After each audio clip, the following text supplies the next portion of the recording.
Oh, that's the wrong button. That's the right button.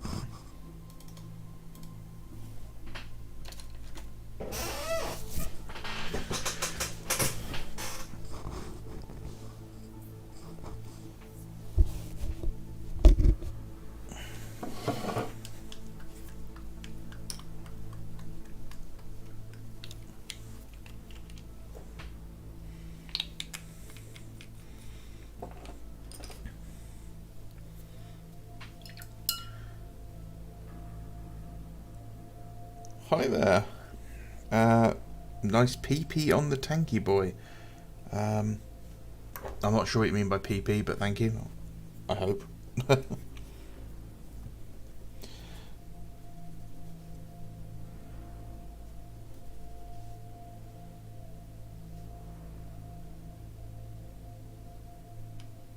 that brush has me messed up.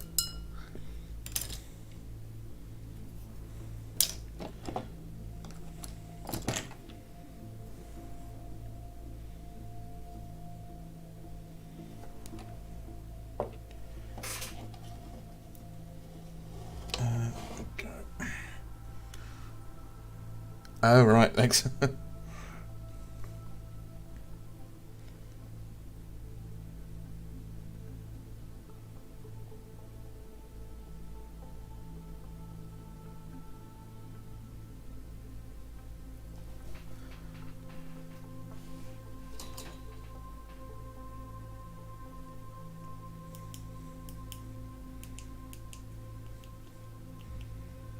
Let's try that one. There we go, we can actually see it now.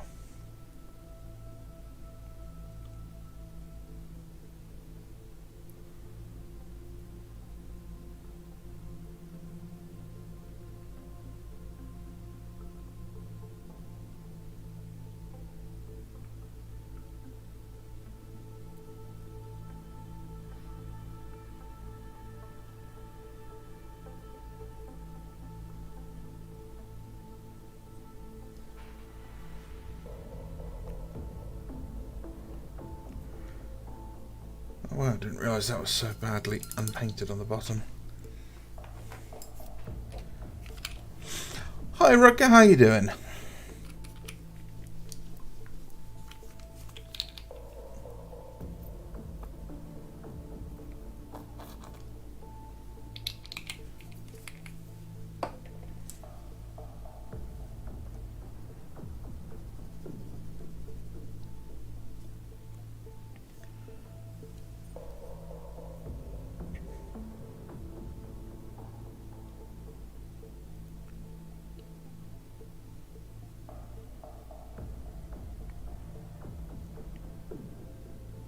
It looks like I really messed this bit up and didn't paint a lot of it. That's good.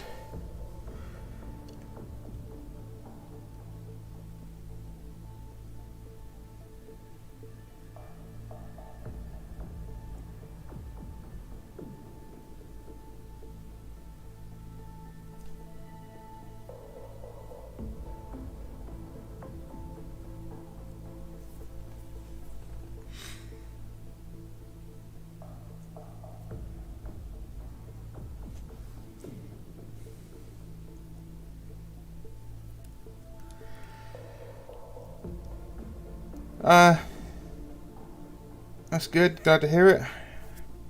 Your week been going well? You know, got up to much?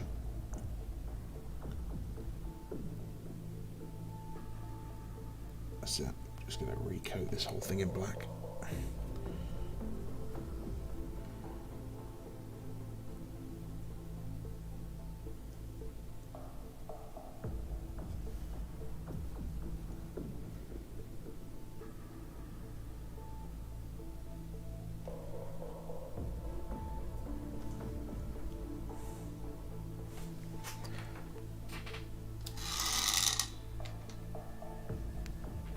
Is that a little better with the light? I think it is.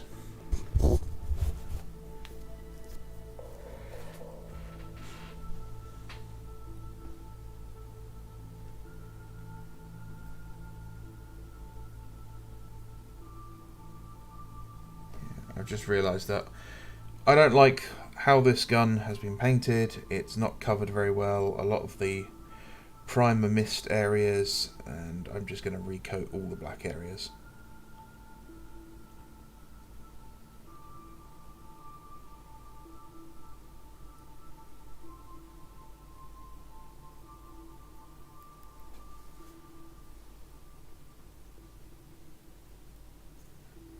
You should never be afraid to go back and start again.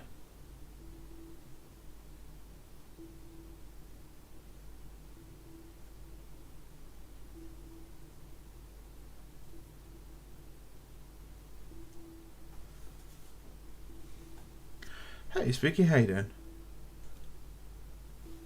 No, I'm using the underside of a base.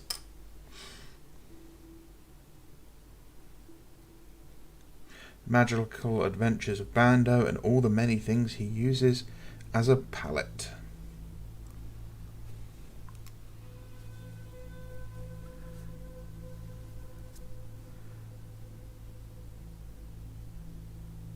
The answer is lots of things. I use lots of things as a palette.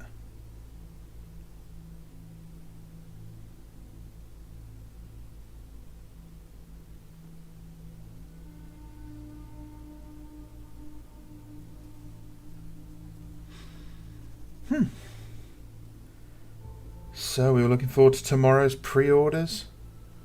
Are we all hyped up? Are we all FOMO ready? Are our credit cards chomping at the bit? I used to use a wet palette, Vicky. I just never really got on with it. Yeah, I'm not a big fan. And I've got a palette, you know, I use it from time to time, but again, I just end up just grabbing something out of convenience.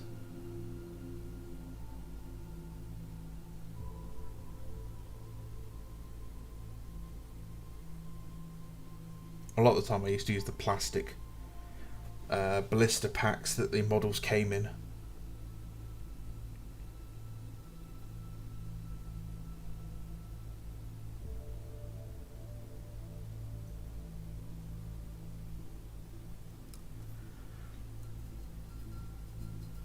You're not looking forward to being up that early?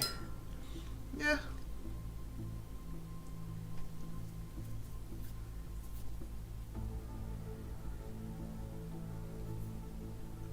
Yeah, I'm looking forward to seeing what the new Empress Children models are. Whether or not we'll be seeing new models or anything. Even if we don't see new models and it's just like tweaked unit rules, that's going to be interesting and give us plenty of options for conversions and stuff. I won't be able to use them because my Empress Children are going to be loyalists, all dying at Istvan 3 or Istvan 5, whichever one is. I can never remember those two. Or do they?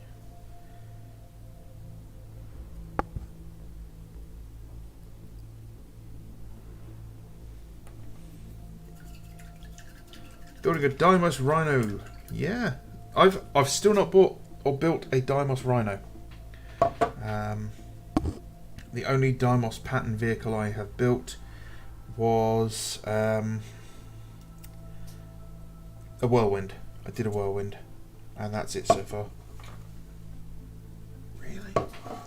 I've just found some bloody flash on here, on the back of the gun, where I've not cleaned that off properly.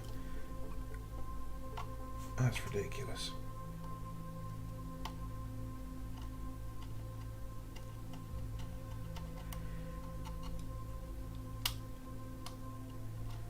I'm always in such a rush to build these things and get painting.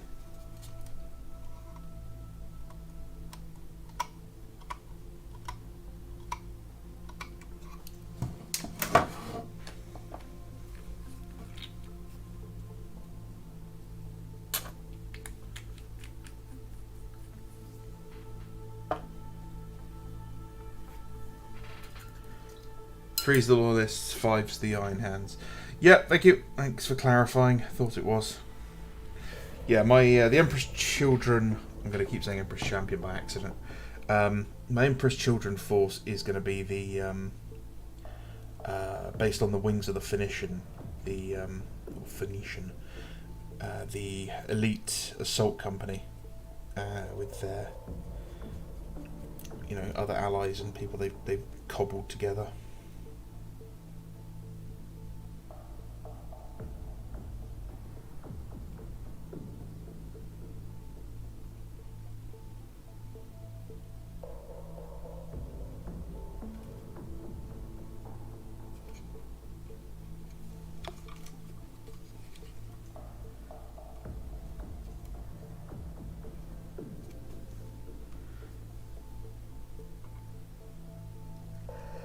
I mean, the thing with Rogue Trader, Rutger, is that book's been around for a while, and I don't just mean since its first release. I mean the reprint has been available for years.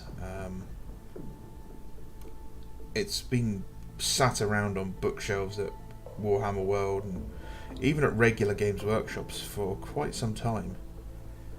It just doesn't seem to be very popular.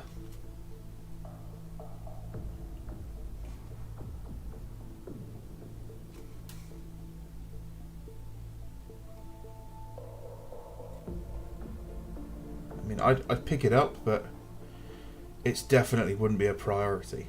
And with the fact that it's, I think, a £35–40 book, it definitely takes a back seat to more tanks and toys.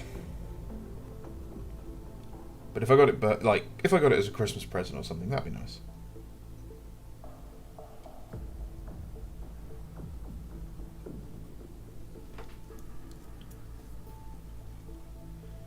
Oh, do I do modelling commissions? I really like your work and I'd love to have some art on my shelf. Take it to battle when I finally figure out the rules for 10th edition. I have done commission work in the past. It's not something I particularly enjoy doing. I find it very difficult to stay motivated to paint my own models. So when someone's given me money to do something, it's even worse. So if I can't get the motivation to then, paint whatever someone's paid me to do, that's not a good sign. So it's not something I ever wanted to do, put my reputation on or anything. The last person who actually paid me to do a commission was my mother, who was very insistent. She'd watched the movie Fury, and she desperately wanted a model of Fury to have on a shelf. And she paid me she literally just kept going on about it, and she wouldn't take no for an answer. And my mother is persuasive.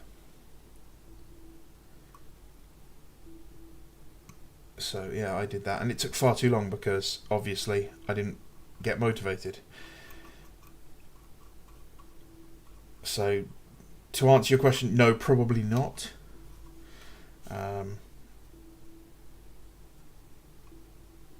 At most, it might be a single model sort of thing.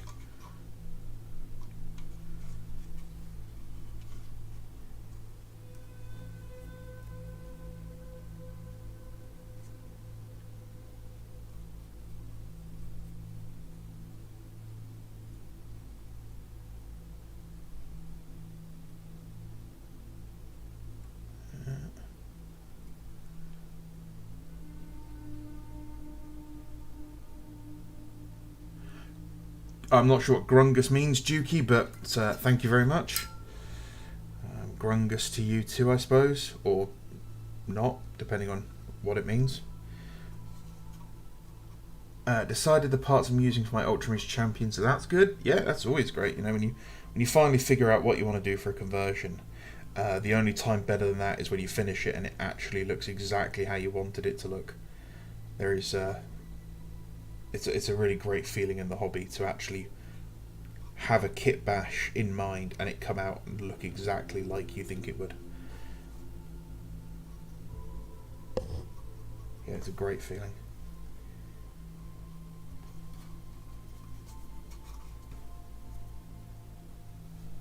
I like the story of the Loyalists capturing a Stormbird to kamikaze it into a disembarkation deck. The traitors then started switching their codes when receiving troops. Shame Marines eat your memories. Yep, yep. Well, if they stole one Stormbird, I'm sure they can steal another.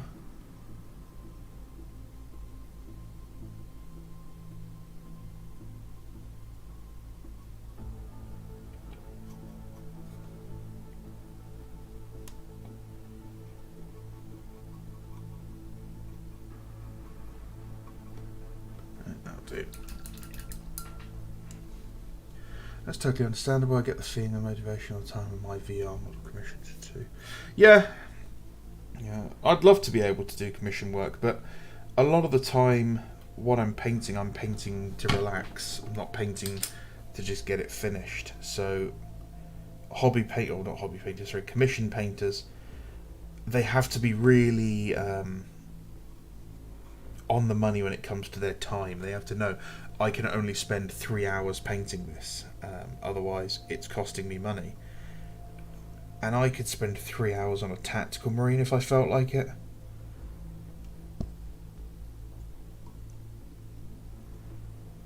I have thought about doing kit bashed models and putting those up for sale, but some people really, really overestimate what they're worth.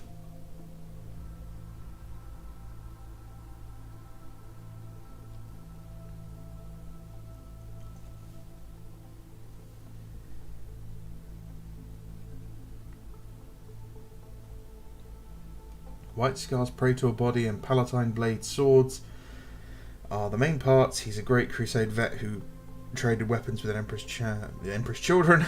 See, I'm going to keep doing it. Somewhere in my SOT EC army will be a guy with the Ultramarine Gladius. That's cool. That's I like that.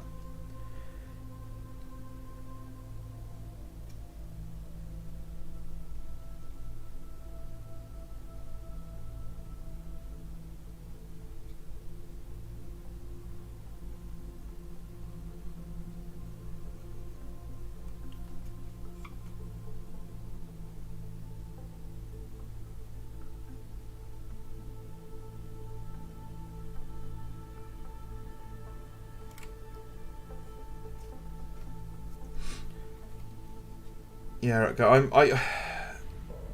The cost of GW stuff in other countries is silly, and I do feel bad for you guys in, anyone who's not in the UK for when they try to come get it.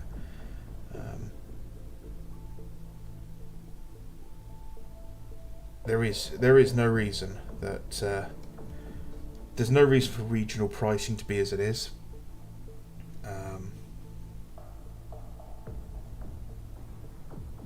I get it, if you straight up... No, how do I word this? Regional pricing would work if it was done fairly. Someone whose currency is not as strong as the UK's, the prices are lower so that it's not out of reach of people. But all that happens then is everyone in the UK orders through, Eritrea or Bratislava or wherever the hell, the prices are cheaper. If you do a straight up just, this is what, this box set is £150, we'll just convert it into £150 of your local currency, that might be more than, 6 months' wages to some country. It's ridiculous. Or it would have been if the UK's currency wasn't currently spiralling into nothing. I'll tell you what, I wish we had the economy we had before 2008, where the US dollar was basically half the price of the UK, and you could just buy stuff so fucking cheap. I do miss those days, but I had no money then because I was unemployed. And, at school still.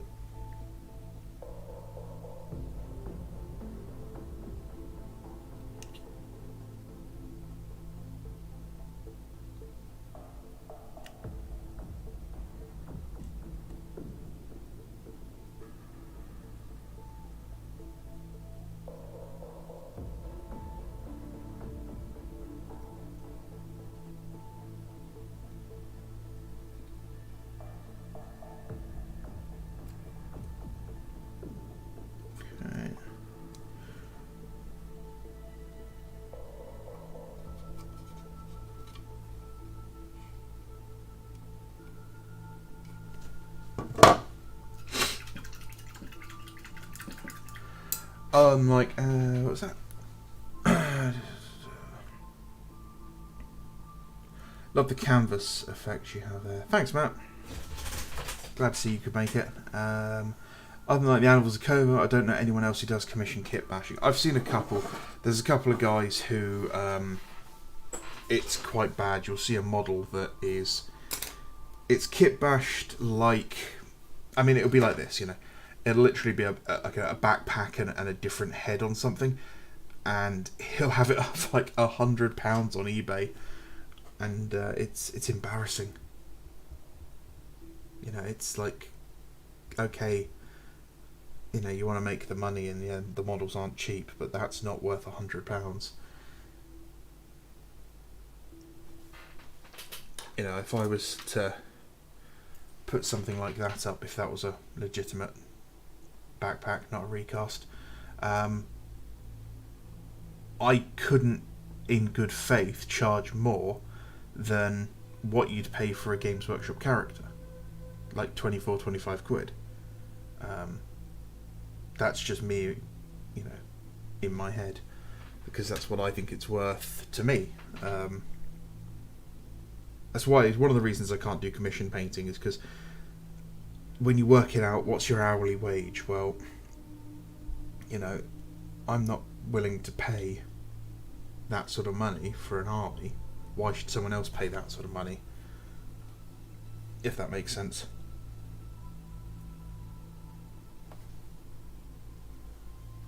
I don't know, I just guess I've got my own hang-ups.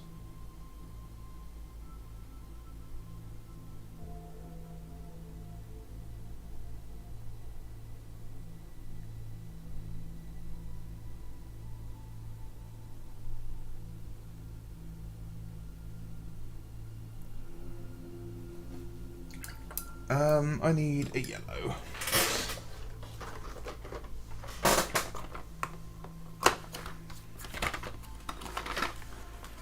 What's popping? My back, my knees, my will to live, the dollar, no better. Yeah. I mean, everyone's currency is currently going down the toilet.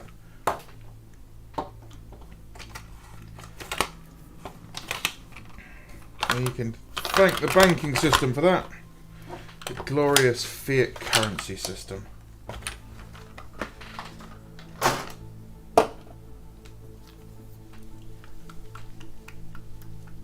If I would change my mind, I'd put those kit bashes up for sale. I'm more interested in them. It might be something I do in the future. I don't know. It's not something I'd want to do at the moment.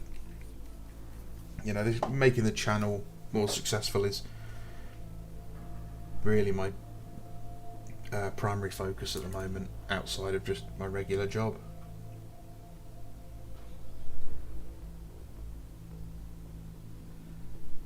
What I have been thinking about, or you know, I've been discussing with some people, is merchandise, and apparently that's something I'm supposed to look at doing as a YouTuber. And I was a bit, they were a bit shocked that I hadn't even thought about it yet. I was like, well, I'm got a catchphrase. I don't, you know, I don't have a logo or anything. Who's going to buy anything like that?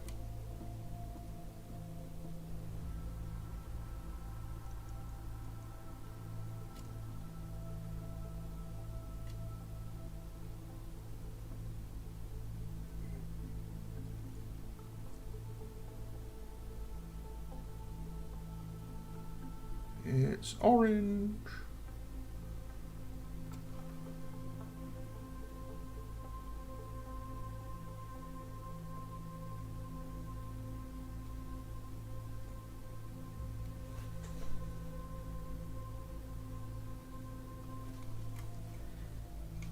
My catchphrase should be stop. Get some help. Yes, definitely.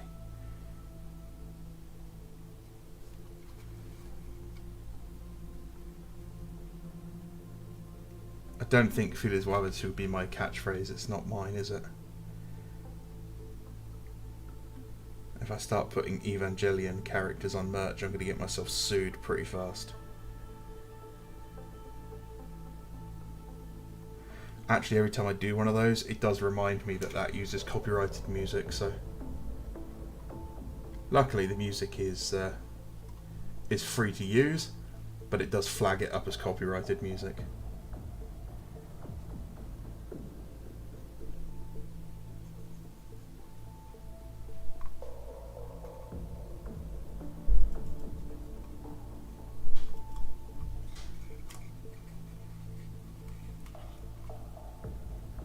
I got blocked by Siege Studios on Insta for commenting that's not the Titan sword on a kitback commission they did for Caldor Drago. I got blocked from several Reddit boards today for making spicy comments that weirdos don't like. So it looks like we're all pissing people off.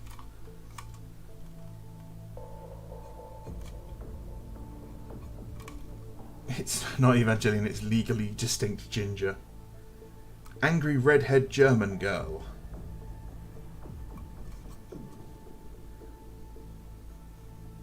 Socially awkward depressed Fraulein.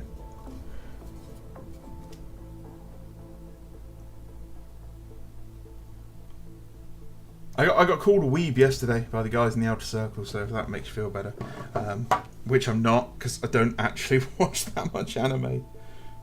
I got no interest in going really to Japan, other than as a regular sort of holiday. I'm not learning Japanese. Someone in the chat is, though, I know that for a fact. I'm learning Italian. I don't think there's a word for Italian weeb. El Weebo.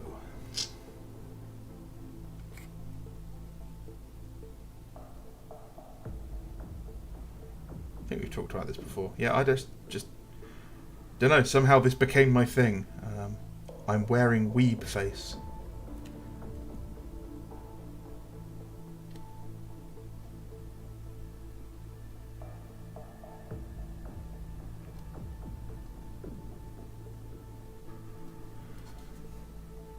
I'm sorry, Dave. Looks so sad. Look at it. It's got little expressive eyebrows there. All it wants to do is hunt some tanks, but no, not allowed to go outside.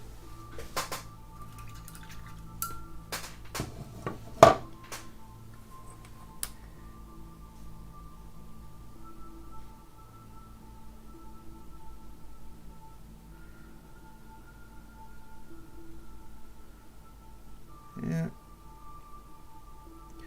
Unfortunately, I've also learnt Spanish and French, and I keep making the mistake of, because the languages are so similar, I basically keep putting bits of each of those languages into the Italian. I struggle with saying per favore instead of por favor, which is getting rather annoying fast. Luckily, it's a much more relaxed and friendly language than German, so I don't add any of that in there by accident.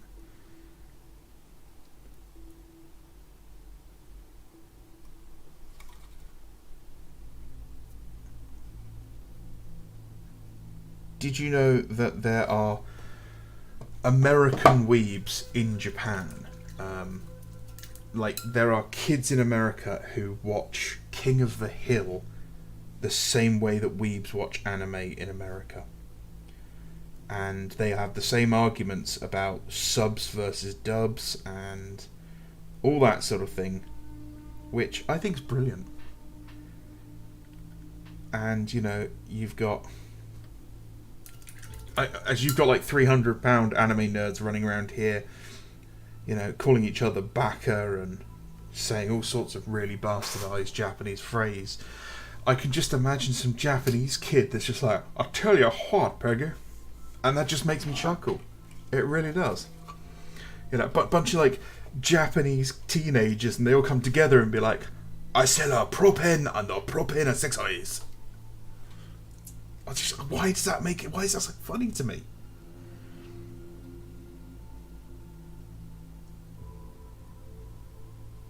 It's beautiful when we appreciate each other's cultures.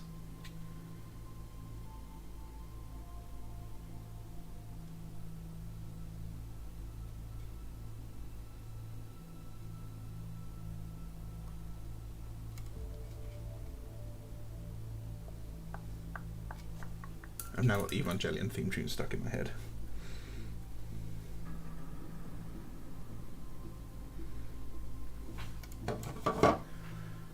Yeah, you never have someone doing that for England. £300 Japanese kids watching EastEnders back to back.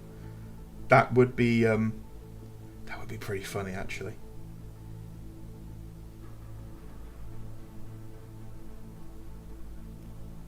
I could just imagine it, with like all of them watching it in their classroom or whatever after school, and then it just the credits, play, and they're all sat there together going dun dun dun dun dun dun dun dun dun.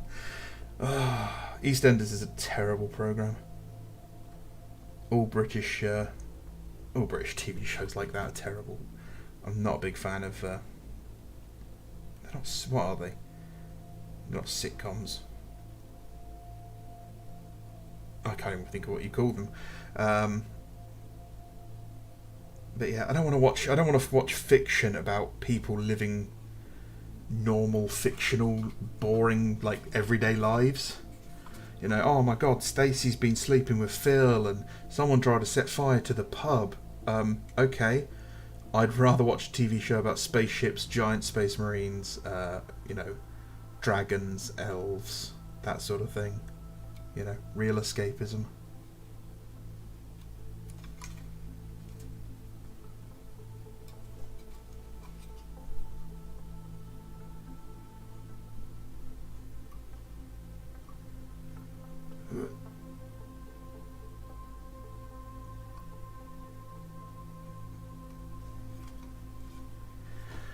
Right, that'll do for the reds. Let those dry now.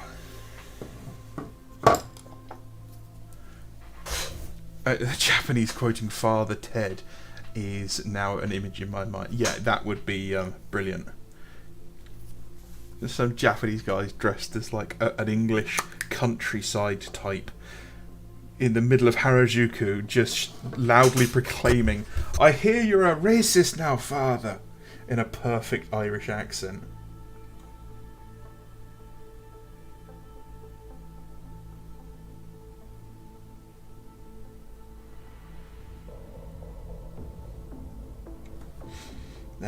I love it. That's my new favourite genre, is Japanese people pretending to be like Westerners.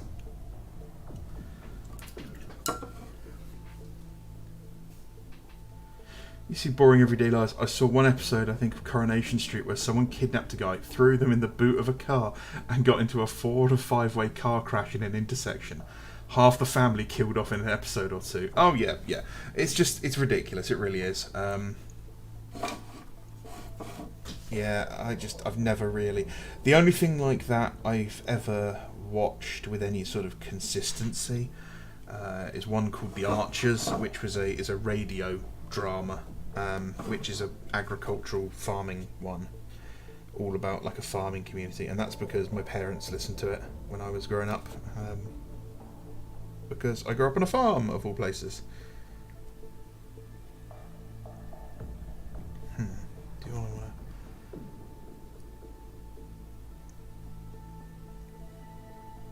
Yeah, I think I'll paint these red as well. Let's do that now. So yeah, there's your daily Bando lore. I grew up on a farm.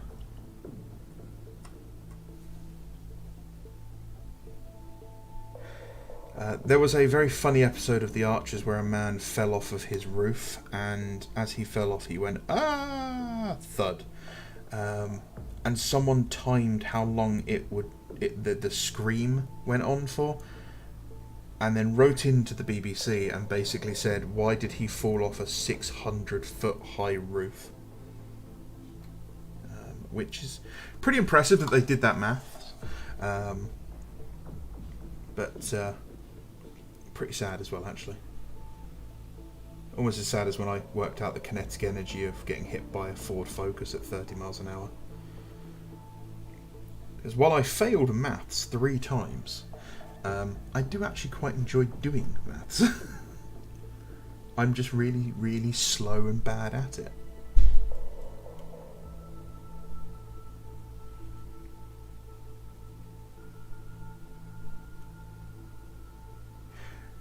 Now, normally I would have probably painted these cables yellow and black in the standard hazard stripe kind of look, but I don't want to introduce another spot colour in here. So a lot of my Raven Guard, the third spot colour is just red, so I'm keeping it like that.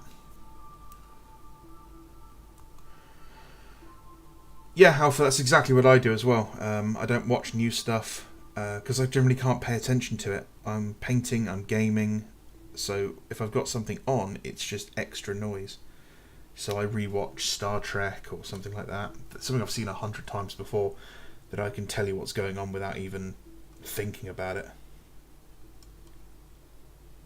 I keep meaning to watch that Altered Carbon show, but I don't get round to it because it would mean paying attention to something. That's why I've never really finished The Expanse.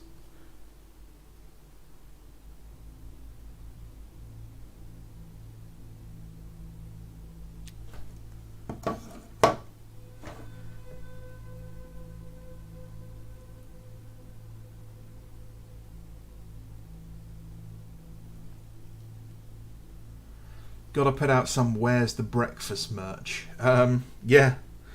Yeah, I do. I need to sort of work on the channel identity, as it were. Yep.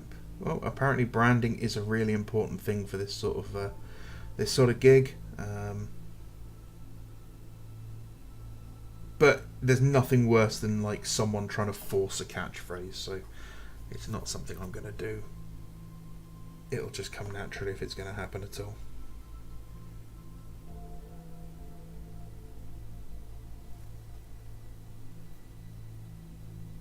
I got called sexist for not 3D printing female Space Marines, and the same person tried to be banned from my local game shop. Yeah, female Space Marines is cringe as fuck. Anyone that is constantly pushing for female Space Marines, they're only doing it because it's their kink. I'm sorry, that's 100% the truth. Every person I've met who's been like adamant about getting female Space Marines has been a creepy weirdo.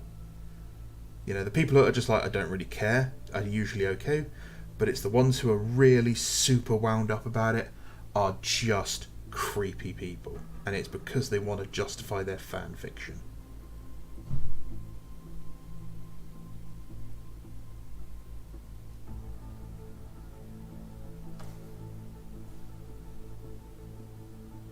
And anyone that threatens to get you banned from a shop just because you won't print something, or that you don't believe in something that is clearly stated as not being possible in the fluff for your game, sounds like they have severe mental health issues that need to be addressed. What's worse, weebs or wearaboos? 100% it's going to be the ones that combine the two and have anime girls running around in German uniforms. Yeah. No, I'd probably say weebs, like the proper, like socially inept, I've got a body pillow and I take it out in public, this is my waifu, and they introduce it to people, and you know, they talk about things that they shouldn't talk about in public, and they just have zero social skills. I would take a guy that's far too enthusiastic about the Wehrmacht over anyone else like that, because wearaboos generally are just in it because they're like autistic about the equipment. They're not actually Nazis or anything. Whereas creepy Mister, she's actually a 900-year-old dragon demon in the body of an 8-year-old, is just a creep. And probably doesn't know what deodorant is. Resting weeb face. It's not something I've been accused of, but you would definitely know.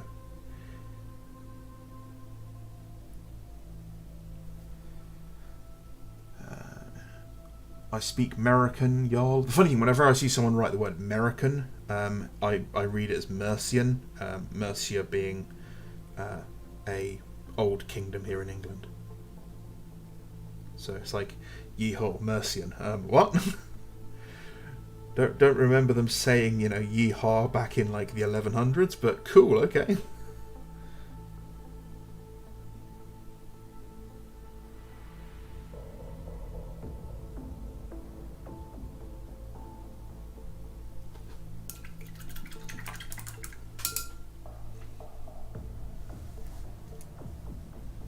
their Wild West reenactments are something you to see. Yeah.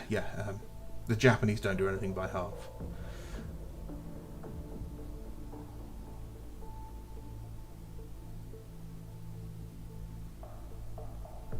Talking of old TV shows, I'm currently enjoying The Animated Adventures of Batman. If that is the Kevin Conroy, I think it is, version from the 90s, it is hands down one of the greatest depictions of Batman that has ever been put to film. It has the best intro, it has the best music. The Art Deco design of Gotham City is hands down one of the greatest depictions of Gotham City. And while the art style is a bit weird and stylized, it is, in my opinion, the most faithful and accurate, interesting takes on Batman put to film, basically. Also, it's where Harley Quinn was originally created for. And her outfit in that is much better than any outfit she's worn in live action. Also, it has Man-Bat in like the first episode, which is really cool. Who was actually supposed to show up in the Val Kilmer Batman. Man-Bat was supposed to be there in like a dream sequence, but it got cut. And that's really sad because it was terrifying. It's literally like a 7.5 foot tall dude in a giant bat costume. And I love dude in a suit for like horror movies, so that is right up my street.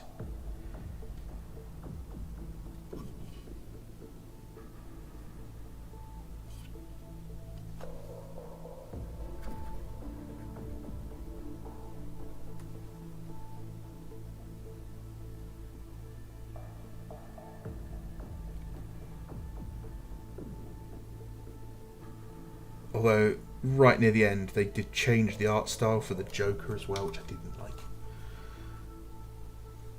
But the Joker, one of the best depictions of the Joker as well, voiced by Mark Hamill. Was funny, was dangerous, wasn't just a psychopath, which is kind of what they've done with him more recently,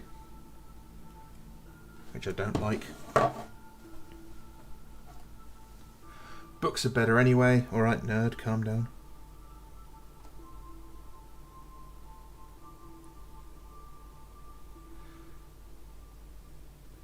My friend is trying to get me to watch the Doctor Who's 60th special.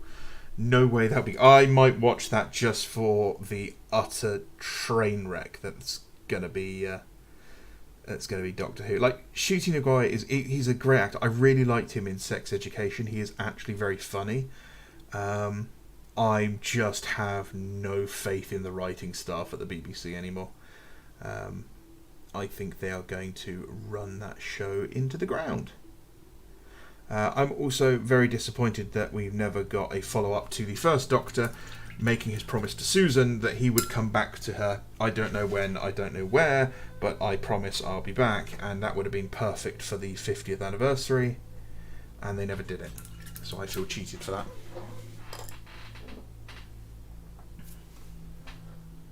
Couldn't agree more. John DiMaggio does too many voices. Yeah, there's a lot of voice actors that are just.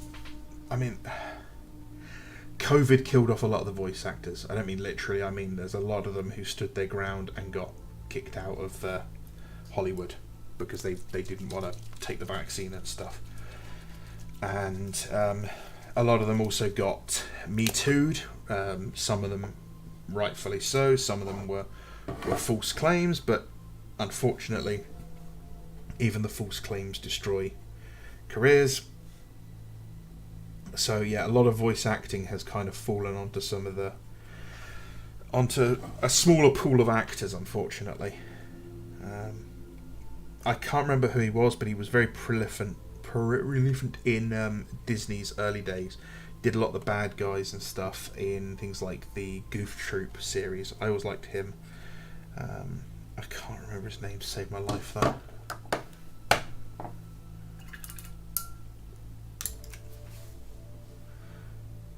I don't know, the German stuff looks cool, that's why I play them in Bolt Action. Yeah, that's what. Yeah, I play Germans in Bolt Action too. Yeah, their stuff aesthetically looked really cool. Everyone knows the bad guys have the best uniforms.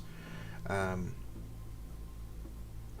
that's why, there is a very common trope in sci-fi to kind of mimic the lines and styles of the Nazis.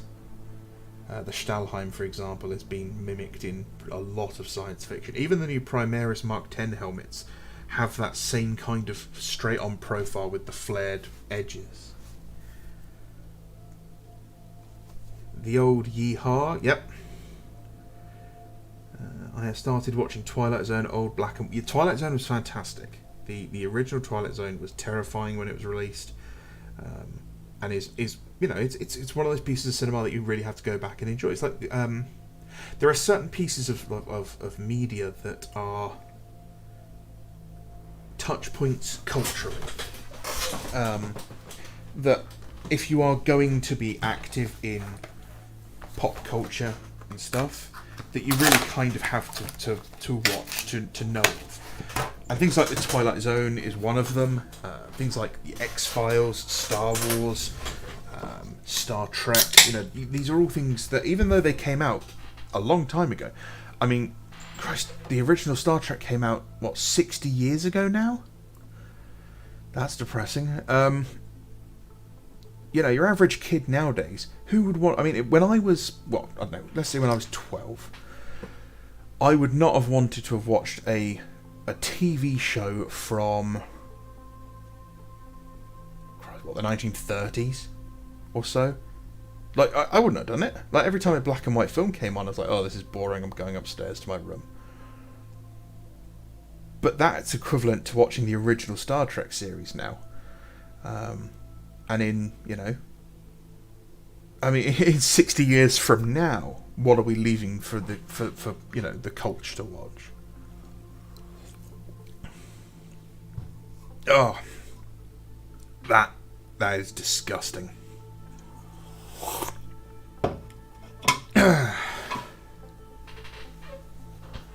I don't know what Yuri Lowenthal thing was, but yeah, Kevin Conroy absolutely is Batman. His voice is perfect. His Bruce Wayne was perfect.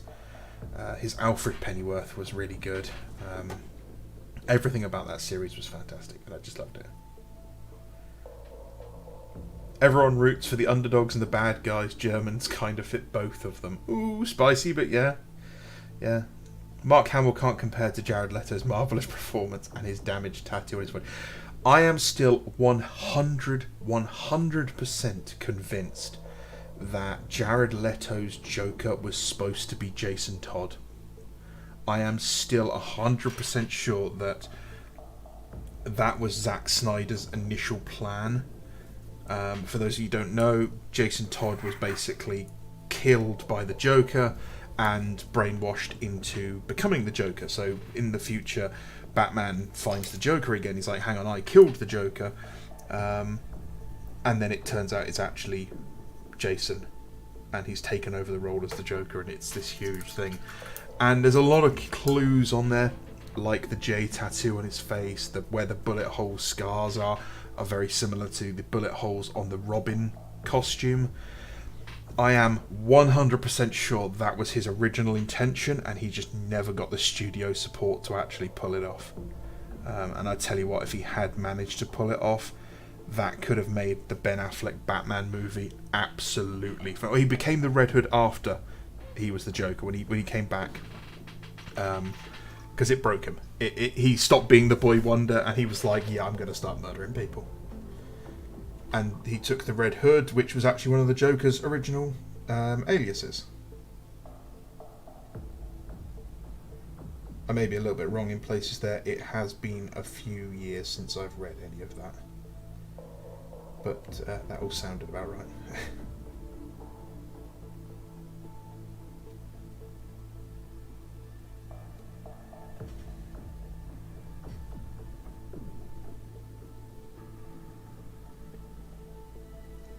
Also, the girl that was in It, Sophia Lillis, would be absolutely perfect for Cassidy. Is it Cassidy Kane, who was Robin briefly as well? She is like spot on looking for that Robin.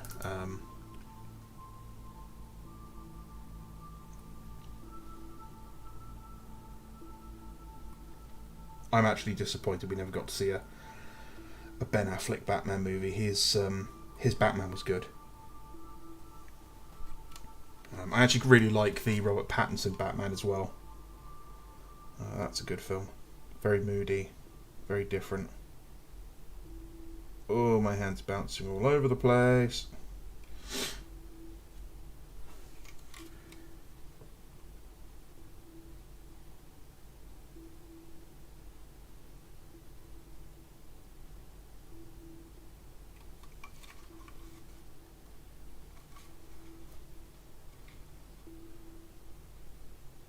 Yeah, I'm okay with that.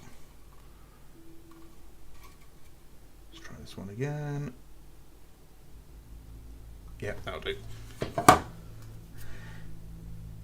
You've not missed much in the comic books over the last few years. Yeah. I like comic books, but comic books peaked, in my opinion, in the 90s. And they just crashed hard in the 2000s. My favourite comic book series is still the X-Men. I love the X-Men. I will always love the X-Men. I can't stand the current X-Men run. You definitely should, Matthew. It's a really good film.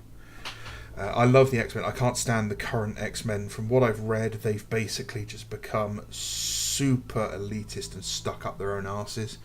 And frankly, they shouldn't be surprised that everyone hates them and wants to wipe them out. Because frankly, they deserve it at this point. The 90s X-Men series, Ethan Van Sciver's All New X-Men, I think it was, where Wolverine was really buff and hairy, and they had people like the chicken guy, and Beast was actually like a big cat. That was an amazing run. The 90s cartoon was fantastic. Has got one of the greatest intro musics for a cartoon ever. I actually really like the new Captain Marvel. Her first couple of issues, I liked the character. I liked Carol Danvers, the struggle she was going through, all of that sort of stuff. But very quickly it just devolved into modern day nonsense. I like the new Miss Marvel, Kamala Khan, and I truthfully believe that if she'd been given time to develop, because it's like 5 books and she's in the Avengers, which is just wrong. If she'd been given time to develop as a street level hero, she could have been the modern day Spider-Man. Like, I really do think that she could have actually taken that spot as the street level teenage superhero. But bad writing, really bad writers. So yeah, that's you know, I like comic books. Comic books are cool. I have stopped buying them because frankly they're just not worth supporting anymore.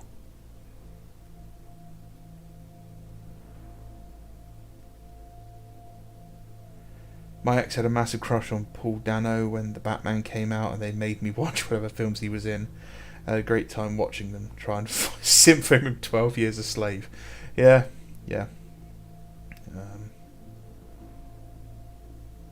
Oh, Miss Ben, he was wasted, so they should have done much more. Yeah, if Warner Brothers had actually known what they were doing, you would have done a Superman movie, a Batman movie, a Wonder Woman movie, and then you would have done a second set of movies with them slightly intertwined, possibly the Batman vs Superman movie. You have to do the legwork, but they wanted Avengers money without doing the work for it. And that was the problem, just they were greedy and didn't understand that creativity takes time. I always thought Ben looked good as Bats. He just couldn't get behind that stupid Martha bonding moment between him and Superman. Yeah, again, bad writing. But yeah, he bulked up. He got big. And Ben Affleck is a huge Batman fan. As a kid, he used to love reading the Batman comics. He regularly talked about how, he was a big Batman comic fan. And there are several shots in that film which are nigh on shot for shot out of Frank Miller's The Dark Knight. He looks like The Dark Knight. He is that big, wide, bulky Batman. And this is the problem. One thing I always say is there are two Batmans. There is comic book Batman and there's pop culture Batman. And they're very different. You know, pop culture Batman is, Batman doesn't use guns, he doesn't kill anyone.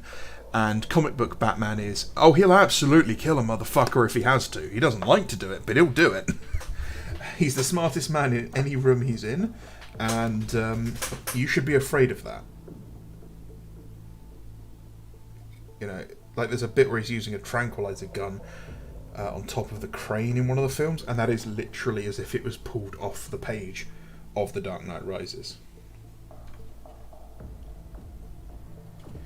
I saw a wonderful edit of Man of Steel, I think it was, the Henry Cavill Batman film, where all the guy did was the bit where he learns to fly and he bursts up through the clouds.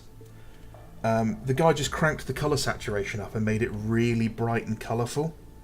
So anytime he was being Superman, the colour palette was a lot brighter, it was a lot more colourful and enjoyable. And it actually changed the tone of the movie.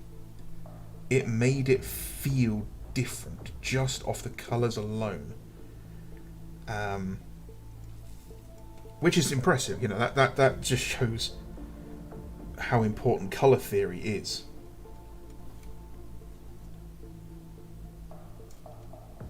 He says slathering things in brown ink to dull the colours down.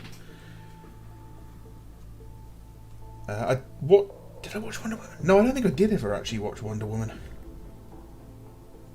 I watched the Zack Snyder Justice League and thought that was really good. If it was a bit long. And I most definitely wouldn't bother watching The Flash.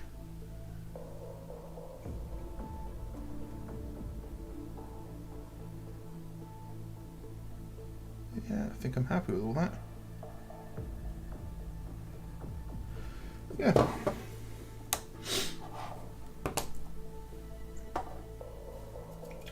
Yes, it looked like it.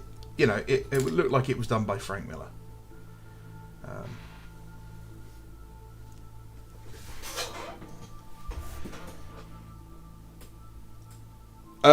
There is actually a brilliant bit in one of the comics where Batman confronts Darkseid, and Darkseid's like, you're a normal human being, you don't kill people, I can destroy you, I can kill you before you can react.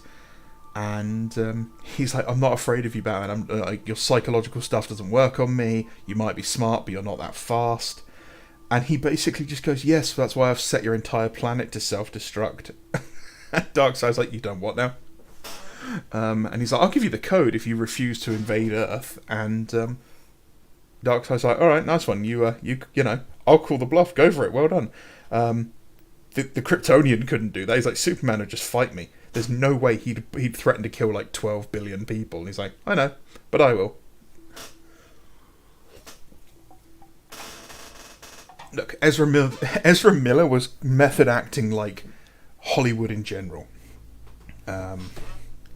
He is just messed up.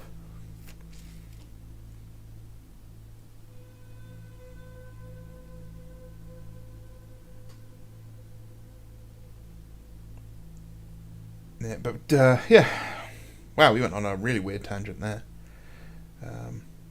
I'm looking forward to watching Rebel Moon by Zack Snyder, though. That looks like it could be interesting and looks very much like a Star Wars movie, which is what it was pitched as.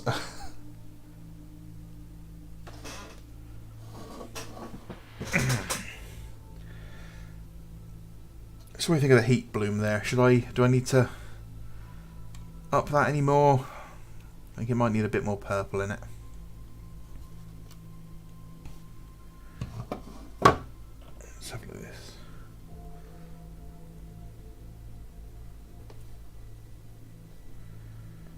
Gold, purple, blue. Move back to silver again. And then black. No, I'm okay with that. I love that bit with the Darkseid Planet Bomb too. Did you ever read the Jupiter's Legacy? No, I never did, but I did see the I saw the trailer for the show. It looks really weirdly like fake, but I have heard that the book's really good. Favorite comic book film for me is The Watchmen. I've actually never watched The Watchmen, which is really weird because it's been out forever. I've read the comic a long time ago. I can't get decent Star Wars in... I can't... This is so annoying. There's like the little reaction button right next to where people comment, so it cuts off the last word. I think you're saying I can't get decent Star Wars in my Star Wars, so let's see what he can do. Yeah, I watched Ahsoka. I was really not impressed. It was just a bit dull, which is sad because I'm one of the few people that thinks Rebels and Clone Wars is really good, and I don't think they're just for kids. I actually really enjoy them. I think Ahsoka would have been a better choice if it had been done as the third animated series, basically. So yeah.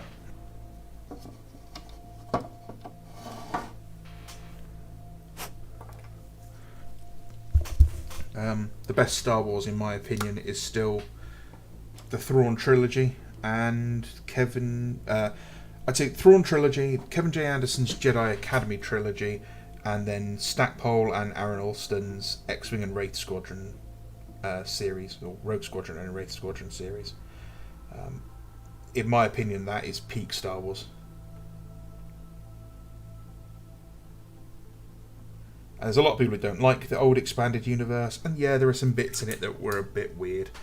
But what it did is it did the consistency of the Empire better than anyone else has done. You know, they were a believable threat, they were a believable organisation. It wasn't just like, oh, we've all got this one type of Star Destroyer that keeps turning up. No, there were smaller Star Destroyers, there were cruisers, there was frigates, there were anti-fighter frigates, there were light carriers, there were bulk cruisers, you know, and it really made it seem like an actual military with layers and logistics and stuff, and just killing the guy in charge didn't do shit. Yeah, Clone Wars started a bit childish, but then you got Space Nam. Yeah, it got dark fast.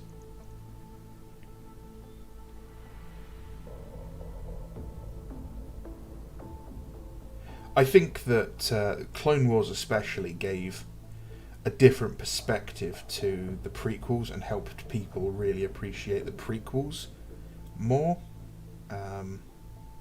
If Clone Wars hadn't have been successful, I don't think that like Revenge of the Sith would be getting the love it gets.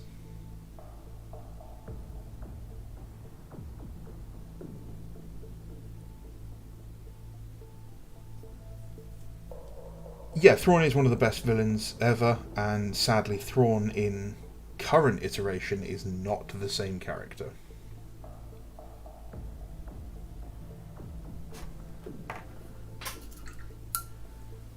Have I painted any of the Star Wars minis Bando? No, I have not.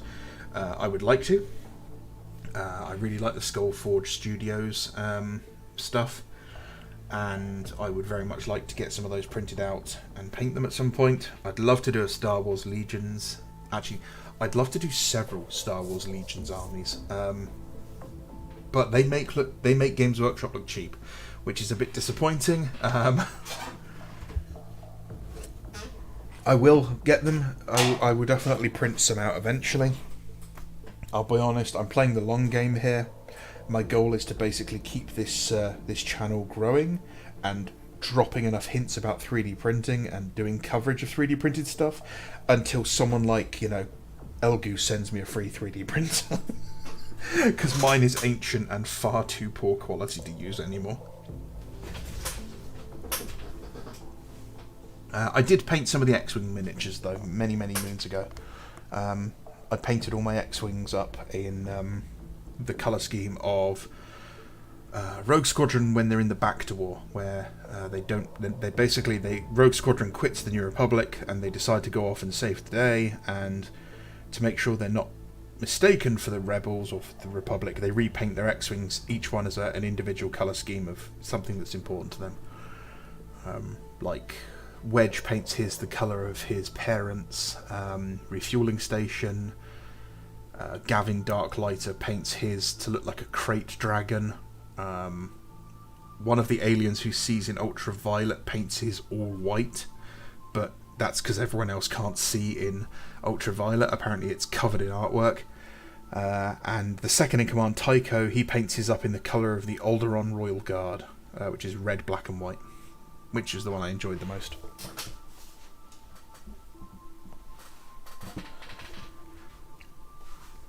Clone Wars is something I watched growing up, and I think it worked well to start off light, to get super dark because you grow up. Yeah. Yeah, it's something you grow up with as a kid, and it's important that you actually keep developing it, because you don't want to age out your audience. That and the Battlefront 2 campaign will change your whole point of view on the prequels. Yeah, that whole, like, the thing I remember of Order 66 was how quiet it was speech. Was really good.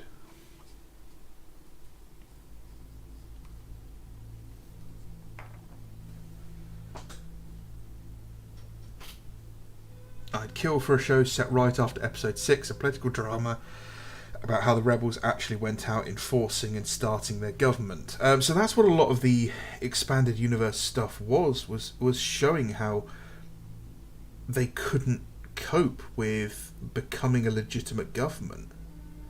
The rebellion was broke. A lot of systems used it as an opportunity to go neutral and independent.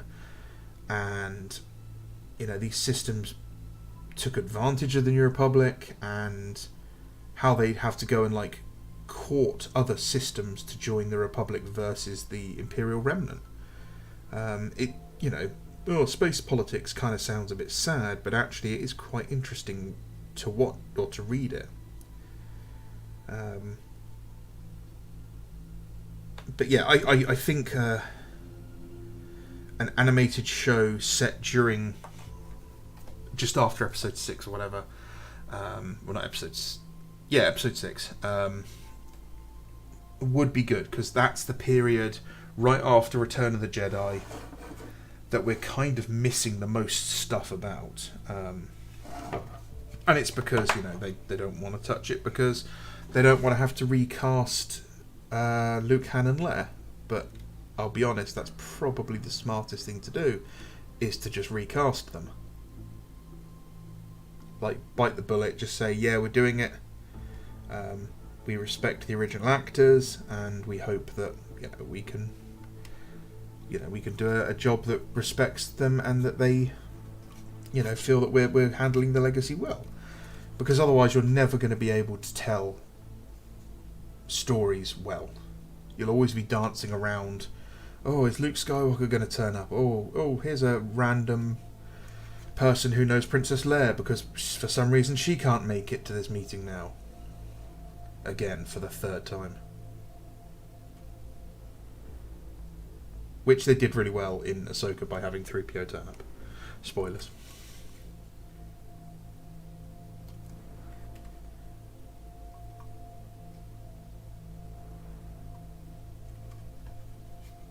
Isn't Star Wars a bit boring? I mean, let's paint a red stripe on this otherwise totally white stormtrooper to make him special. It's not the pinnacle of entertainment. Kind of. Yeah, I suppose so.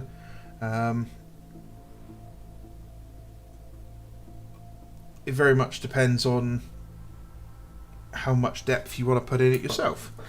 For example, the clone troopers wearing in Phase 1 all wore white armour. But then in Phase 2, when they were formed into different legions, each one started wearing their own colours. So the 504 at first wore blue, for example, and the 212th wore like orangey yellow. So each one looked more distinctive. So there's nothing stopping you painting them however you want. You want to paint stormtroopers? Yeah, you can paint them just normal white, or you could do them white with, blue stripes on them. And the fluff is that this is the regiment they're part of. Just because we never saw them in the films doesn't mean they don't exist.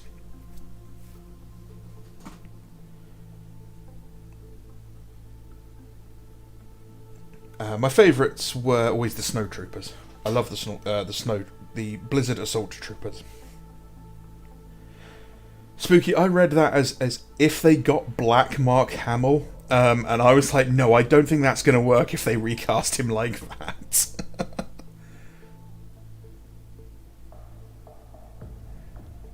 What I'd quite like to see is, like, almost like the memoirs of Luke Skywalker, and it's him maybe teaching his students. So you've got old Mark Hamill as Luke Skywalker teaching these kids and telling them stories, and it's like Monster of the Week story, where you use a different actor to play young Mark Hamill, or young Luke Skywalker, sorry, and he just tells them stories about things he did during his life. And obviously it just cuts back and forth between the two settings where, the kids ask him stupid questions that maybe we're thinking, oh, who are these people? And he's like, oh, this is the, the blah blah blah cartel, and, the really nasty people. Oh, okay. But, yeah, that's what I'd like to see. I think that'd be cool. Finally caught a stream again. Welcome, Jogan. You're always welcome. Hi, Colt. I'm doing well. How are you?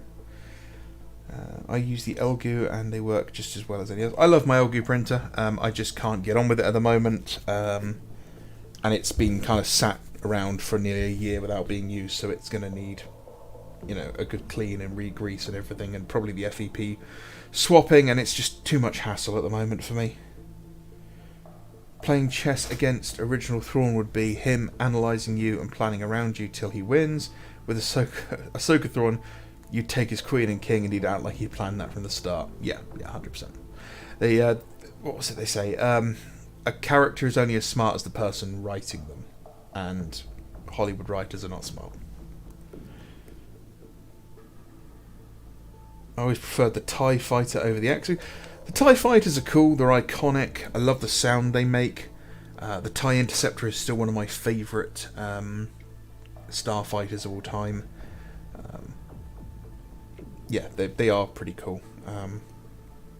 But Rebel-wise, I actually like the Y-Wing. We're talking about Star Wars. We were talking about comic books earlier, and things like the Zack Snyder movies. So, all over the place, really. Yes, they did cast a younger Han Solo. I didn't mind the Solo movie. It wasn't great, but it wasn't terrible. It did, however, lose money. So yeah, I doubt they'll do a sequel to that anytime soon. I'd like to see a story from the Imperials' point of view. A story how to show us why you would follow the Imps, but every time we see a time while Star Wars turn to Rebels. Yeah. I think it would be important to actually... I think it'd be good to show a show where the Imperials stay Imperial. Why are they doing... Because it's important to show why people follow orders, why people do those things. And that it isn't everyone suddenly turns to the good guys within 5 minutes. A lot of people do follow orders. And that's kind of worrying. This Deimos is a whole new kit, and it's the worst Rhino I've ever put together. Oh, that's good to know. It was definitely different. Yeah, the whole, middle section's a bit weird on the new chassis. I do need to get some Deimos Rhinos at some point, though. I get Star Wars as good versus evil, but even good people join the bad teams.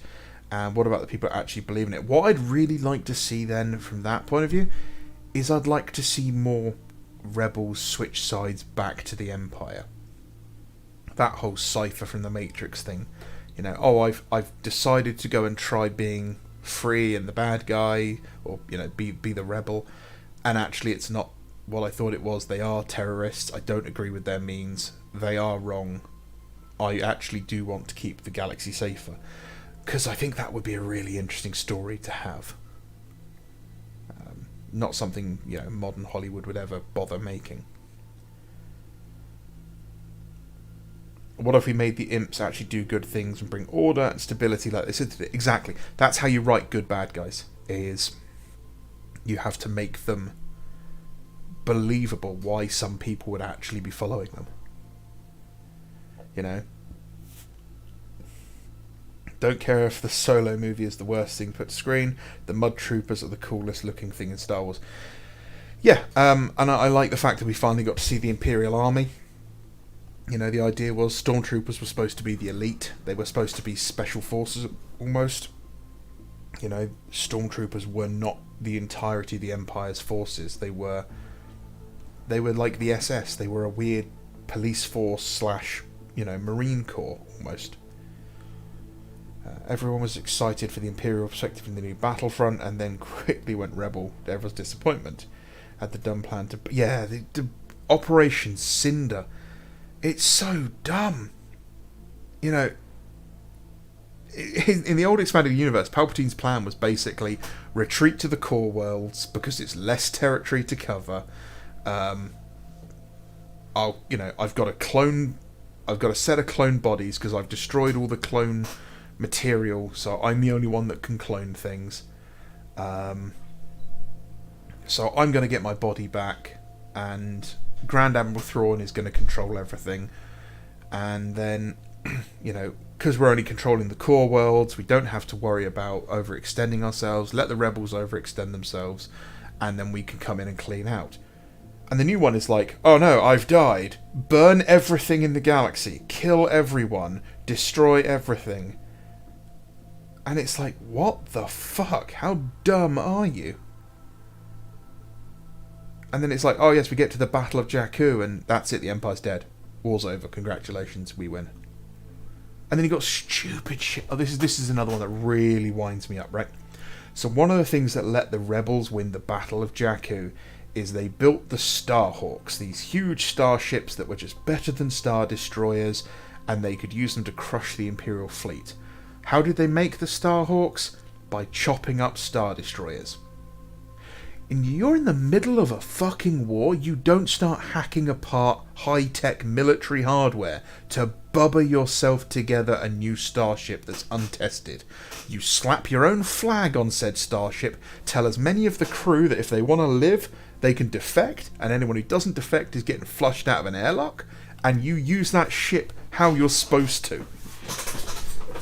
And, yeah, you kill the Emperor, you kill the generals, you don't end the Empire there and then.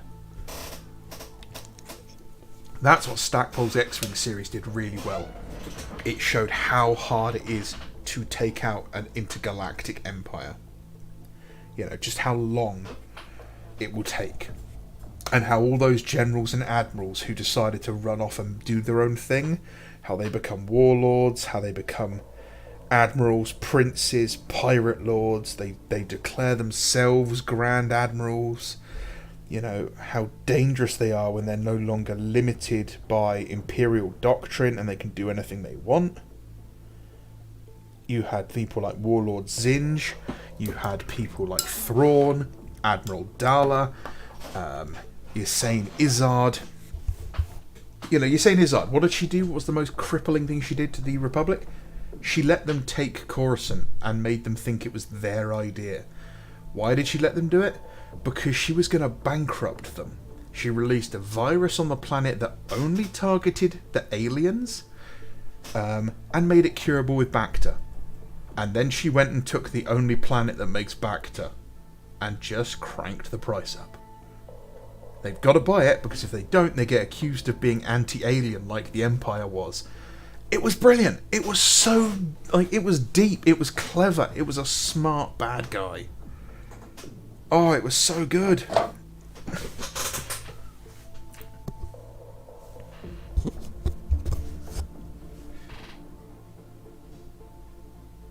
Andor's really good. My friend didn't like it because there was no lightsabers, and it started a massive argument in my friends group. It was definitely a slow burn. It's not a bad series. I'm looking forward to the second series, but if you asked me for the details of what happened in Andor, I don't think I could tell you. What do I remember about Andor?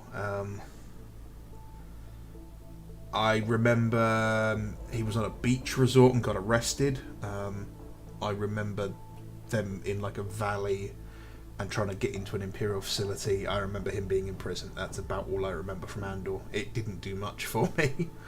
I love KOTOR, but the things I hated most without the black and white Jedi good, Sith bad. Yeah. But it's a game. It had to be kind of simple like that.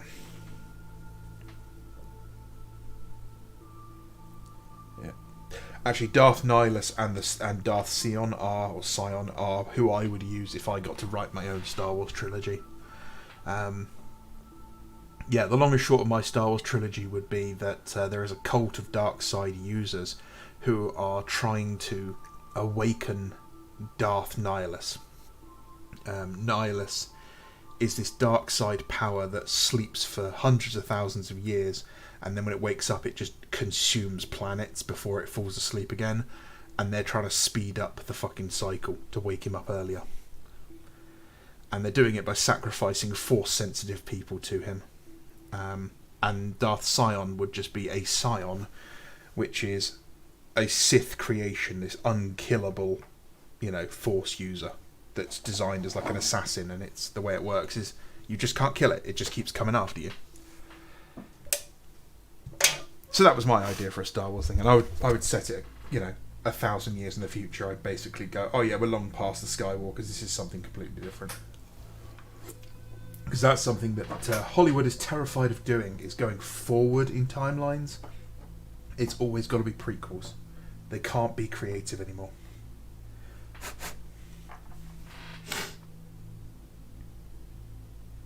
If the Rebels won through stuff like kamikaze attacks and suicide runs, it'd be really good. The Rebels are the good guys, and they defeat the Empire through awful actions. It's an interesting idea. Yeah, absolutely, and that's kind of what Andor covered. It's what Saw Gerrera's Partisans covered, and you could tell people like Mon Mothma were still trying to cling to the idea that they were the morally the good guys, where people like Andor are just like, suicide bombers.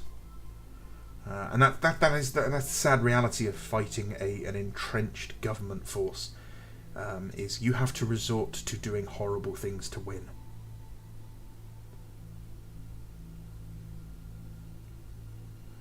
Bond movies are a waste of time. They're hyped, but they have the exact same story and characters. Basically, it's awful CGI mess. Colt, you're absolutely right. Yep, films nowadays are made by formula. They're made by committees. There's no art. There's no risk, which is why you should prioritise watching cheaper films, B movies, independent cinema, YouTubers, that sort of thing, is where you'll find proper quality. I would love to see Sith training in KOTOR. It's always shown from the light side point of view. We'll be getting that in the Acolyte, but I don't expect that to be any good, if I'm going to be brutally honest. Okay. I think I'm pretty much done here. I'm just going to brown wash the bullets, the bolts in here when it's done. And then I think I'm done here with this. What do you guys think? Does that look okay? It'll get a couple of coats of gloss varnish, then a couple of coats of matte varnish to dull everything down again.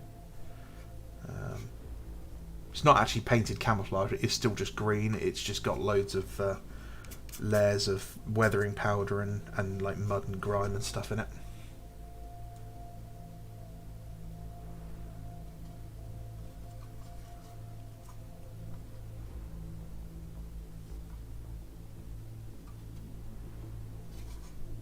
I'm happy with that. Leave that over there to dry for a bit. Right.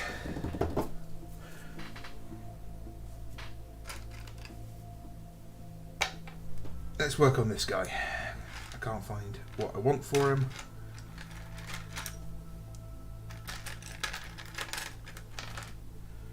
But I know where some parts are.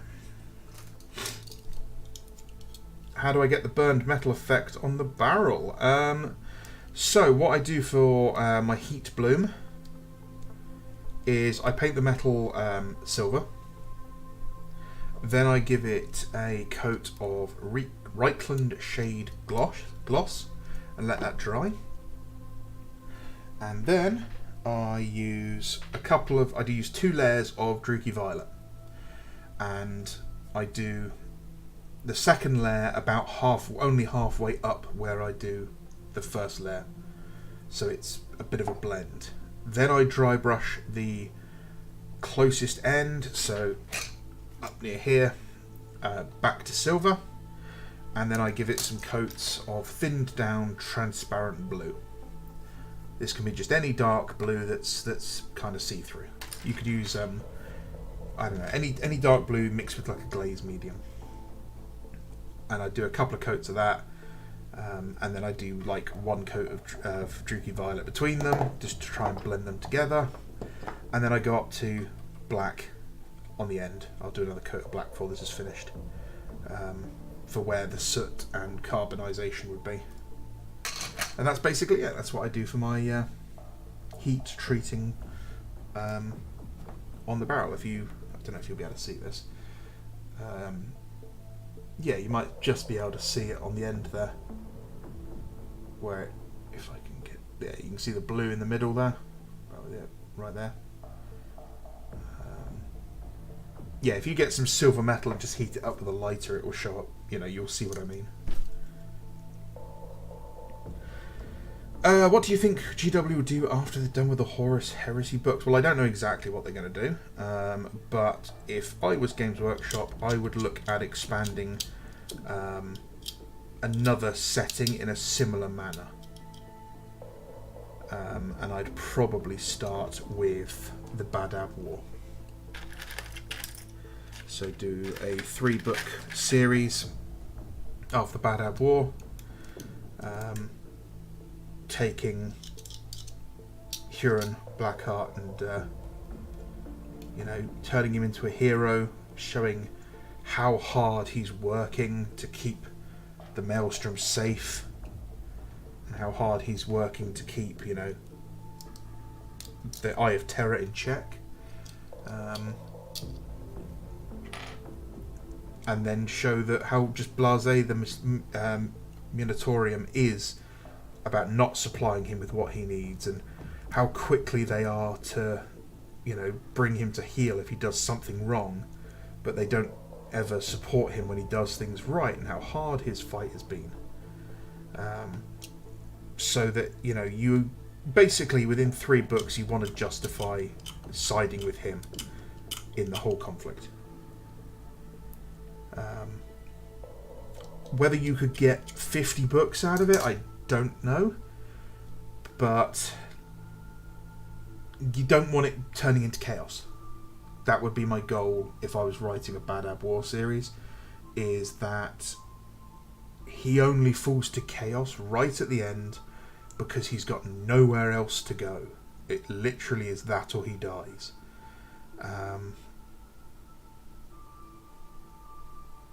That's what I would do. Other than that, what else could they do? I mean, you've got fantasy novels they could do. They could do the old world. Oh, great. Looks like both pairs of super glue have come out of there. Bugger. Oh, this is going to be messy. I know it is.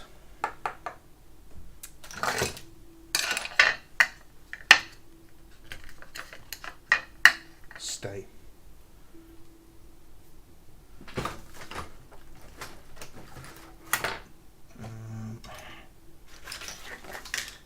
Whoops. Oh, come on, I had a sculpting tool around here somewhere. I don't want to have to use a paintbrush for it. Bugger. Guess I'm using a paintbrush for it.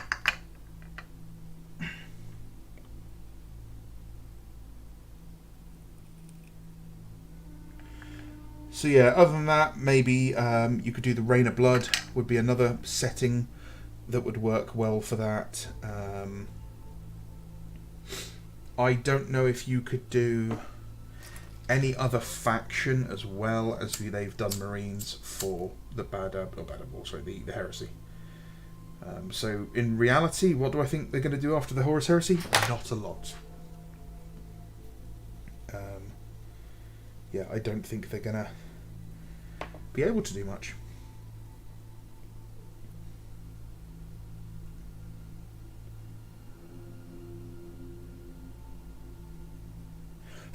What's the phrase? Creatively bankrupt. Do you think GW would let Huron be killed by a no-name Star Phantom? No, I reckon what the smart move there would be is in the first book is to have him fighting alongside the Star Phantoms, and basically have an absolutely huge bromance between him and the chapter master of the Star Phantoms. So it is just so sad when he does kill him.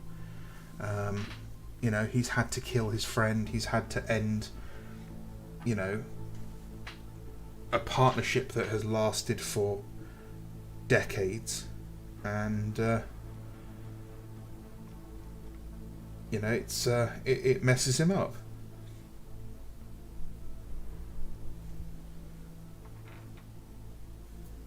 Because, you know, I like to mess with people's heads like that.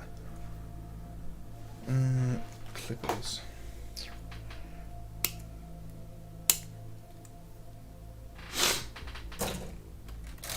I wish the Raven Guard had more to their colour scheme. They have some really cool lore and characters, but painting them is so boring.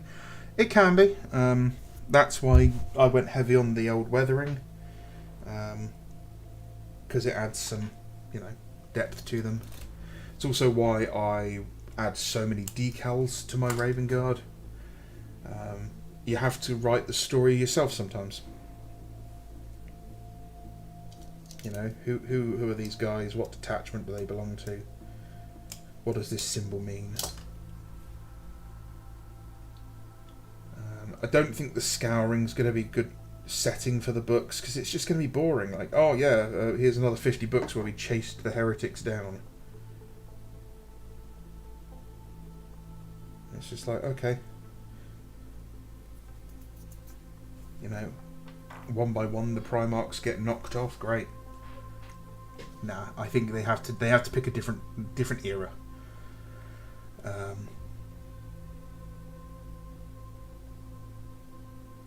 I would like if so I'd like them to write a story about someone like Alan Thiel and have him survive the heresy, and then go off and through warp shenanigans suddenly just appear in the 41st millennium. Because I know that he's one of the few people that Gilliman misses, and I think it'd be really nice just to have him turn up. But yeah, I think Bad Ab War would be smart. I think it would be the best one to do. It's the easiest one to write bolter porn for. And yeah, you do three books with the Astral Claws and the Tiger Claws, and how they come together, and how hard, just show how hard they're fighting and how they're losing basically, and that you know, the Imperium's just not listening. They don't care that these people can't hold their position, because it's a spreadsheet to them, and they've had their allocation of resources. And then do like the same sort of thing, but from the point of view of like the Executioners and the Mantis Warriors. You could do a series of books that are just short stories.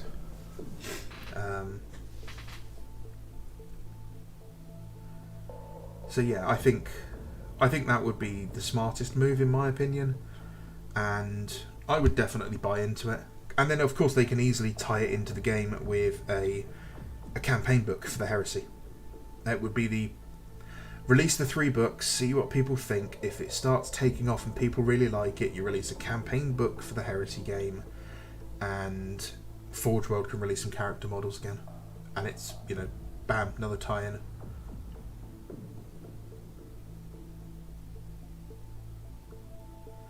A small indication that a lot of resources are going elsewhere and no one is authorised to know outside of... Yeah, that would be good. You know, we know why his resources are being pulled away. He doesn't know why, and no one else can get him an answer either. I would like that. Yeah, that'd be cool. But yeah, I don't want them to fall to chaos. Adamantly. Even throughout the conflict, have them actively fighting chaos. Because that's what they're doing, that's their job. And, you know, these...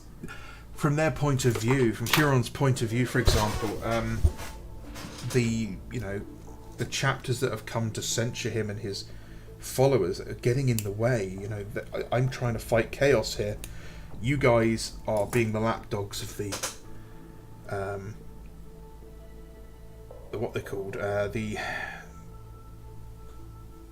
High Lords of Terror, don't you understand you're getting in the way? You know, you're making things more difficult.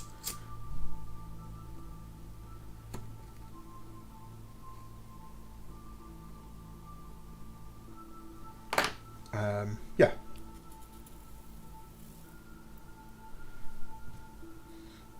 Glue fumes. Yummy.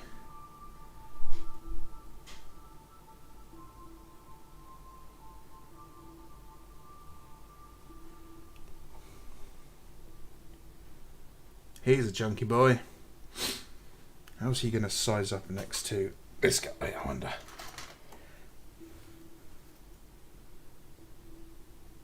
Not too bad, I suppose.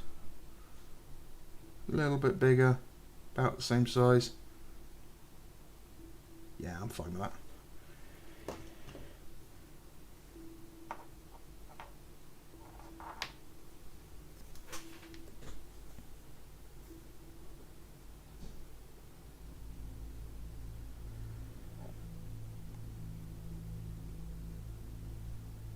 It's funny to think that a lot of the early Bando War takes place during the First Tyrannic War.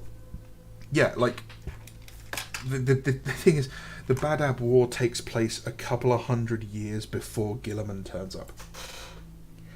If they had literally just waited a hop, skip and a jump, Guilliman could have turned up, looked at the whole situation and gone, get these guys some more resources, and the whole thing would have been avoided.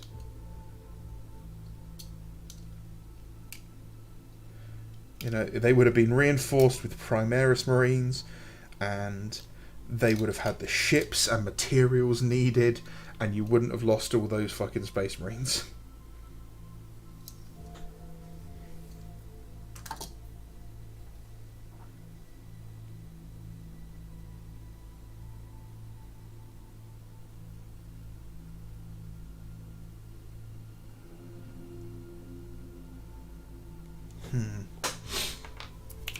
Right, there we are.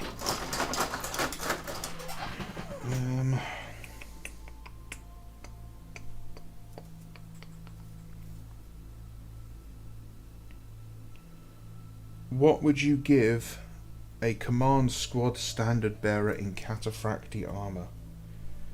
What would be the best option?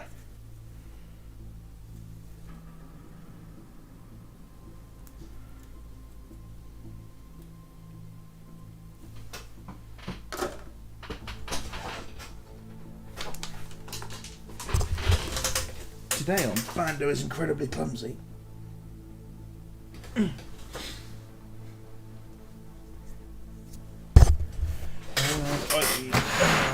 The Deathwing sprues. Where did I hide the Deathwing sprues? Oh, where'd you go? Third sprue in. That's handy.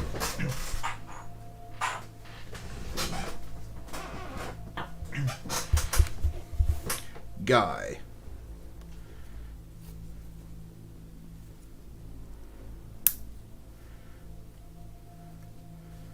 Whoever shot first is the bad gay. Yes, can confirm. Give him a multi-melter or plasma. Do you mean like a combi weapon? Should he not have some sort of melee weapon?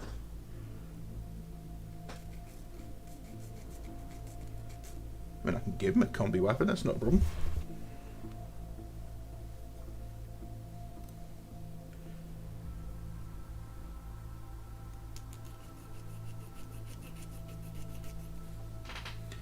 I'm going to do something I should do it on camera to at least make this look interesting.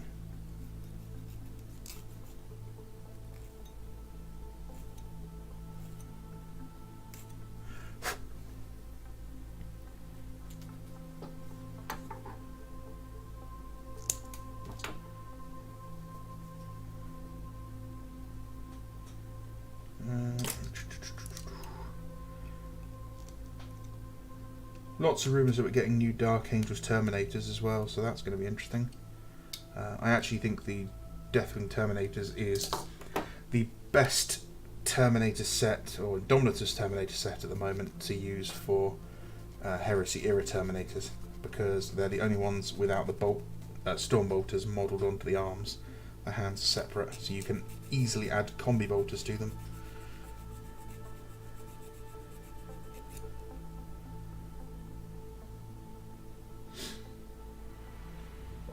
Yeah, so I mean, before you start another big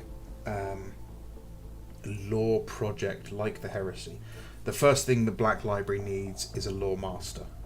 They need someone whose job it is to just know the lore, and they should be a person that someone can go up to and go, hey, what colour does Atadolf wear? Would they ever use crossbows, and is there any reason they wouldn't, eat chocolate on a Thursday? And the guy can just list off all the reasons they wouldn't eat chocolate on a Thursday. He needs to be a full-on Spurglord for the lore. And yeah, he basically, or she, whoever they are, their whole thing should be keeping the lore in line and consistent. Because as much as modern Hollywood seems to want to get away from the concept of canon is what takes your science fiction property from being a TV show to being a franchise. The reason people read Star Wars and Star Trek books is because they want to know more about the story. They want to know what's happening to those characters. They also want to know that what's happening in that book is important. That it's somehow more, their knowledge is worth something.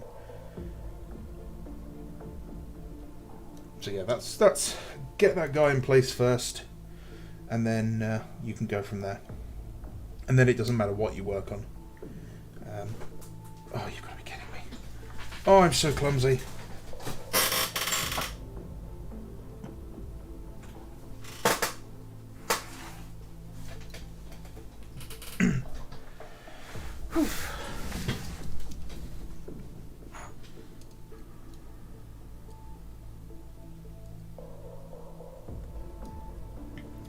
Other than that, I mean, last week we theory crafted a lot about Horus returning. That could be quite fun. Leading his abyssal crusade with his false Primarchs. That would be a really interesting storyline, in my opinion. Should I get Legion upgrades for the vehicle doors? I mean, that is a very personal choice. If you want to. I wouldn't, or don't, because I think they're too expensive for what they are, when you can just use many of the very large decals on the decal sheet, which, where else are you going to use them? And I think decals look better than embossed details, in my opinion. However, if you don't like using decals, go for it.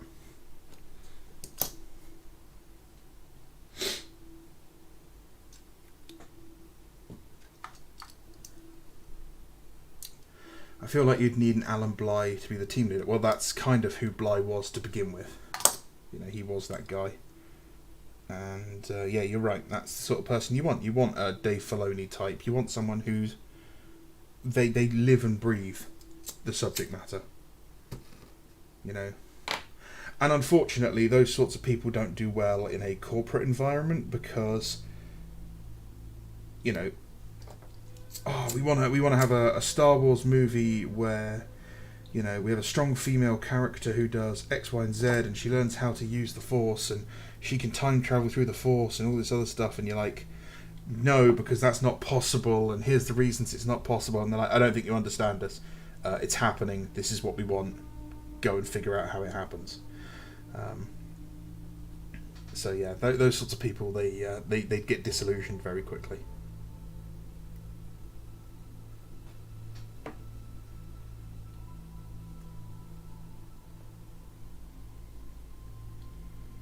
I think they use the Land Raider doors, but someone who's actually built the Kratos can probably tell you I haven't.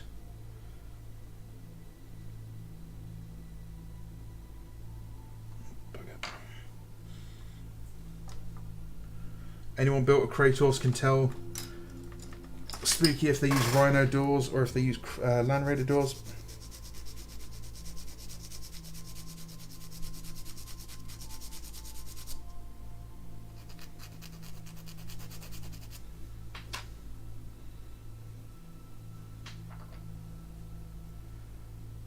I have heard about the War of the Fake Primarch, but what actually happened? Well, we don't know, because I think, as far as I'm aware, the only bit of information we have on that is the name, the War of the False Primarch.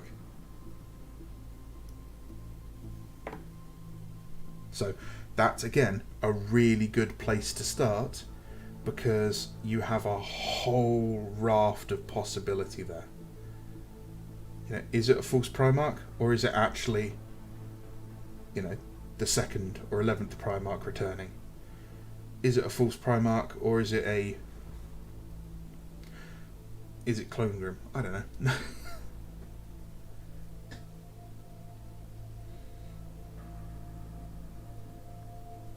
There's lots and lots of opportunity there for some really interesting stuff, all depending on who you get to write it.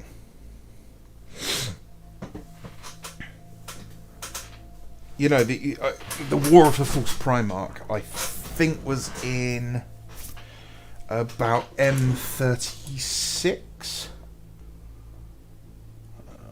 Let me... Okay, sure I don't knock over this super glue. M33, 780 to 860. Now largely lost to myth and purged from all records that plunged the Segmentum Pacificus into anarchy from 780 M33 to 860. And that's it, that's all we know. Imagine it was the 2nd and 11th, or 2nd or 11th Primarch trying to unify mankind, stamping out the start of the religious build-up, you know, all of that sort of shit. But obviously being defeated.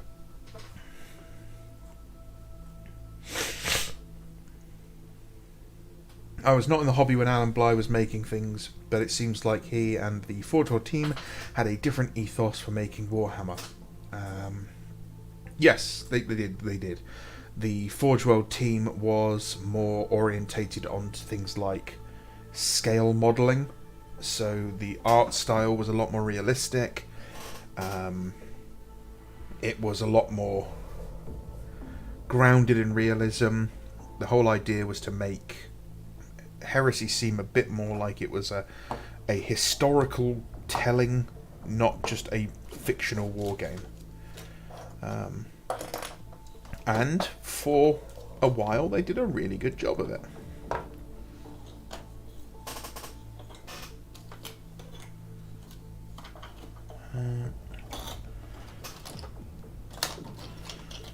I have a banner for this guy and I don't know where it's gone.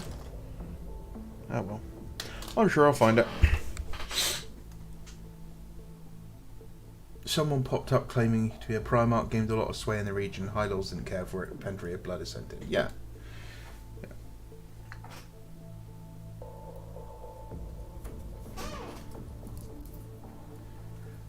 Yes, I think it is during the Curse Founding. So that's something you could, you know, there's nothing there. You can expand on it if you want. 90 or 80 years, that's a fair amount of time, if you actually fill it with stuff. Focusing on, I don't know, Imperial Guard regiments, focusing on, you know, submarine stuff, that sort of thing. It could be really interesting.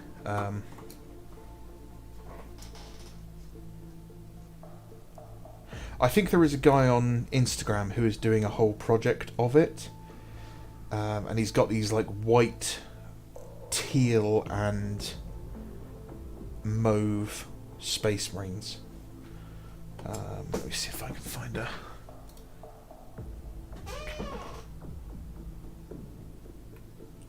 Yeah, this is it.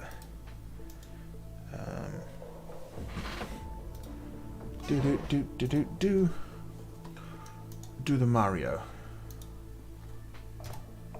Yeah, this is it. No idea what his name is though. But he has like a whole load of he's doing a whole series on it, which is pretty cool.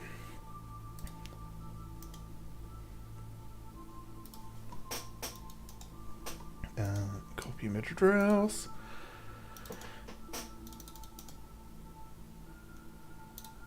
There's some more of them. Like, they look really cool. I really like the style he's gone for. The colour scheme's really cool. Yeah, and he's committed to it, which is really cool as well.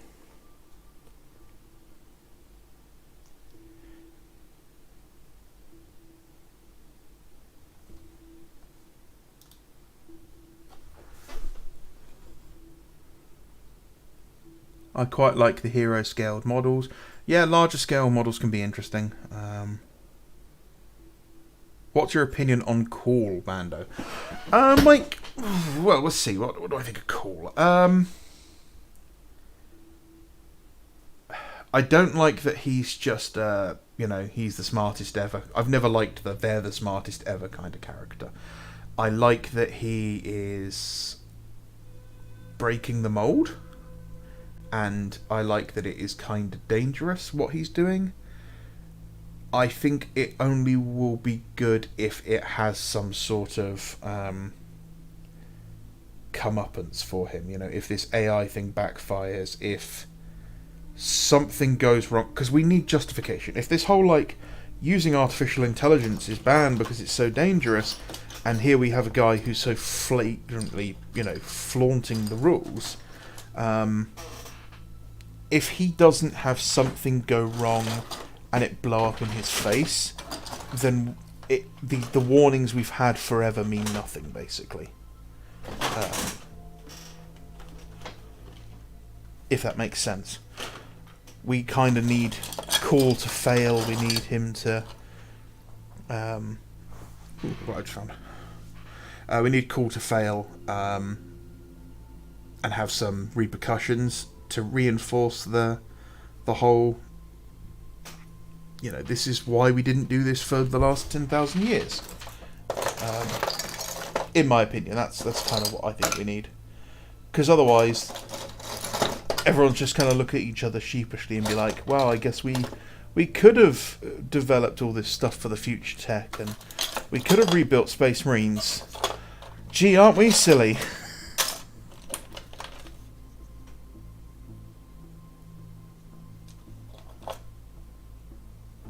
So yeah, I don't mind it. I don't like that he's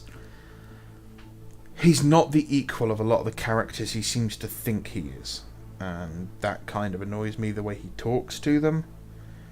I mean, I think like Vashtor could be someone who could really put him in his place. He's like, oh, I'm also superior, I'm so clever, la da da da da, and Vashtor is just like, I'm going to take you apart bolt by bolt. I'm going to make it so nothing you create works. Could you imagine it? Call can't create anything. He's cursed. He doesn't know. He can't... Like, everything he makes breaks. Everything he breaks fails. Because he's tried to bargain with Vashtor. And he can't let anyone know, because if they know he can't make anything, they'll ask why he can't make anything. And if it finds out why he's done this, he's in trouble. But he's just a bit flat at the moment, in my opinion. Hey, do you have a Discord or something? Would love to run a narrative campaign by you guys. So mostly I sit in the Outer Circles Discord, which, you're free to join. I don't think it's currently open. I'll have to go and get an invite link. Let me go and annoy the powers that be.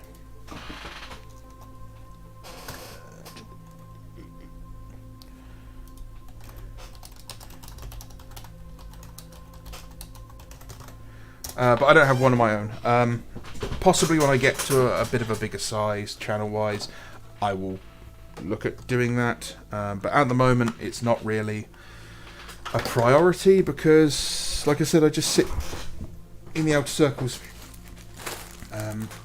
stealing his Discord. Because all my friends is there. They're not really my friends. They're just people I desperately try to impress on the internet.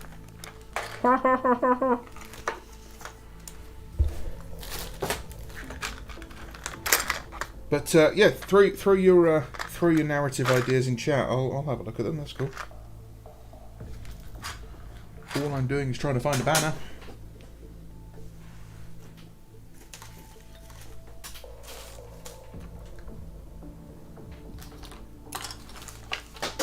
Everything's falling apart. I'm going to stop.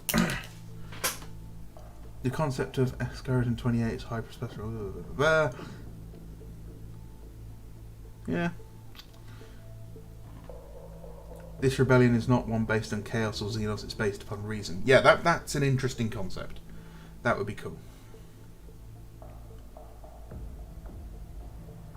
Sorry for my constant typos, I've drank a whole bottle of port.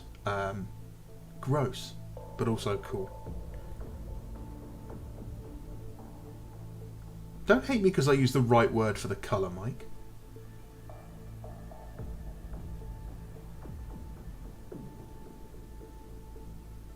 They should have made cool to blame for the curse fan. Yeah, I mean, that's the sort of thing. It's not something I'd make a big deal out of. I would basically make it a throwaway line that, you know, oh, you're responsible for the 33rd founding or 13th founding, whatever it was, and you know, that was an accident. I could explain, or you wouldn't understand, that sort of thing. And it's just out of the way. But we know, you know. This is annoying. I had a banner which I covered in skulls and other weird and wonderful bits for this guy, and I can't find it anymore. I guess it's the what's this? The consequences of my actions of having a messy desk. Oh well.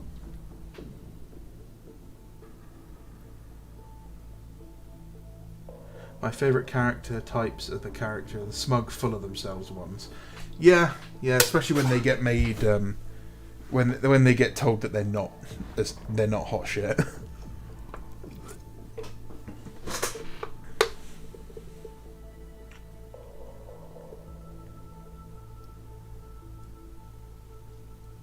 I've never joined a Discord. Are there many good 40k ones? Well, no, not in any 40k Discords.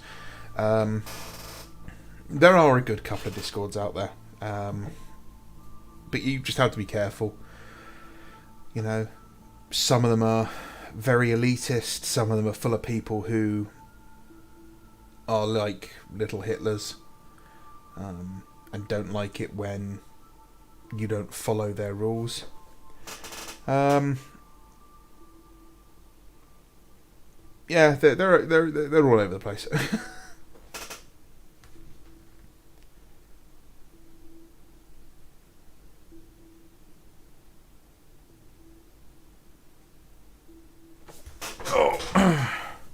I'm supposed to be doing this Necromunda campaign, but I haven't had a real chance to sit down and build a gang. I don't have the books. The website that they're all using to build their gangs hasn't replied to me on my application to open an account, so I can't use that yet. So I might just start putting them together randomly and see what I can use. But yeah, that'll be what I do eventually. I need to figure out a model to use for oh, what's his name? Why can't I think of it? Oh, that's really annoying me now. Lucretius Corvo. I need to find a model to use to make Lucretius Corvo. My plan originally was to use the Forge World Praetor, but I don't think this armour is really not suitable, but I don't think it's enough for an Ultramarines Praetor. I think, even though he's supposed to be a soldier, if he's wearing Terminator armour, I think he'd be wearing something a bit more. Why not live stream making it? I might do. I might do more live streams next week. I'm not entirely sure yet. Gene Steelers with the limo. Oh, James, yes. that is a model that Forge World should make, is basically style it on like the Ridge Runner-ish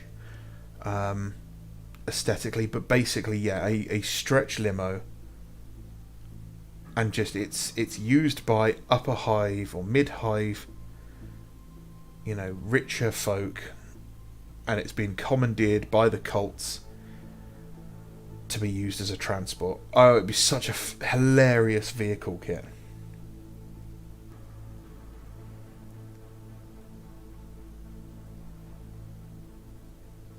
How about the Forge World Praetor set? Yeah, it's another good one to use.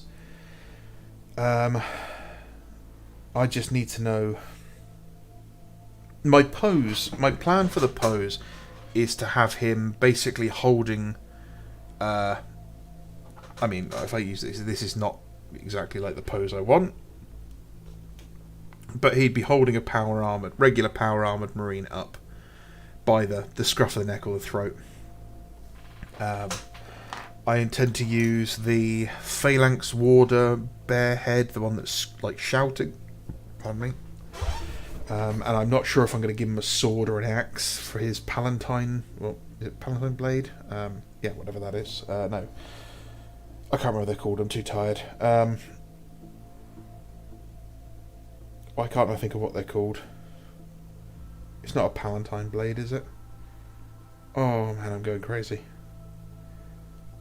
Getting old sucks. Yeah, so that's kind of the plan for it, was to have him holding an Alpha Legionnaire up by the throat and being like, I'm all angry and shouty.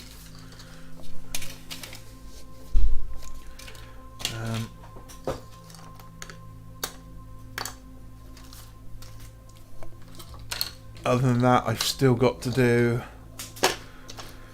another 5 Terminators with combi weapons, and I think I was going to do combi weapon Thunderhammers, just so they were a bit better at killing dreadnoughts.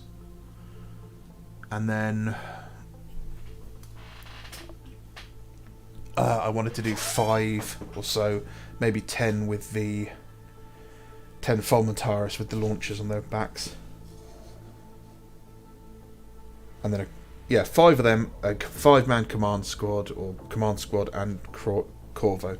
So that would be 2 squads of 10, and then a squad of 5, another squad of 5. That would be fine. And then I've got a second dreadnought to do.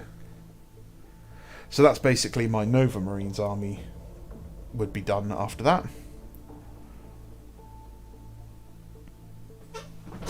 I still really like this guy. This is one of my favourite of the Nova Marines I've done. I really just like how chunky and imposing he looks.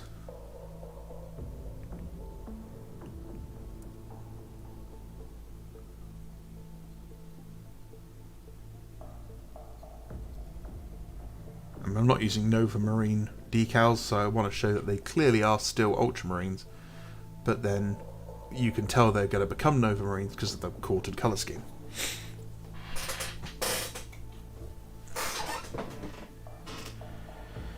I love kit bashes, they're better than most GW releases. Yeah, kit bashes are my favourite. There is nothing better than a good kit bash.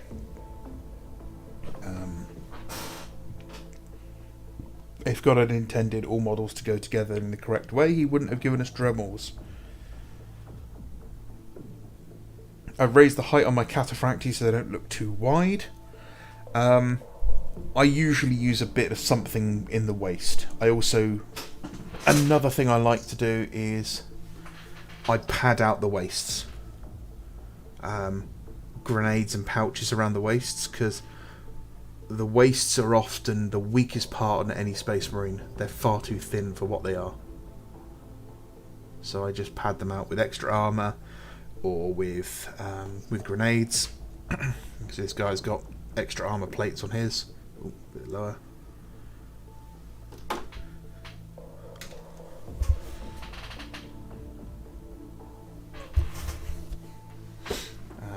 And then obviously, like these guys, a lot of them have got pouches and stuff.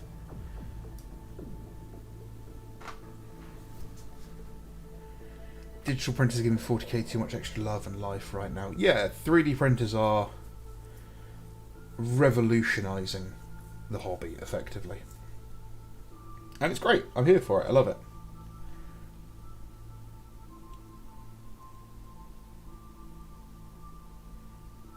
Yeah, loads of room for pouches and grenades. Now that's one thing I am getting short of is pouches and grenades, so that's something I probably should be printing is large numbers of those. Height raised custodians look really good. I think the side shields and putting their daggers on their hips really help.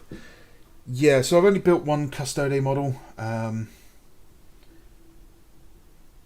don't know if I'd ever do any more.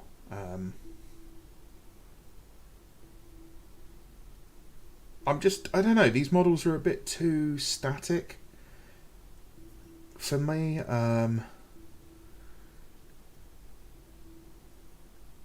These guys are supposed to be your bread and butter, and they're just a bit kind of boring. You know, I think if we could get some arms with where they're holding the spears in both hands, where they're clearly swinging them, maybe get some walking and running legs. What I'd like is a second box of Custodes, the regular Custode Guardians or whatever they are, in just some different poses, but make all the parts compatible with the first kit, so you can just buy the two boxes, mix and match the parts together, and get some really unique poses.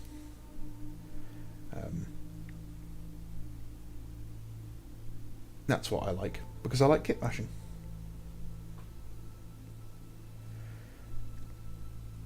I mean, I'd like to do. I've got 4 left of them, so I should put them together.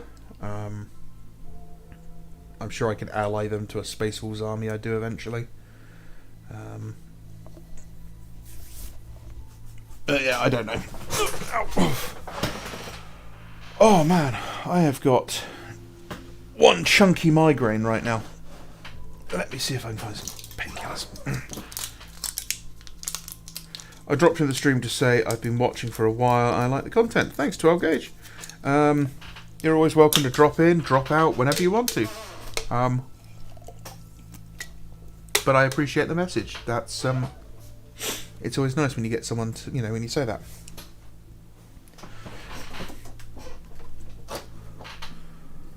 And my drawer is stuck. That's good.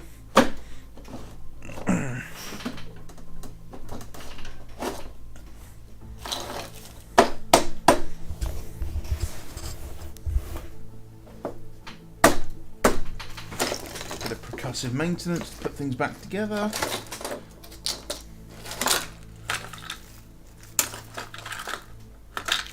Oh, I need to have a real tidy up.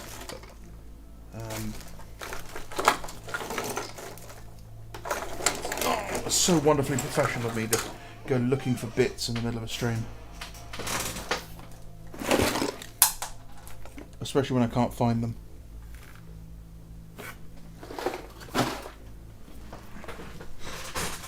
I still don't know to equip this guy. He's getting a banner. Should I just give him a power fist? Should I give him a charmer weapon?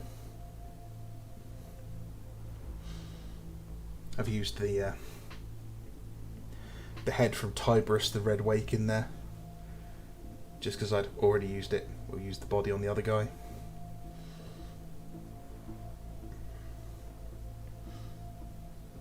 I always worry that I will try to make a different pose and ruin the mini. Well, here's the secret, Mike. You will ruin the mini, and you will make mistakes, and you will waste money. You will cock up and cost yourself money, but you have to do that to learn how to do it right next time.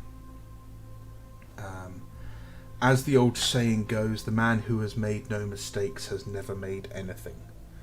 So you have to chop the body up,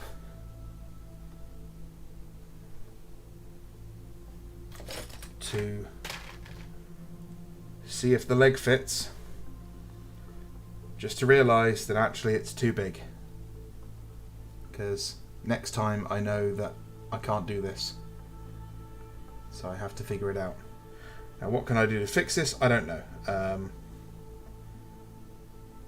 There's not much I can do to shorten this leg particularly, but I will figure it out.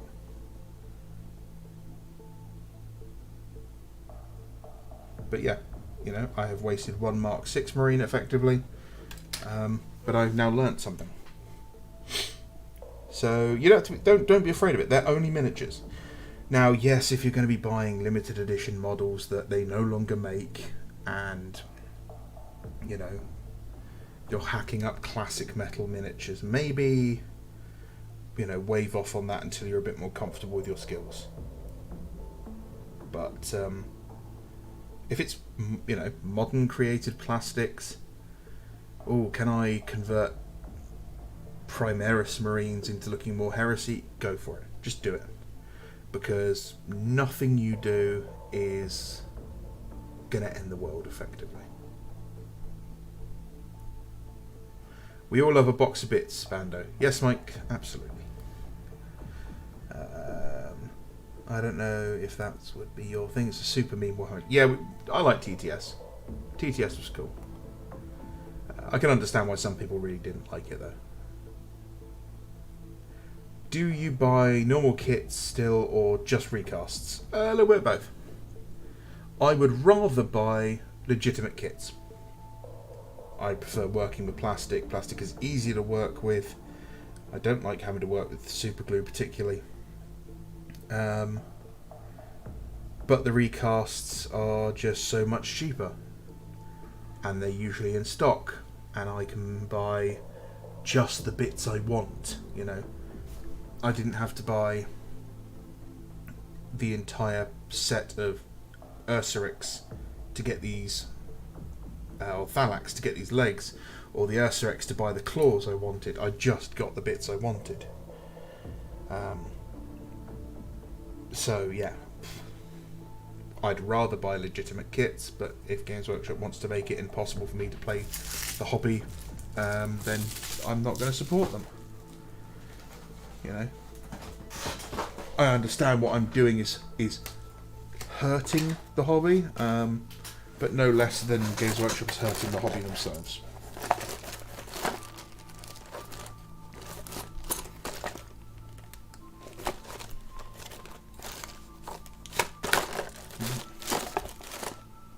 No, none of those bits are what I'm after. No.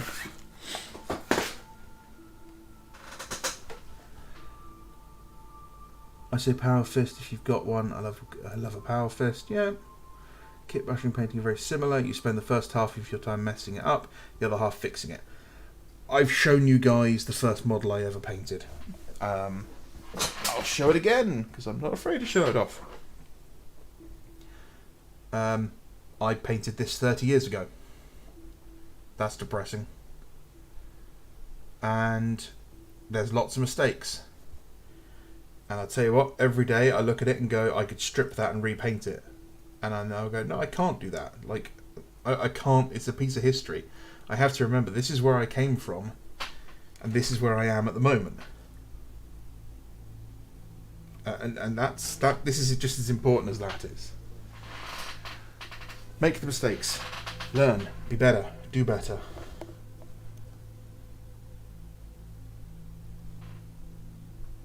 If GW would just sell us their damaged kits for bits, they'd be rolling in money.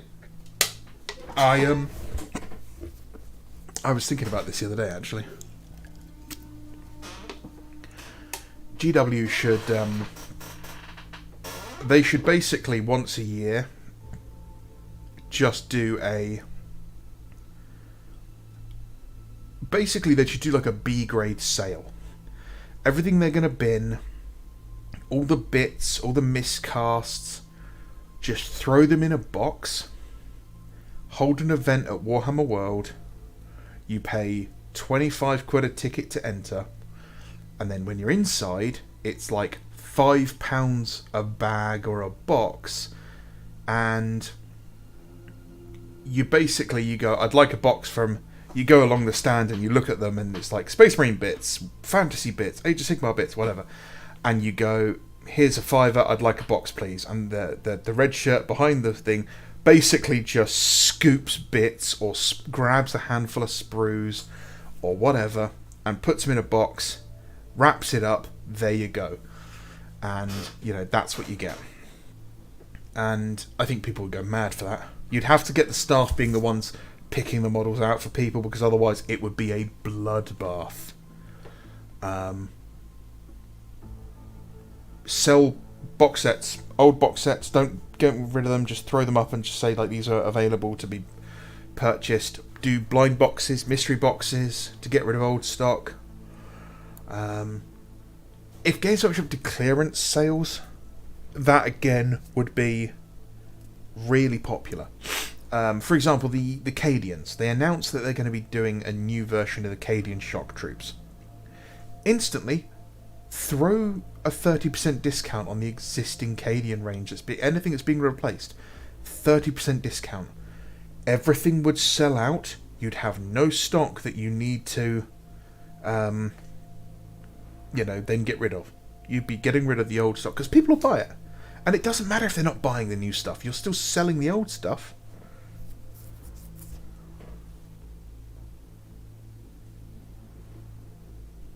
It would make Blood Bowl look friendly, buddy. It would make Blood Bowl look friendly.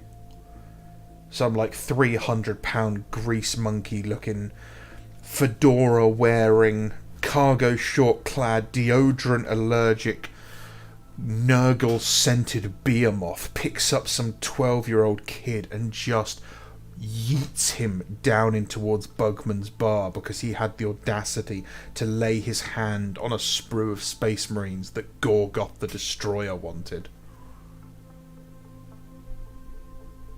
That would be what it's like. I'm not even joking. I've seen that sort of thing when you've had bring and buy sales at games clubs where they've had like boxes of sprues and they go through them like locusts. But they're not worthless because you can still sell them. If the box costs you 15 cent to make, 15p to make, and you sell it for 20 quid versus selling it for 90 like you would normally, you've still made a huge amount of profit off of it.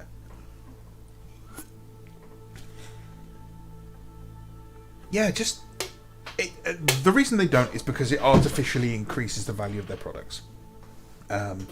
It's the same reason that who is it? There's a luxury car manufacturer. I can't remember if it's Bugatti or might be Lexus. I don't do cars, so I don't really care. It's not important to the story. But basically, when you buy a car from them, you sign an agreement that you will not resell the car to anyone else. If you wish to sell the car, you must sell it back to the manufacturer. What this does is it completely destroys the second-hand market, keeping the price of the items up artificially. And that's the sort of thing Games Workshop wants. They want their models to cost a lot of money. They don't want them to come down in price. They don't want them to be second-hand. They don't want value there. Is that really what the markup is on the price? Yes, basically. The most expensive thing Games Workshop produces is the cardboard boxes. I'm not even fucking joking. The cardboard boxes cost them the most to manufacture. The plastic, so injection molded plastic usually comes in bags. It's like loads of little balls, which is then heated up and then mixed with a dye. They are paying a couple of pounds for like £200 bags, and those will make thousands of miniatures. The design of these models may take, 10, 15 man hours basically. It's got even shorter with CAD design, where basically if now you've got a Space Marine, you can just load a Space Marine body in, you can throw it into a series of pre-selected poses, mirror the pose, and then you've got a whole digital media library of all the different bits and bobs you want to see. Just like when we're building 3D printed models. They can just go, okay, we want this style of shoulder pad, we'll put that on there. oh, I want laurel, so they can take the 2D shape of a laurel and then automatically apply it to the shoulder pad, tweak it around a little bit to make it look a bit more unique. Once they're happy with the model, once they get sign off, they basically load it into a different program which automatically cuts the mini into a sprue, and it runs through thousands of permutations of what the best sprue is. You finally sign off on that, you print a rapid prototyping version using their 3D printer.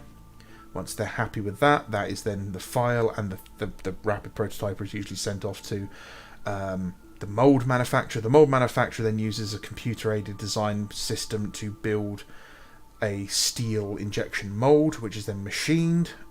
They get sent back several molds. The molds are the most expensive part, but that doesn't matter. And then, you pay an artist to do the artwork for the box, and then you send that off with the design for the box. And the box takes the longest to make as well, actually, which is ironic. And then, the boxes get printed. The boxes take the longest, the boxes cost the most. The plastic, the design, all of that is recouped really quick. You got to remember, these model design guys are not paid horrendously well. Even if they're paid, say, £50,000 a year, which is up there, I'd be surprised if they're paid much more than that. And they spend an hour designing a model, well, that's paid off with basically a box of Primaris Marines. So you sell 100 boxes of Primaris Marines, you've basically paid for the design side of the models. The mould is going to be the bit that takes the longest to pay off, because it's several £1,000,000 sometimes. Not always, but it can be up there, depending if it's like a slide mould and stuff. But the rate that we buy these miniatures, so to put it in an example, the moulds for the Deradrea Dreadnought and the Mark III Marines that are coming out tomorrow, I wouldn't be surprised if those aren't paid off by the end of tomorrow. Just on pre-orders. Because that's the markup. So, I mean, there is a reason that, you can't sell it at cost. You can't sell it at 15p. Because you have to pay your electric, you have to pay your design staff, you have to pay for the mould, you have to pay for the shipping, you have to pay for the storage, you have to pay for the shop, you have to pay the shop staff, you have to pay the shop's electricity. But if they were selling it at cost, I mean, box of £35 or £35 Space Marines,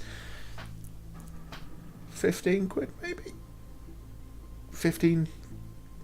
No, not even that, because 15 quid is basically what you're paying for it in with your staff discount. So 10, 11 quid maybe, and they'd still be making a profit off of that. GW could survive by selling at a 50% discount, basically. No joke, they really could. The shareholders would go insane.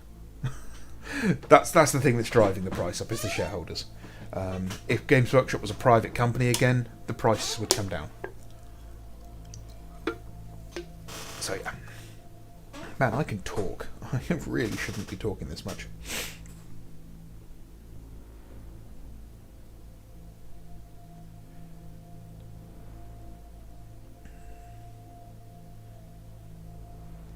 It's kind of funny you used a car analogy, because buying a new army is worth the expense. You know what, Alpha? You're not far off. I've seen people posting pictures going, oh man, I just couldn't help myself, guys, and it's a pile of models. And I've worked it out and literally gone onto Auto Trader and gone, here's like an Audi from 3 years ago that costs the same as what you've just spent on models.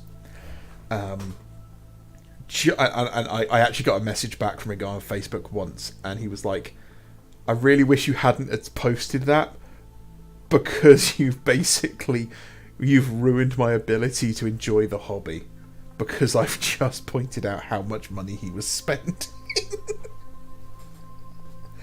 And I did feel a bit bad for him. Not too bad, but just a little bit. So yeah, Dick move by Bando. GW is smart though. Yes, I don't want to give the wrong impression. Games Workshop, there are people working at Games Workshop who are very intelligent. They have a market research team and a project research team who know what they're doing. They're not stupid. As much as we give them shit, they're not stupid. They are making an absolute fortune off of us. And they will keep making a fortune off of us. What they are, however, is greedy.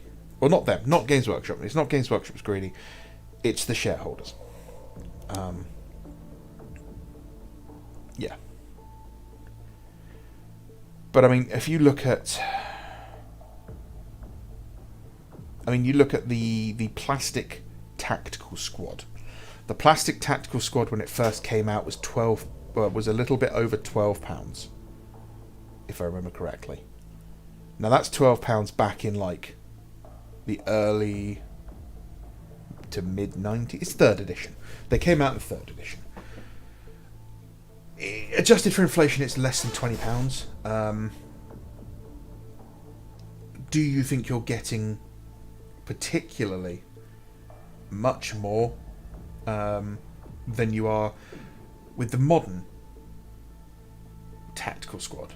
I mean, you're getting a few more bits. The models are a bit higher quality sculpts, but those sort of things, like the quality of the sculpts doesn't really... It scales. You know, a mould for the Tactical Squad effectively is as difficult to make today as it was back then. But the price of the kit is now 3 times higher. My biggest impulse buy was a Knight Lancer in plastic. I just got my college test results back and wanted to get myself a tank as a reward. Then I found out the Lancer had come out. Well, that's fine, Spooky. You know, if you've got the money to do it, you shouldn't ever feel bad if you've bought something that you can afford. For me, I wouldn't be able to walk into my local game shop and just go, ooh, a Knight, and pick it up. Any of the Knights, even the Armigers.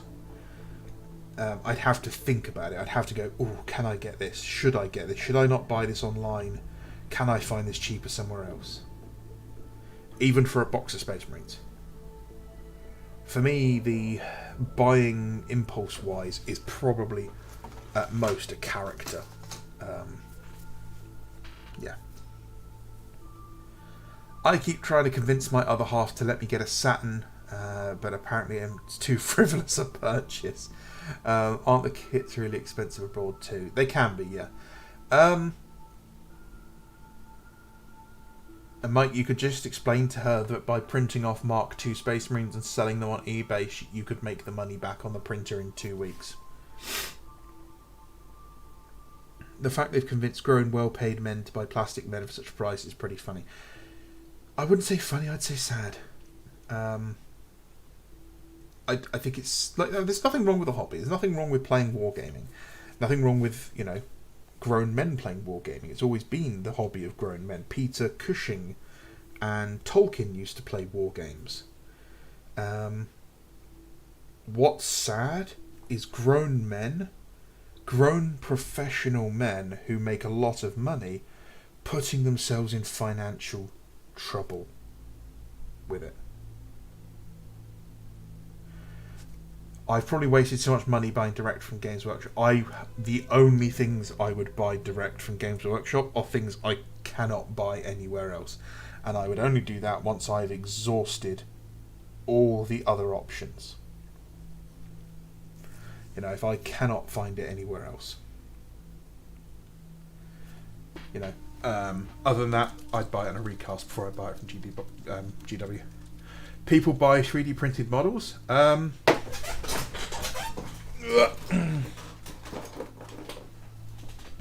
Yeah, we do.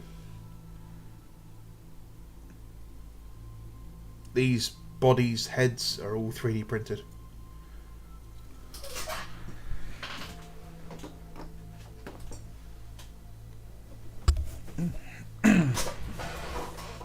But yeah, you could, you get on Discord, you talk to people. You might struggle on eBay because you have to. It depends on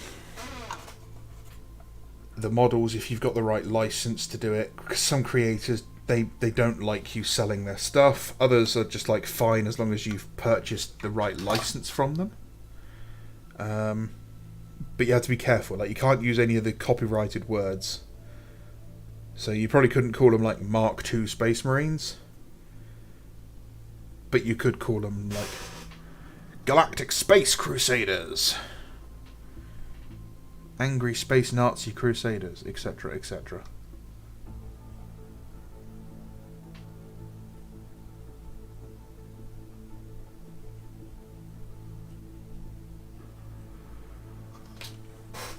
So yeah, you have to check with the provider, the guy who makes them, whether or not he's okay with it. If he is, go for it.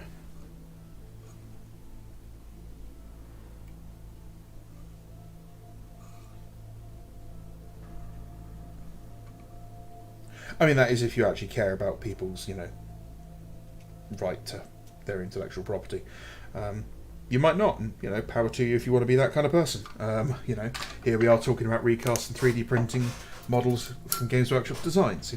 Morality is flexible at this point. I'm a little colourblind, so I like buying paints in GW stores because I can show the staff a photo and ask what colour would be best. That's understandable. That's understandable.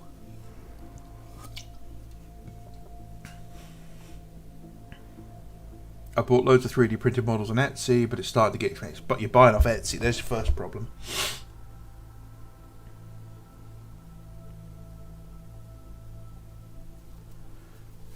I was lucky enough to have a family who picked me up a 3D printer. That's cool. I got one the first week of lockdown because I was working from home. I used to commute. I would spend £250 a month on a train ticket every month. And because I wasn't going into the office for at least 2 months, I had my £250 put aside for my train ticket, and my Mars 1 was on sale, so I bought a 3D printer.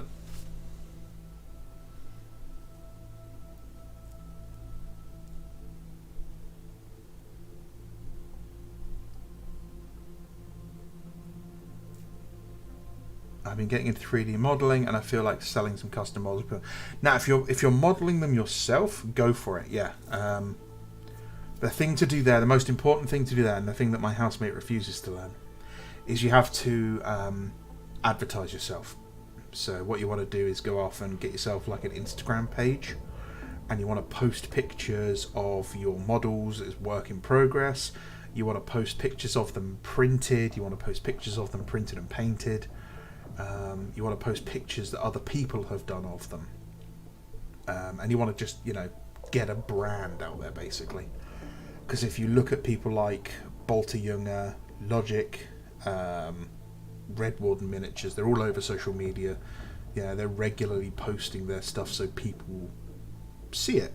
And that's what you want. You need to get it out there so people see it and they know.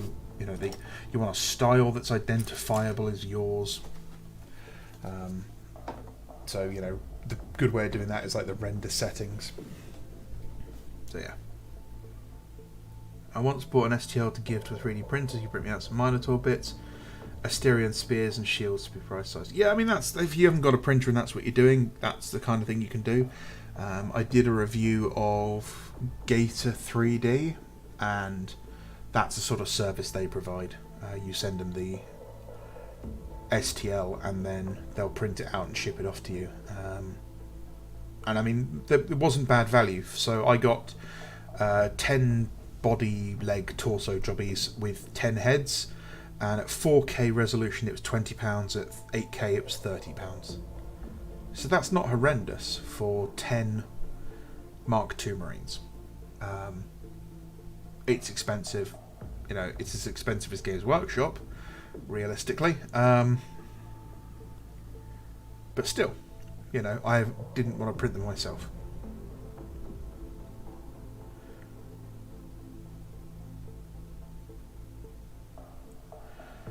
I don't know how new you are, but a good rule once someone told me is every mini you buy and paint up, do it before you pick any new stuff up. Yeah, if you can paint your stuff before you buy new stuff, you're better than 99% of hobbyists. You're not going to be able to do it. You're not. You're really not. We all try to. We all say we're going to do it, and then we all end up buying like 15 armies worth of models. None of us will admit we've got a problem. We've all got problems. Horrendous problems. We've all got an addiction.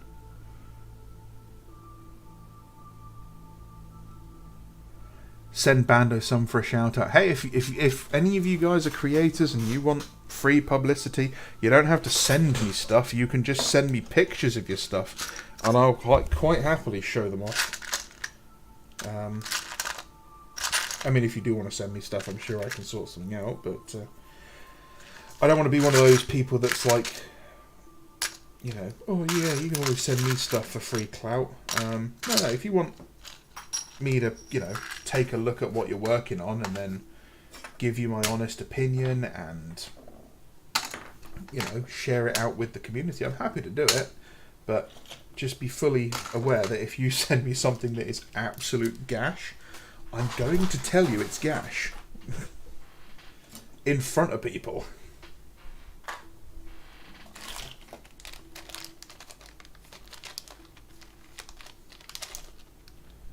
Okay, so what we got? 3 sets of outrider legs. I need those. My housemate has started working on 3D printed stuff for Warhammer terrain for a relatively well-known manufacturer, which is going to be very interesting when he finally gets it finished.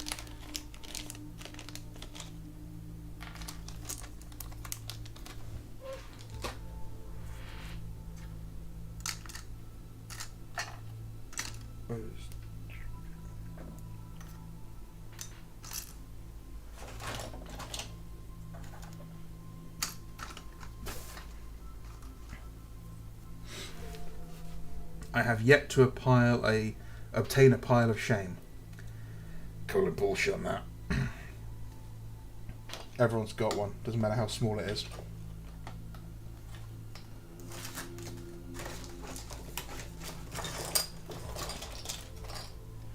Need to paint this guy next. Do him as a test for some Galvor back.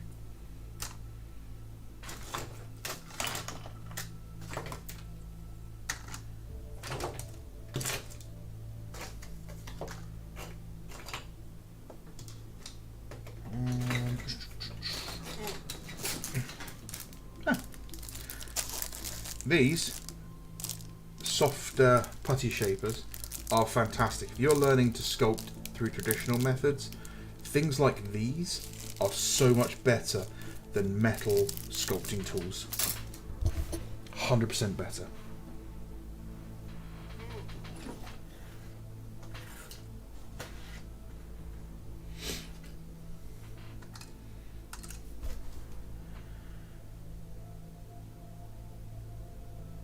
I'm based in the US. I'm based in Great Britain. Well, one of you two have just beaten that one. Most YouTubers do a best the community thing. Bando gets up to the worst stuff. Yeah. I have thought about doing like a This Week in the Heresy and showing off things that I've seen around like Instagram and on the forums and stuff. But I just never get around to it. How many different armies do you have, Bando? This is a question I get asked almost weekly. And I'm starting to think that I need to record a song about it that's like Jocko from the Animaniacs, where he goes through every single country in alphabetical order. You know, we got Alpha Legion Blood Angels. But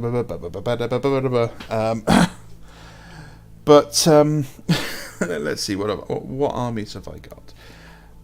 I have 2 Ultramarines armies. I have a Night Lords army. I have an Eldar army. Sons of Horus, Imperial Fists, Orcs, Iron Hands, Salamanders, Raven Guard, Emperor's Children, White Scars, A Thousand Suns, Militia,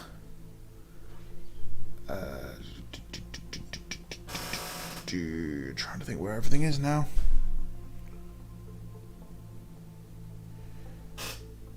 Death Guard 40k, Imperial Guard 40k. That's why I've already done the Orcs. Bolt action, I've got Desert Germans, Berlin Germans, Russians, Russian Navy, Early War Polish,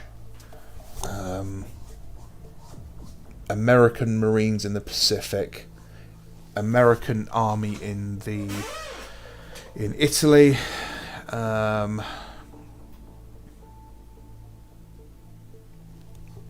trying to think if there's others. I'm sure there's more. I mean, I can't really. I don't know if I can count my bad ab stuff as wars, or as bad ab stuff as armies. I don't know if I've done Blood Angels. I got Blood Angels, Sons of Medusa, Howling Griffins, Mantis Warriors have just been started. Iron Hand Primaris, but I pretty much abandoned those. Yeah, too many. The answer to the question is I have too many. Yeah. I've got some of those soft plastic sculpting tools when I started messing with female. Yeah. They're just so much better than the metal sculpting tools that everyone picks up for using. They're a lot more forgiving. I'll send you photos of any of my stuff if you want images to pad videos out. I will probably put out a thing on Instagram or something. I'm trying to get DCP over on the Discord to give me a permanent invite link. But I don't think Maka wants to have like the server for Discord to be like open for everyone at all times. So I might end up having to make my own Discord. I'd rather not. But I'm sure if I can get a permanent thing and maybe you'll get like a, I don't know, channel for me or something in there. And just, you guys can send me anything in there. I think this week in Horus Heresy would be Cook or Cock. I can't quite read that. Not a lot of people do Horus Heresy stuff, and it sucks, especially with lots of people getting the box set for free. Yeah, apparently Games Workshop's not happy with content creators. Apparently a lot of the content creators are doing the absolute bare minimum that they're contractually obliged to do for these box sets, and they're not really making the return on the investment, from what I hear. So Games Workshop is kind of scaling back how much they're sending out to people, which I'm kind of okay with, because frankly I don't like it that everyone has them weeks before everyone else gets them, because part of the magic, such a dumb way to say it, but part of the enjoyment of getting a new box set is when you open it up and you're looking at all the details, you're looking at everything for the first time. Oh wow, look, these Mark III Marines have got extra van braces so I can use them on the heavy weapons arms. That's really cool. Oh look, the helmets have got little spikes on them, and all this sort of things you just sort of discover together. I really enjoy. And basically, like with the Age of Darkness box set, by the time I got my hands on one, I was sick and tired of Mark VI Marines. I was sick and tired of the Contemptor Dreadnought. I was sick and tired of the Spartan, because it had been weeks of people posting them, and I had no interest in doing my own stuff. And that was sad, because I got my box and it was like, great, now I can get on with my project. Not, yeah, I've got this new starter set, what am I going to do with it? So it was like the complete opposite of what I wanted it to be. Ironically, I've had 3 Age of Darkness box sets, and I've only painted to completion 1 of the Dreadnoughts. Also, I have an extra dreadnought here. I've just found the sprues for another Contemptor dreadnought. I have no idea which army should get it. I really don't. So, you guys, I'm sure, can come up with a better idea for which army I should do it in. I was thinking maybe of even doing it as a Mantis Warrior one for shits and giggles. I don't know. But yeah, I've got an extra Contemptor dreadnought I might build at some point. Or maybe I'll do that next week. Honestly, I'm okay with people getting free stuff for free. It clears. It will change your point of view if it's free. Yeah. Yeah, I mean, I do try to make sure that people know that when I'm reviewing stuff that I've paid for it myself. I haven't received any free stuff other than the compensation for the late delay on that 3D printed stuff, and I think I was clear enough that, you know, they provided a lot more than I ordered to say sorry for the fact it took 90 days or so to be delivered. Which again, I have to stress, you know, is not the normal behaviour of Gator 3D. They've just had extenuating circumstances, and they're doing better. They even made a post after I pointed out that, you know, maybe they should communicate better. They actually did put a post out and say that they'd messed up, they hadn't communicated enough, and that they were going to start communicating more. Which I thought was really nice. You know, it was cool.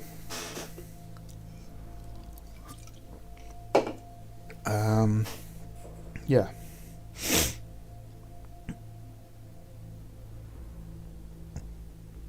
I saw the video with the black American soldier. What do you mean, Mike? Sorry. What context? Doing my laying down with a ghillie stealth suit idea. I really want to do some lying down sniper recon marines for my salamanders. But I really don't know how to do the best way to do prone Mark III Marines is going to be.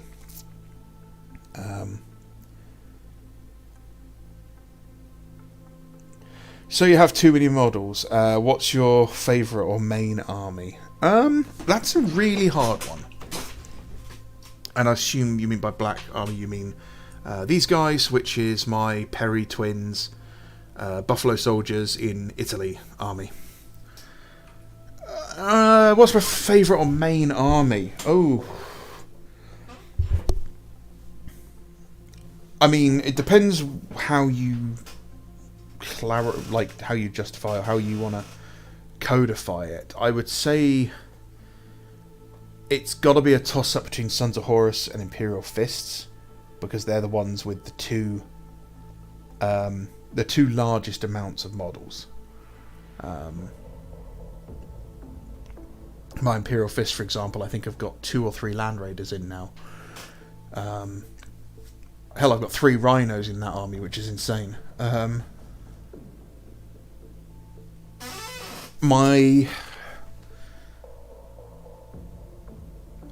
Thematically, my White Scars is my favourite army. I love the idea of a Dreadnought heavy White Scars army, because it's just so abhorrently wrong for the White Scars. I actually thought it'd be a really cool book. The whole book is basically just Dreadnoughts. All the characters are Dreadnoughts acting like normal people. I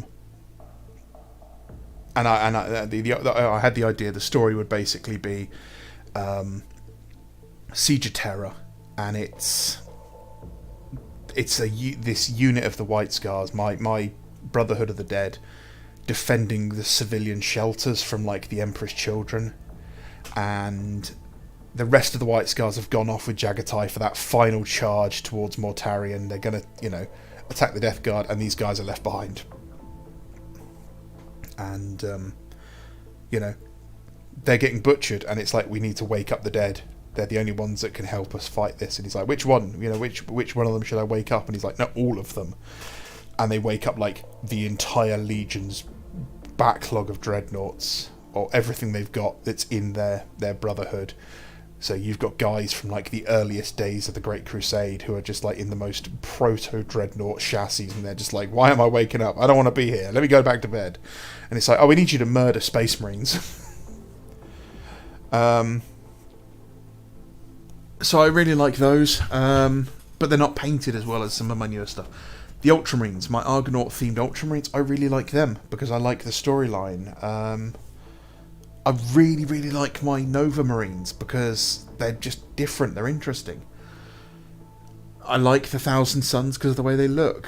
I can't tell you what my favourite army is because I like them all. I don't have a main army. I keep putting stuff into all of them. I can tell you probably what's my least main army, which is probably the Iron Hands at the moment. For some reason, I just don't seem to give them much attention and love. But, I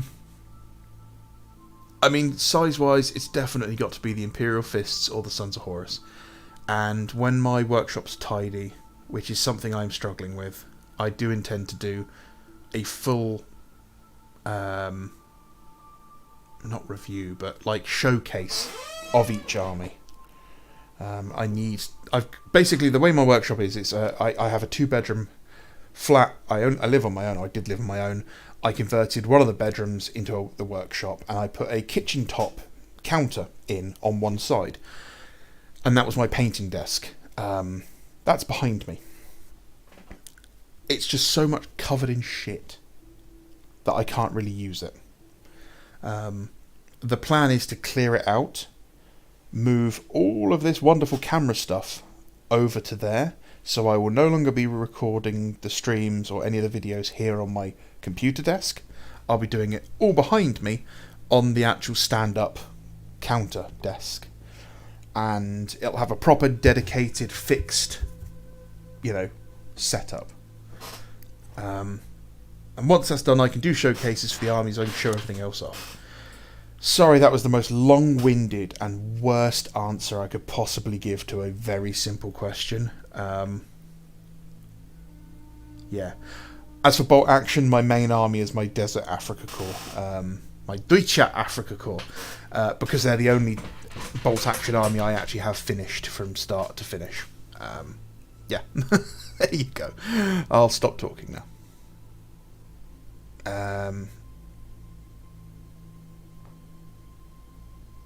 Prone may be a bit weird to fit on a base, but would be really immersive to see. I'd probably do them on 40mm or 50mm bases, if I'm going to be honest. Because I don't play particularly often, it's not a big deal for me to just do a 5-man squad on larger bases when prone.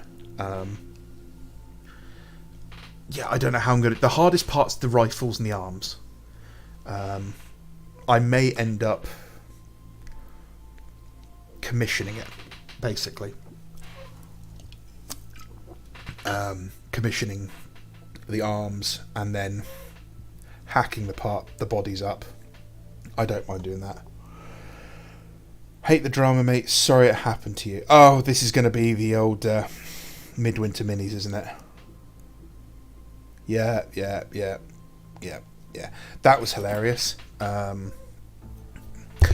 Quite regularly when I'm talking to people in real life who know about my channel, they're just like, start drama, it will get you more subscriptions, start drama. And I don't want to. In fact, after that Midwinter Minis video came out, I was very tentative about actually releasing another video, because I didn't want to become a drama channel. But to put it in perspective, a good video for me gets about 3,000 views. The Midwinter Minis video is, last time I checked, about 16,000 views. Yeah, so it was... where's it at? 19,000. 4 months ago, it's 19,000 views. The only video that comes close to it... I think the only one that comes close to it is the one where I basically called Warhammer players a bunch of junkies, and that has 6,500 views, which is insane. But I went from something like 200 subscribers up to like 600 subscribers from that one video, which is probably why so many people are like drama whores. I did notice in a couple of videos back, I put some really clickbaity titles in there: Warhammer bands, 3D printers, and that got like 5,500 views. I used, is it Discord? No, what's her name? The Irish channel, Discourse Miniatures. I used their face in a video that got like 4,500 views. The one where I had scam in really big words, that got like nearly 4,000 views. And it is, you like drama and all that sort of thing, it really does drive home the views, unfortunately, and it's not something I want to do, because it really does destroy you as a creator, basically. Is it a pile of shame, Bando? Oh, what, my wall behind me? No, it's just mess. It's just a joystick and models and a paint stand and pastels, painkillers, an airbrusher compressor, all sorts of garbage. It just needs tidying up, but I'm not very good at doing that sort of thing. Now, the pile of shame is underneath there, which is where all my sprues and extra bits from leftover kits sit. What happened is the first bolt action, you said, like, yeah. Is there anyone in chat or yourself, Bando, who's got any idea for a Ruinstorm army? I don't want to necessarily go down the Khorne route, but a mix of the gods or something completely different. So what I would do there is I would go for something completely different. I wouldn't go for something that looks like it belongs to any particular god. I would look at the kits as a starting point, but then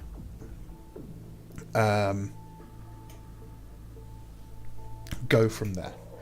What I would look at is there is a converted miniature called the Great Clean One, which is a Great Unclean One model that has basically been denerglified. That's a really good example of the sort of thing I would do. Take the model and change it, paint it in a unique colour scheme, and just make them look like monsters. Good example for some sort of inspiration would be the Hellraiser movies. You know, the body horror, the Cenobites in that, monster movies, werewolf movies, that sort of thing. So, for example, like I want to use Bloodletters as some of them. But what I'm going to do is take the horns off them, shave the heads back, but then like really bulk out the backs and give them like big, shaggy, hairy backs, a bit like the monsters in M. Night Shyamalan's The Village. And I'd be painting them up in a very kind of sickly, purpley, normal kind of skin tone, like bruised skin. You can do the Malice or Malal themed stuff. We've never seen any of it officially in the artwork. Malal's colour scheme, the only thing we've really seen is the Sons of Malice, which were a black and white half-schemed Space Marines. And they're basically, it's the force of chaos that is chaos against itself. And it's very popular for some reason. But I would just look at generic demon artwork, making them look scary and horrible. How would I put the hair on them? I'd probably do it with green stuff, just simply because it's easy enough. I'd probably use like milliput to bulk it out.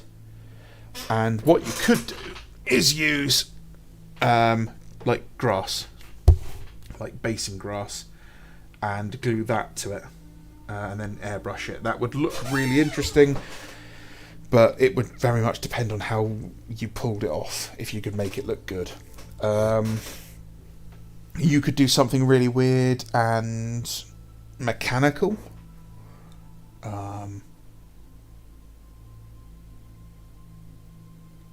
Yeah, it would just very much be how, you know, do what you want to do. Like something like the what are they called? Those. I'm just going to go to Games Workshop's website and pull them up. Let's have a quick look-see. Games Workshop. Do you know Games Workshop used to have a forum and it was hilariously bad? Here's another one.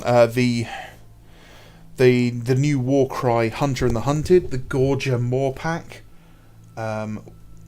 Those guys would look really cool as some sort of like demon brutes. Like these guys, heavily converted with bits, I think would make some really, really cool brutes. I'm not paying 80 quid to get them though. I will buy them off a recaster. But like this guy especially looks fantastic. So yeah, let's do Armies of Chaos Daemons.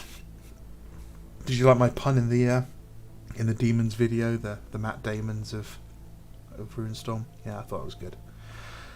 So I'd avoid a lot of these guys. The Nurgle stuff, definitely the Slaanesh stuff. Horrors are a good one. Just don't paint them blue and pink. Paint them in just random colours. Because a horror is literally mentioned in like the third of the Horus Heresy books. The Flesh Hounds as they are would work really, really well. What I wanted to do was I was going to use the Juggernauts. Just the Juggernauts without the Riders. But then I remembered how much they cost. But I like the idea of just the Juggernauts. I think could be a really cool like force. That's what I'm looking for. These guys. So say something like this. Take the fly bodies, take the wings off them, and then use like Tyrannid legs. And then make like giant weird spider monstery things.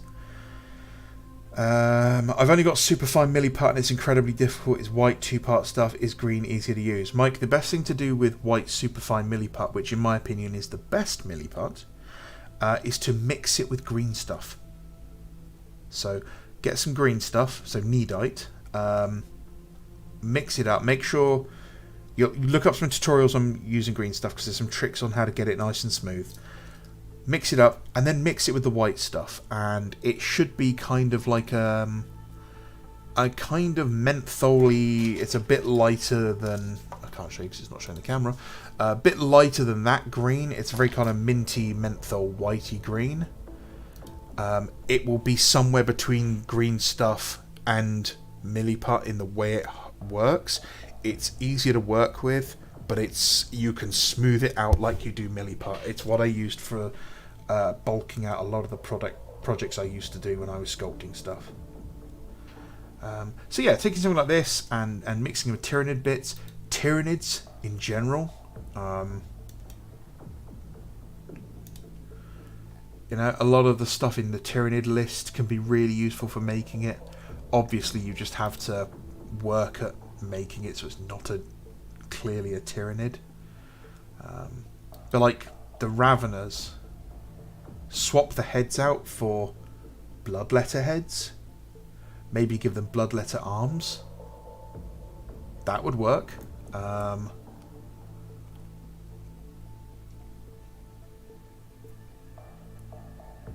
Yeah, I mean, a lot of these would work for all sorts of demons. By the way, if anyone has this Terminator from the Maleceptor kit going spare, let me know, because I've been after that one for ages, and I can't ever find him anywhere. The new Biovore and Pyrovore without the gun, like that as the body going up into sort of like a centaur, like a spider centaur thing, would be really cool. Mix the green stuff together in its two parts until it's green, and then mix the white stuff together in its two parts till it's mixed, and then mix the two together. So yeah, you'll use all 4 bits, but do that. The Lictor would be really good. The Death Leaper would be really good to make some sort of demon prince from as well, especially like a Slaneshi demon prince, because of the cloak. So really, the sky's the limit. Like, you just have to use your imagination. Grand Alliance Chaos, isn't it? Chaos. All armies are Chaos. The Skaven models. Archon, obviously without Archon himself, this would be a really good, I can't remember what they call it, but the really big demon. Maybe take the 3 heads off and just make it 1 head. That would be kind of cool.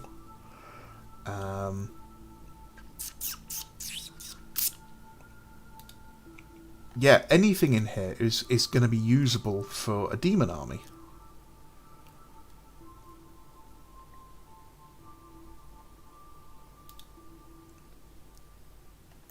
I wouldn't be surprised, by the way, if this is the that model with the spear in the most recent what do you call Rumor Engine. I wouldn't be surprised if this is it's Valkyr.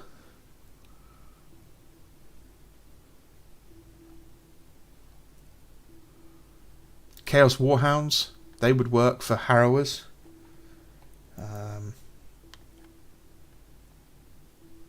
Screamers would be a really easy one to do. Hellstriders of Slanesh, another really easy one to use.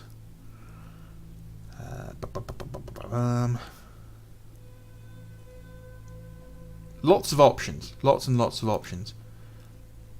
I need to use this at some point as well for my Argonaut themed army. The Ogreoid Thaumaturge would work. The Sphinx, you know, these ones that came out for Warcry, these sorts of models. The what was it? The Cyclops thing. That'd be a really cool one to use as a base film model as well. The Minotaurs, the Doomball, the Minotaurs and stuff like that, they'd be really cool to use. A lot of the Warcry stuff.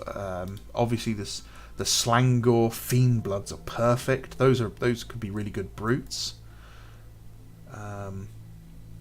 Dragon Ogres. Horticlus Slimucks would be good. The Gorgon is another really good one. The Cygor, the Hellpit Abomination, the Gargants. All of the giant models could be made into some really cool stuff. Yeah, this Rotspawn and the Jabberslithe, Bone Ripper, Glockin. The Glockin's a perfect one. This would be lose the guys on top. You know, stick a Knight's minigun in the middle of that thing and some other techno bits. This guy would be perfect. 80 quid. Oh, don't threaten me with a good time. I might do it. I might do it. I might put up a poll and see about if I should do that.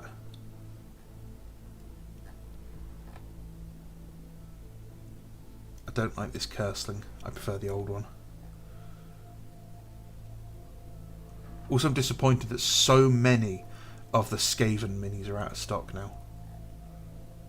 Yep, Slaughter Brute, that's another good. Bellacor's a really good one. Scarbrand and all that stuff.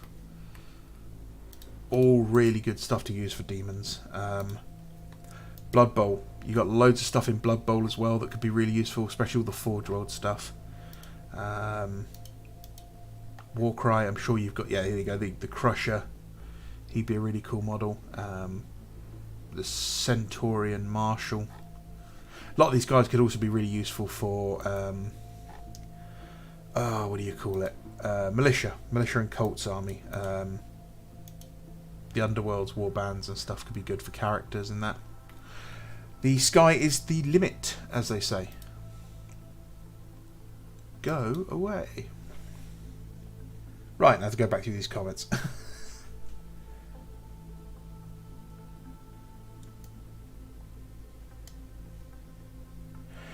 Can I ask where everyone gets their recasts from, or is it a banned subject on YouTube? I wouldn't say it's a banned subject, but a lot of people are very cautious about giving away their preferred recasters because Games Workshop does hire people to go out looking for them, and you know that you don't want to make their jobs easy, but basically you can just Google the model you're after and go beyond the first page of Google and you may find it.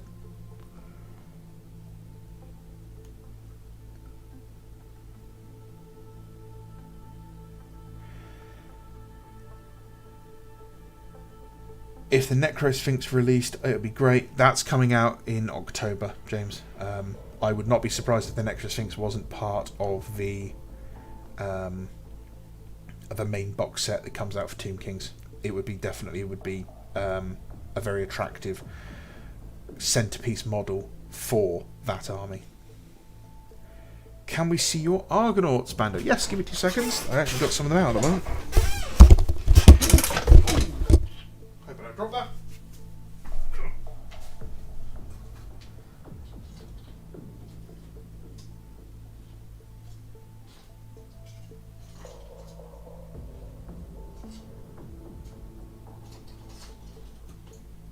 That'll do.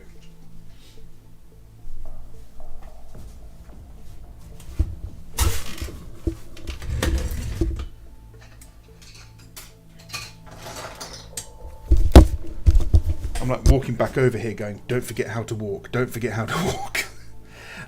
Right, so yes, basically this army, the idea of this army was it is a 30k fantasy telling of the Jason and the Argonauts story. It is a Ultramarines recon company who were doing long-term testing of the Mark 6 armor, and they're returning to Calth and McCragg to hand in their report of what they think of the armor. And basically they come back and they're like, oh look, there's some word bearers, send a hail, you know, nice to see you again brothers, how's everything going? And they get shot at. So they have to make a run for it, and eventually they go to the armory station at Iolcus, and that's where they get told about what's happened. On the way there, they find an escape pod, and inside is a Space Marine. And this Space Marine is taller than any other Space Marine they've ever seen. He's clad in power armor of a type they've never seen. It's silver with white shoulder pads with a blue serpent on it, and he's raving mad, and he's talking about a golden ram and destroying Terra, and how it's on Colchis, which is the Wordbearer's homeworld. So they decide they have to go and stop this great golden ram, because they get told about what happens to what's it called? All I can think of is the Event Horizon. It's not the Event Horizon. I can't remember the name of the ship, but it's the great big ship the Dark Mechanicus make, and they crash into Calth or McCragg. The Eclipse, something like that. It's a second one of those, and this guy's obviously, he's from the future because of warp shenanigans, and he's gone Dulapi. So they decide to head off in the Argo, which is it's a prototype Stormbird. So it's a larger Stormbird, and it has a Dark Secret on board. And the Dark Secret is it's got a prototype navigator unit. It's not a regular navigator. It's a what are they called?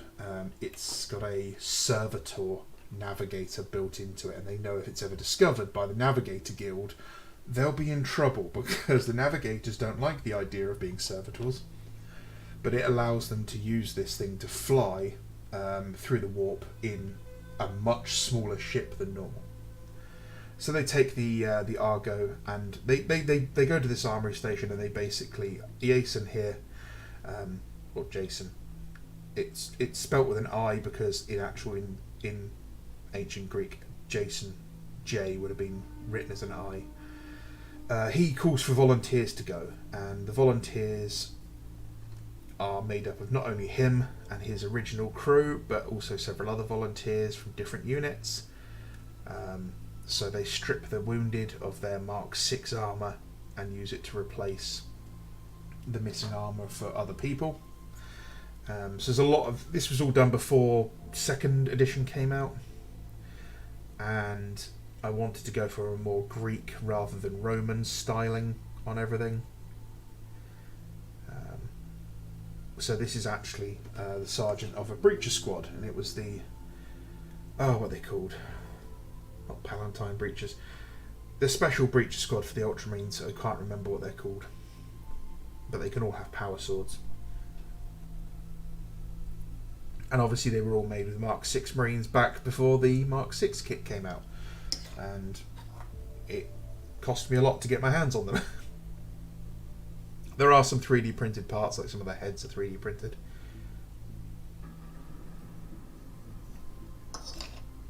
And they've all got names. I've never printed things like nameplates for them. I probably should. The only one I can remember off the top of my head is the apothecary, which his name is Erebotus. Because Erebotus was a doctor, or a healer that went with Jason. But each of them have got unique shields. They're all painted in different styles because they're all supposed to be made up of different units, different groups. And it was inspired by... The bases especially were inspired by the audio book Night Fane, which is where a bunch of Ultramarines go through a facility that was flooded, an underwater facility that was flooded. So I wanted to get the bases to look like, they'd been underwater and the water had just been, receded.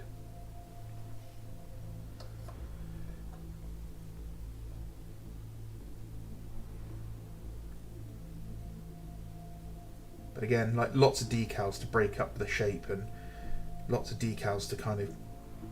There's different meanings. They're wearing, armour with heraldry that has meaning to them. And then I did a second squad as well. A couple more here with the Breacher squad. This guy was obviously not a member of their original squad. He's wearing Mark IV armour and bits.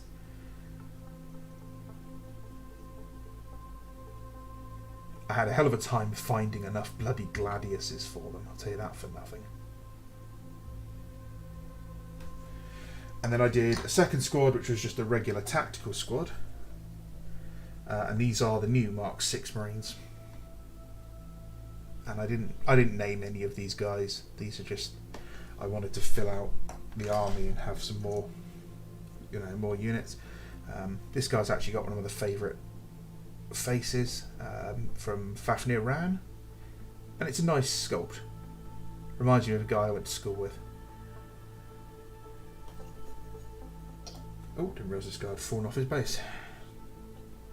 But again, I wanted to make sure they all had different colour schemes for things. So this guy's got like a lot more black in his armour, and I'm sure there's a reason for that. Maybe his unit was fighting on night worlds. Maybe they're part of the destroyer companies or something like that.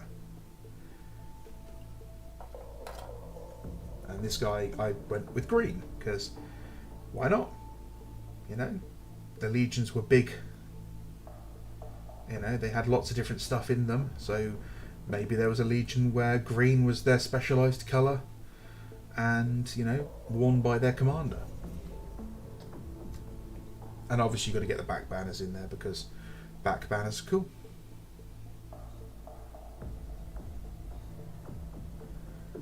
So yeah, that's some of my Argonauts. I've also got a Contemptor Dreadnought in there, which is the ancient Heracles. Because Hercules obviously was part of the Argonauts.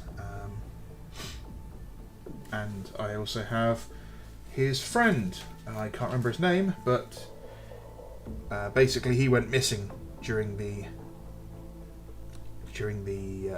their adventures because he was going to look for a piece of wood to make Hercules a new oar, well, this is actually my Tech Marine, or Tech Adept. And I'm not happy with him now, if I'm going to be honest. Apart from the fact his servo arm's fallen off somewhere. I'm just not happy with the model, so I'm going to strip this one. I'm going to rebuild him from scratch, find a different model to use. But Hercules basically stayed behind because he was looking for this guy, not knowing he was dead. I believe in the original story he was taken by a sea nymph or something like that, a water spirit. So yeah, that's my first Ultramarines army. It's a Zone Mortalis force, so it's all going to be indoors, there's no vehicles. Eventually I'd love to be able to get a Sokar pattern Stormbird and do the Argo. I'm under no illusion that that's never going to happen. So yeah, so there you go, Mike. That's basically my Argonauts. This isn't all of them. There's a few more. I've also got the Sons of the North Wind, which were the guys who fought the Harpies, and they are a Locturus Storm Squad.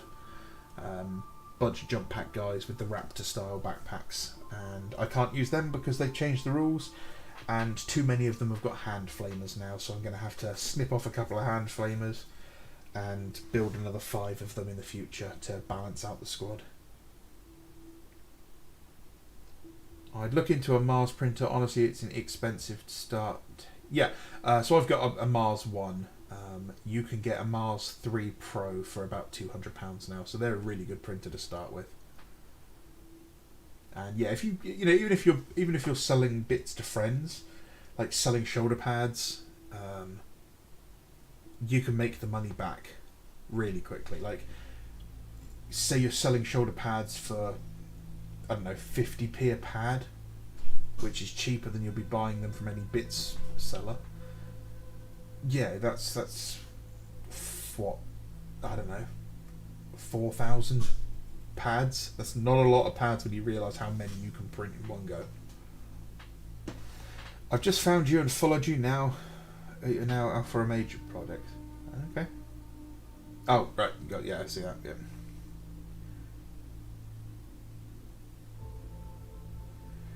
You want to make a Titan? Oof. I can't remember what his name is on here, but there is a guy who's regularly turns up in the chat who does that. And I can't remember what his name is here. That's annoying me. But yeah, you can print Titans quite easily. Argonaut 468. Thanks, Mike. I appreciate it. Abyss. Yeah, Battle for the Abyss. Thank you. Try using decals. Decals are great. Decals are a really good way of adding a good amount of depth to a model. They can take it from just looking like a toy to actually looking like a legitimate piece of hardware in the world. I really want to finish this unit at some point. It's a bunch of heavy Templar brethren for my Imperial Fists, but I just can't blend these torsos together to make them look good, and it's starting to bug me.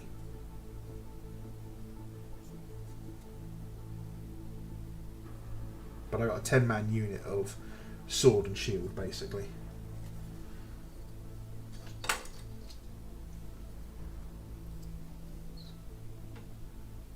And I used a lot of the Templar bodies on them. They're all sword and shield apart from the squad sergeant who has an axe.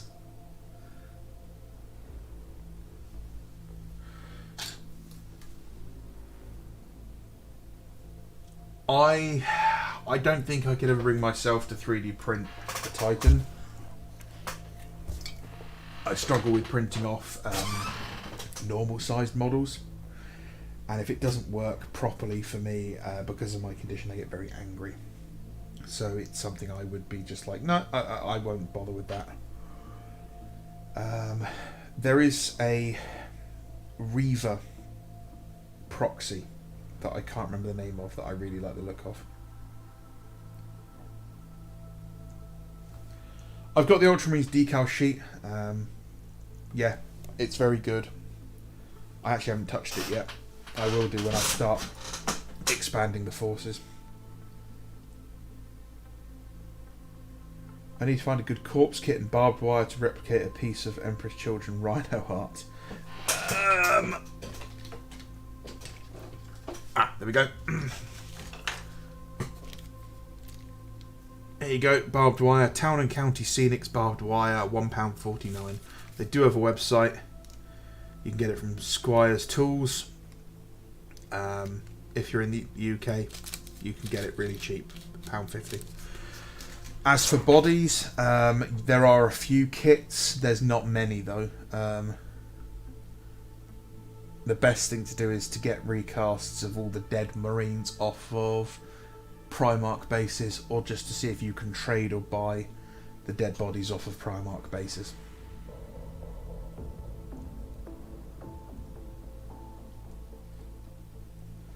I don't know where to put my Ultramarines decals. Might get a folder for it and all my other ones. I actually have a like a documents folder like you used to have at school. I have like a pink folder full of decals. The only problem is that keeping decals for a long time, they do start to wear out and they start to degrade. So it's kind of better to use them as quickly as possible. But yeah, putting them in a folder, not letting them just sit around banging into models is good. I've been making my own barbed wire with aperture wire. I mean, if you can make it yourself, that's fine. You know, it's more about convenience, though.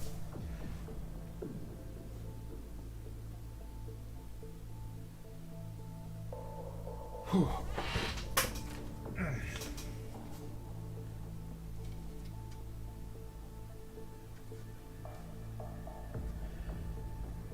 Yeah, I think I'm happy with this as it is now. The optics all look good. The heat bloom looks fine. The weathering I think looks fine.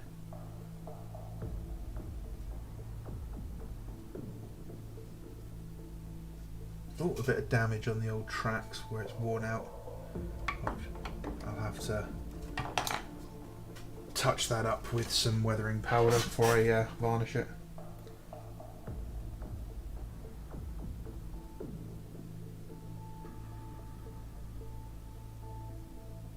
Yes, the tarp is made of paper. It's literally just a piece of toilet paper soaked in PVA glue.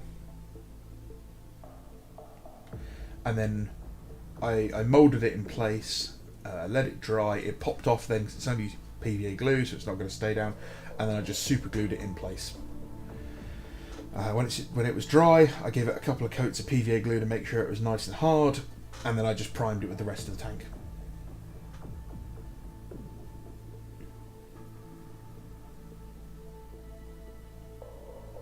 It should be easy. It's some poor mortals the Emperor's children have used for decoration. Okay, well. Check out the zombie kit. In my opinion, it's probably the best thing then. When you said it was a piece of art of the Emperor's children, I thought you were going to go for, or I thought it was going to be the one where it's them with the Sons of Horus banner stood on top of the rhino. That's one of my favourite pieces of Emperor's Children heresy art.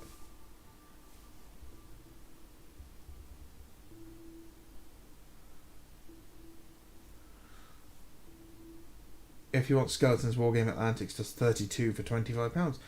I have been meaning to do a review of Wargame Atlantics models. I'm not sure which kit I will get. I may put it up to a vote on the channel, but I may order just one box to have a look at. I feel like I've learned a lot of skills tonight. Yeah, but that's what, this is good. We share information, we learn. Yeah, it's all about, sharing and caring. Oh, here's another Argonaut I can show you. It's my bolt pistol Moritat that hasn't been painted yet. With his wonky suppressors that I'm not going to fix. I keep forgetting that I'd even got this guy primed.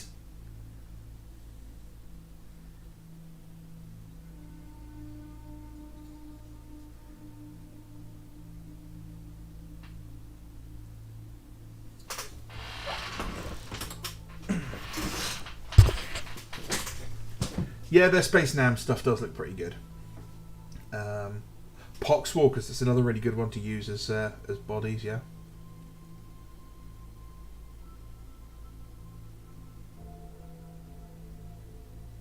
It's a piece of visions of a rhino driving at night with barbed wire on the side with a corpse on it. I don't remember that one. Don't remember that one.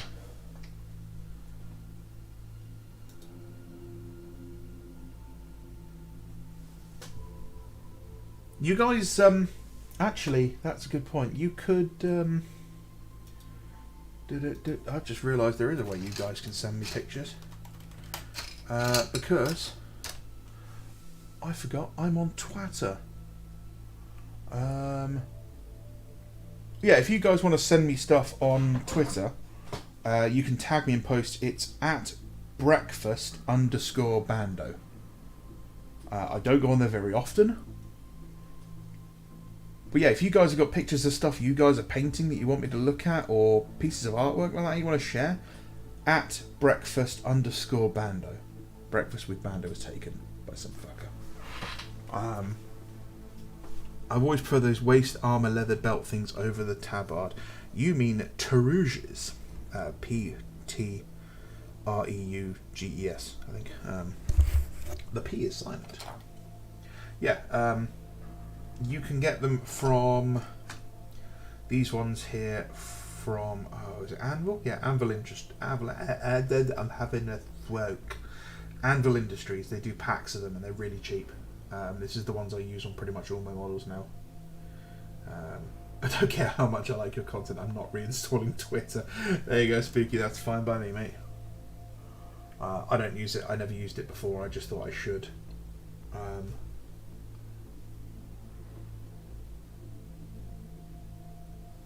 Yeah, the most I ever used Twitter is I made a parody account for a friend of mine. A couple of us made a parody account to run as the character of my friend's penis, and we basically just started harassing people as his penis because we were really grown up and, you know, sensible young adults.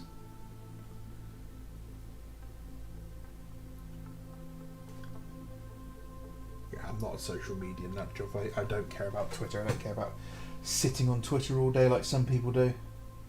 I am looking forward to this whole army painter redoing their war paints. So when I can get my hands on a full set of, like, a starter set, I will definitely be reviewing them. From what I can see, they look really good. And I'm kind of worried because I don't want to have to spend more money on paints.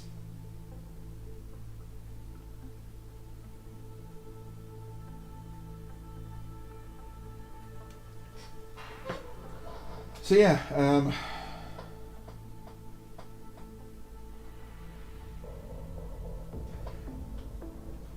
what is Twitter? I thought you mean X. No, I refuse to call it. I don't think anyone's going to call it X. Every time you see it on like the BBC, they're like, this was posted on X, formerly Twitter, because no one knows what X is. No one cares.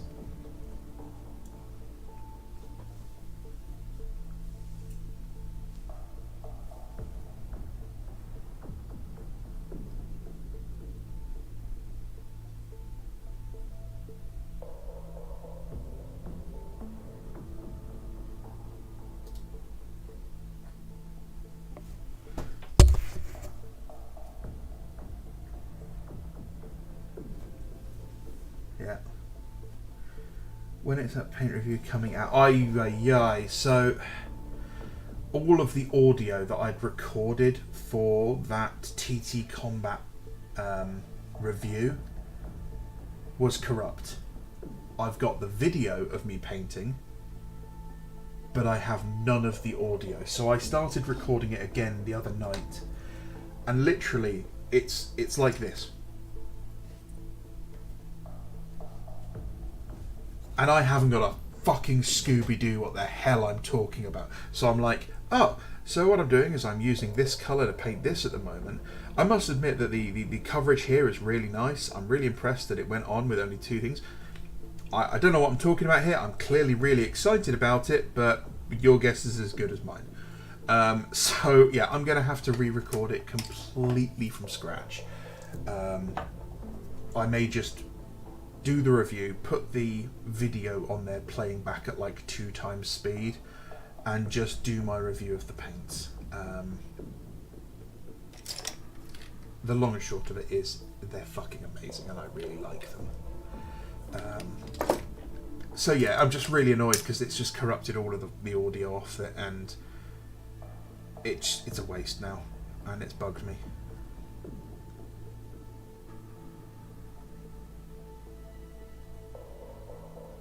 But yeah, I do intend on getting that out at some point, and I'm just annoyed that it's now ruined and I'm going to have to start from scratch.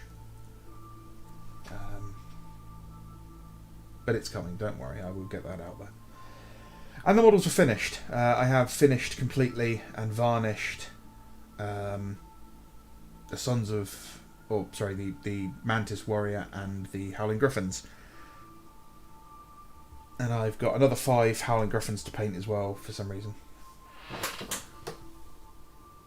Speaking of paints, do Citadel paints discontinue paints often?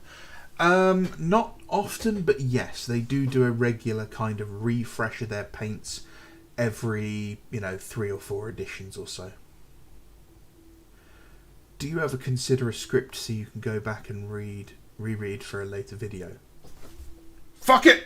We'll do it live! That's how I do everything. There's no script. I ramble.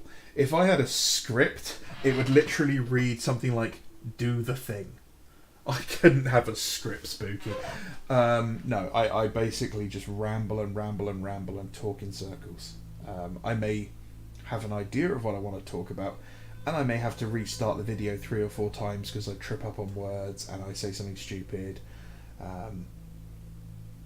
My housemate must love it because like every sort of like Thursday he must hear from my room, hey guys, it's me, Bando, and it's fuck it. Hi, it's Bando, and this is breakfast with fuck. And that's basically me from like 6 o'clock onwards for about an hour.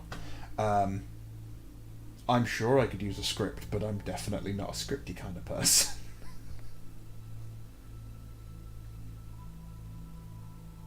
If I had a script, this live stream would have been 25 minutes long, not 3.5 hours.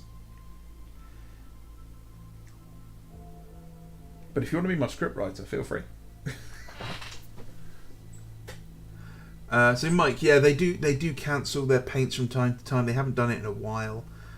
What they usually do at the moment is they stop making them a certain way and then they release them in a new formula, which is what they've done with things like the Reichland Flesh Shade. They got rid of the gloss version. The Agrax Earthshade they changed to be more like the contrast paints, which is not a good change.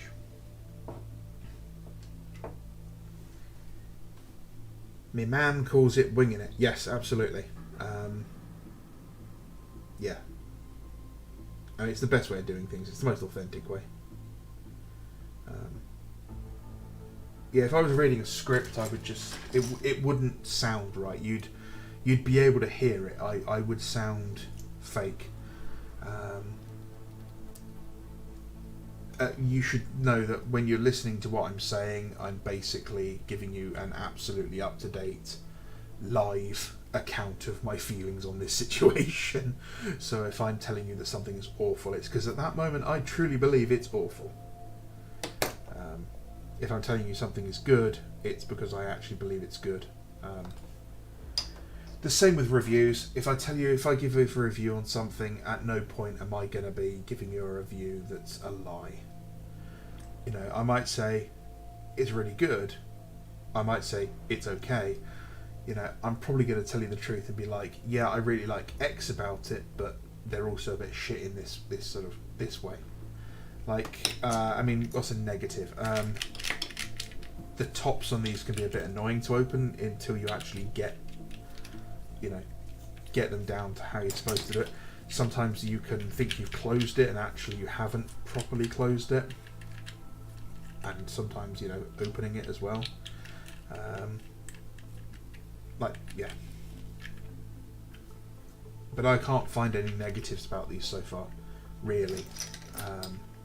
None of the lids have broken. I haven't had to use a needle to open any of the nozzles. They haven't just exploded out like the Vallejo ones do. These Vallejo ones, if you squeeze this when it's blocked, the whole top can come flying off and just catapult paint around. Quite regularly they will split along here. If you crack down, if you like really screw the lids down hard, they can split. As you can see, even with the lid on, these things are drying out and bunging up sometimes. These scale 75 ones need to be shaken like a baby that won't stop crying to mix them properly. Citadel paints dry out like nobody's business. They separate horribly. They're chalky and lumpy. They cost a fortune. The only one I've got a complaint about is the black, and it feels like the black's not quite full. You know, I'll squeeze it and then I have to give it a shake and squeeze it again. It might be that it wasn't filled up all the way. It might be that I've just been really heavily using it. But yeah, I've got no complaints about this range of paints.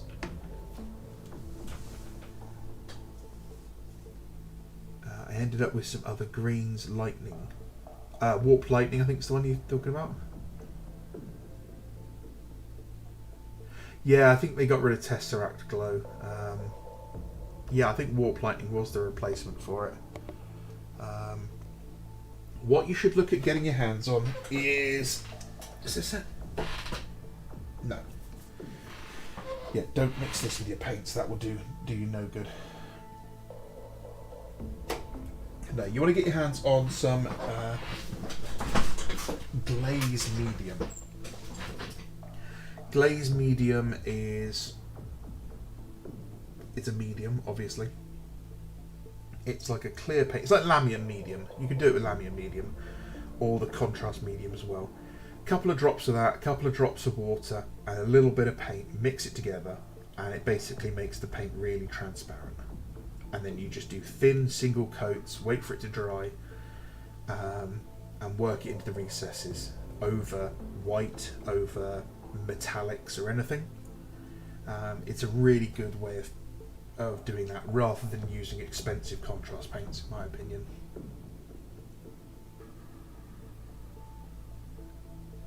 It's great fun. Either have half your army not fit or strip it all. GW's fave, buy your army again to repaint newer paints. Yes, yeah, that's the problem. Yeah, if they stop doing like Gorse Blaster, Sybarite Green and Cabalite Green, I wouldn't be able to paint my Sons of Horus. I'd have to figure out a whole new paint system. These aren't the army painted ones, these are TT Combat.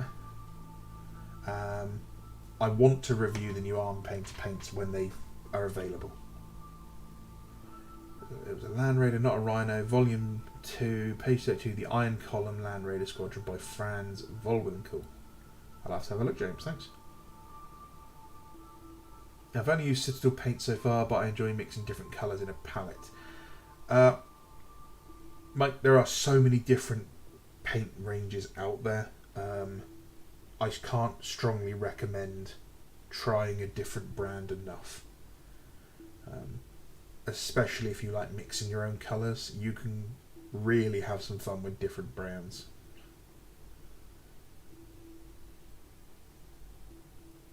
My favourite part of painting in my garage is going a few laps around the garden while shaking the living shits out of my spray and paint. Yep, yeah, I know that feeling. Don't forget warm water for your spray paint. Leave it in warm water in the sink to help it bring it up to temperature. It's a good one.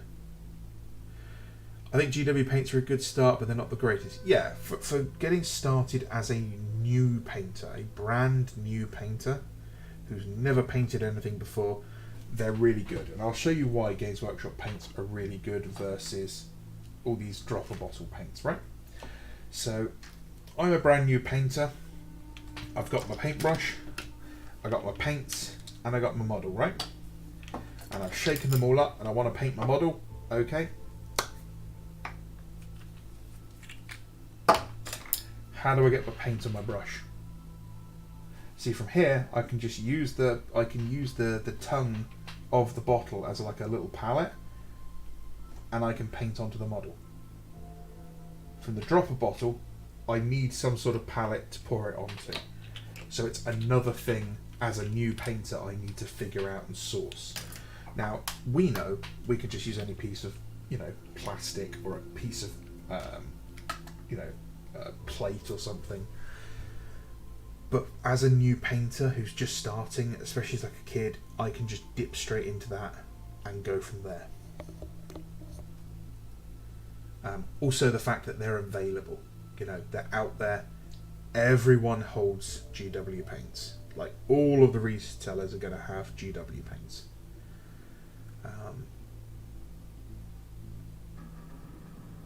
It's called paint medium, I need.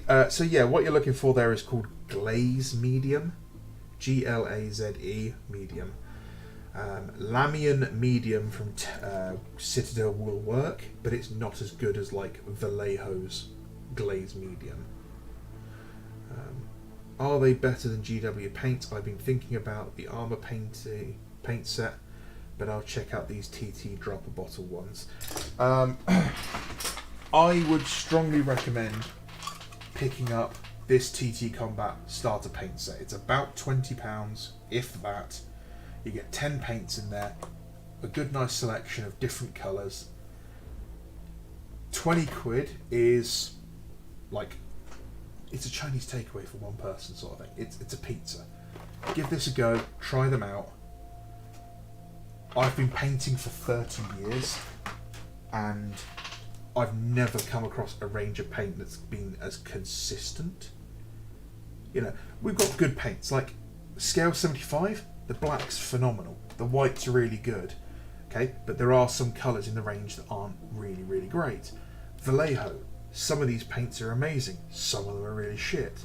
Citadel, some of these paints are phenomenal, like the Retributor armour, but some of them are really, really bad. Every single one of these is the same. They're all really good. They don't accidentally open, because I can't open that no matter how much I keep going. Am I going to open this? No. I have to push it down to open it. It's got like a safety thing. Much better. I can't over tighten it. Some of these bottles, some of the designs you get for these guys, if you over tighten it, you pop the top, and that's no good. They're about the same price as well. Army Painter did suck, definitely. Army Painter was definitely the worst. I have got a large amount of Army Painter paints. The shades were really good, but yeah. MIG, Ammo by MIG, they're another really good one, but they're more designed for like scale model painter. Army Painter was definitely the weakest, so I'm really looking forward to their new paint range, because from what I can see they have radically redone their formula and it looks much, much better. Yeah. Pro Acryl are really good as well, but they're expensive. If you're in the US they're a bit cheaper, but if you're in the UK, Pro Acryl are kind of hard to get your hands on. GW paints tend to dry up. Dropper bottles are the way to go, like Vallejo. Yeah, they do. Basically, you can get around GW paints drying up, but what you have to do is make sure after you've painted that you clean all of that and all around here, and make sure there is no paint around the edge of the the pot so we can get a good solid seal closed again. It's a pain in the arse to do. You'll get paint everywhere. The AK interactive stuff, I've got some of the MIG stuff. I like the primers, I like the weathering stuff I've got. From what I can see, they make good solid stuff. I haven't painted with a lot of their paints though. It's another one I really want to do. GW paints are also way too expensive in comparison to other brands. Yes. So things like their contrast paints, I don't like because I think they're a little predatory. They're like, hey, you can just paint this and then slop this on to get your army ready. Not thinking that actually what they're doing is charging you almost 2 or 3 times what you'd pay for a regular paint. You can buy, for example,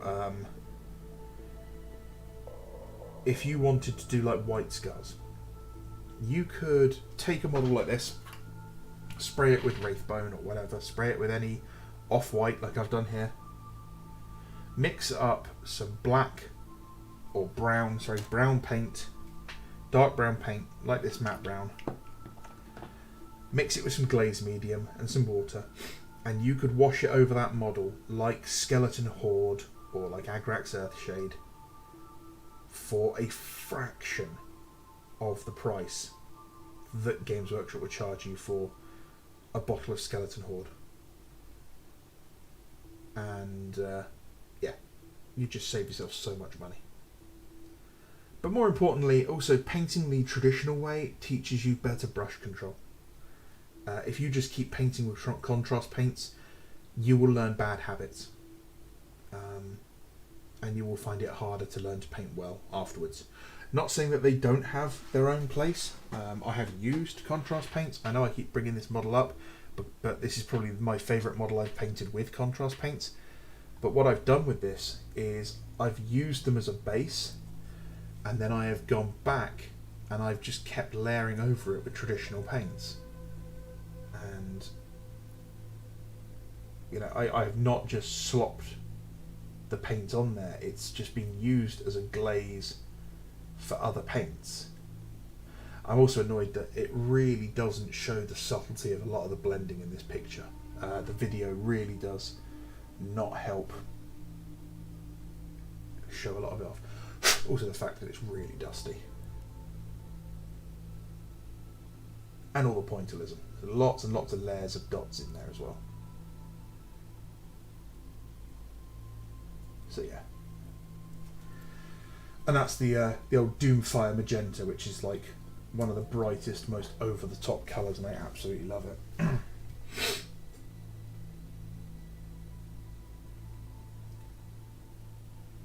Yeah, I want to try the AK paints. I've got the Pro Acryl Bold Titanium White here.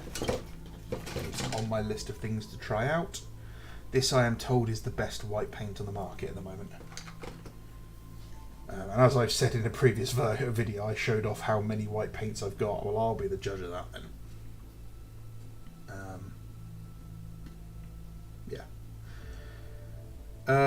Yeah, contrast for an airbrush again is a good way of doing thin layers of stuff, which is good.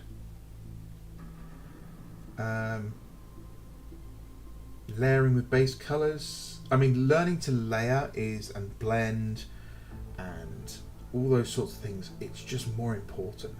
Learning how to paint a solid base coat is a really important skill. Contrast should be used for things where you need to add tone and depth quickly. They're good for things where you've got a lot of texture, like fur. They can be really good for. But like this guy, I did it over the green of his face, and then I used Skeleton Horde on it, and then I went back and I started layering back on with the green, because I'm using it to add depth. I don't want to just slop it on and that's all I've done. Same with this guy. So this guy's clothing was painted with contrast paint because I wanted it done quickly. Same with his cloak. Well, if I was doing it by hand and painting things properly, I can get a better result a lot quicker by using regular paints. It's just I wanted to try and use contrast paints to see if I could paint this really, really quickly. But actually, using my airbrush, I could have primed this grey, given it a base coat of a light brown, and I wouldn't have been much different in the time it took to paint.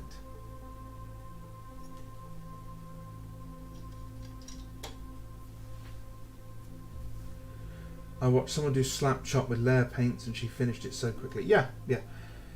So slap chop is basically using the model's own natural highlights and transparency of paint.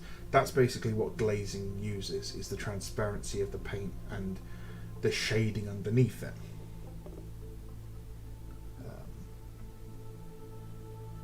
Yeah, so you could use contrast paints for slap chop quite easily.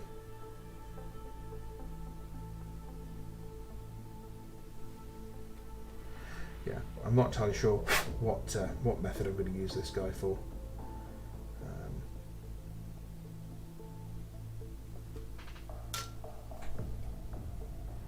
The owner of my local friendly game shop told me when Games Workshop sent them display photos for contrast paints, the paint shown in the photo hadn't been mixed, so the whole poster was useless because they all looked the same. Yeah, basically. Yeah, early contrast paints were not a great success. I remember my local GW had a lot of problems with theirs.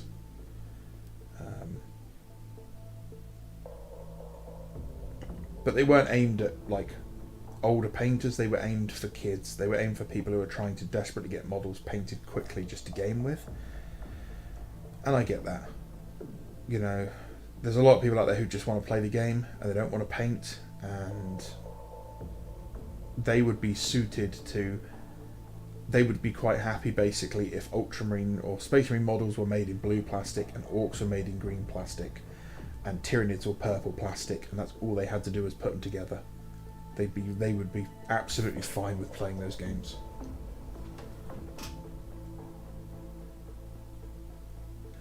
I've only just started using primer on my models, though, so I think I've still got a lot to learn. Mike, what's your address? I just want to talk, buddy. I just want to talk. You should be using primer always. Priming your models is super important. I don't get the love that Slapchop is just in the white. Yeah, Slapchop got a lot of love because it was YouTubers making videos and it had a funky name to use. Yeah, it's just another technique. It's a fad.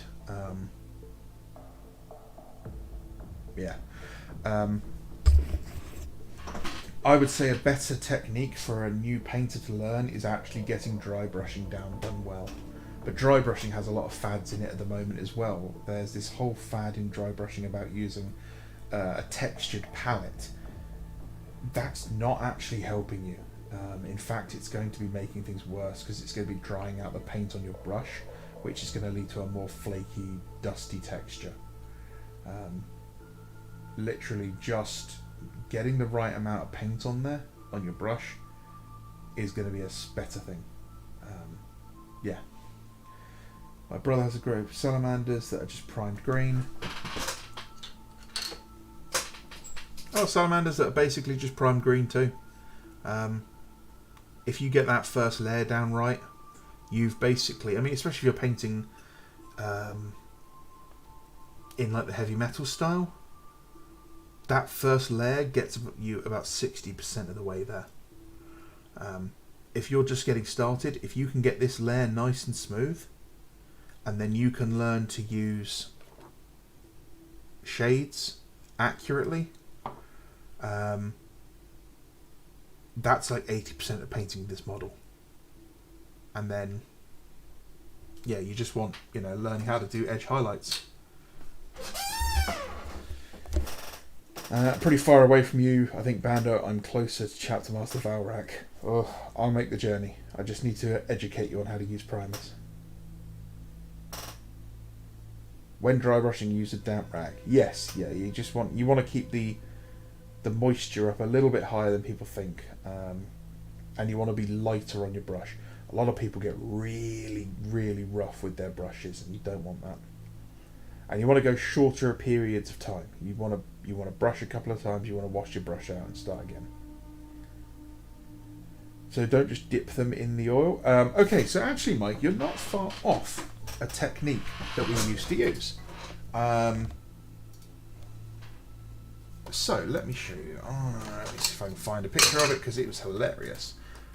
Army Painter dipping. So Army Painter used to sell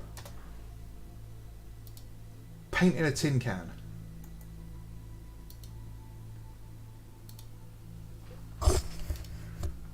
And literally, you dip the model in there.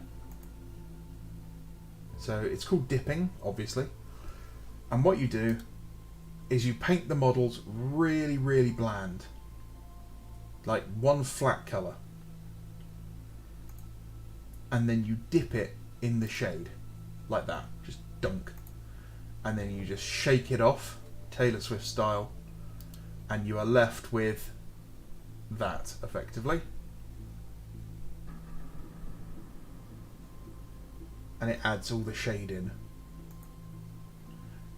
Now, there are some really funny videos of guys doing this at speed, where what they're doing is they've stuck them all to a wooden board, you know, like 12 models or so. They've dunked them into a trough which is filled with this shade. Originally, it was just wood stain. That's what they used, was just wood stain. Which is basically all that stuff is. And they take them out, they let them hang, and they connect the wooden board to a drill. And they pull the trigger, and it just spins them round in a bucket, flinging off all the excess stain. And it was how these guys just painted huge numbers of models really quickly. Because, you know, Napoleonics, for example, and a lot of rank and file fantasy games, you are looking at hundreds of models, all in the same uniform. So this shading was just a really quick way of doing it. But yeah, it was just called dipping, and it's just how one of the ways that, you know, people painted low quality but high speed.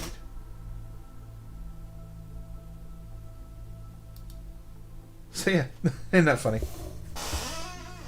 Yeah, it's one of the ways they used to paint those massive,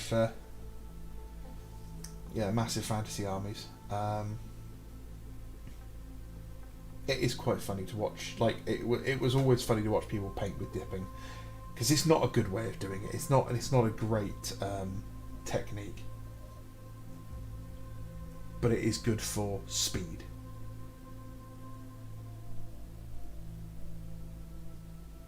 Makeup brushes, yeah, makeup brushes are really good for dry brushing. Got that from Primark for £1. It usually has a brush on the other end, but it fell off. But they're nice, they're short, and they're easily controllable. You can get, you know, good bit of dry brushing with those. They're also good for stippling.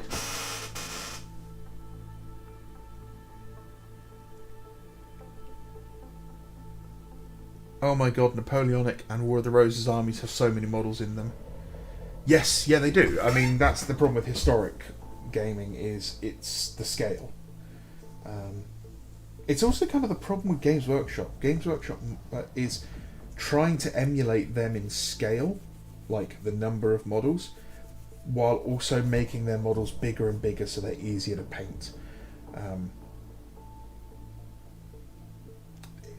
Like, they make the game tables smaller in 40k, the models are getting bigger, the armies are getting bigger, and all I see when I'm watching guys playing 40k is everything just piles into the middle of the board and they just start rolling dice. And then I go and watch like a bolt action game, and you see guys moving tactically. You know, some squads hold position so they can cover other squads. Vehicle positioning is really important because they need to make sure they use the terrain to cover their weaker flanks. They need to make sure the weapons are positioned right so they can cut like main arteries off, like major roads. And it just seems a lot more like there's a lot more terrain on the boards as well.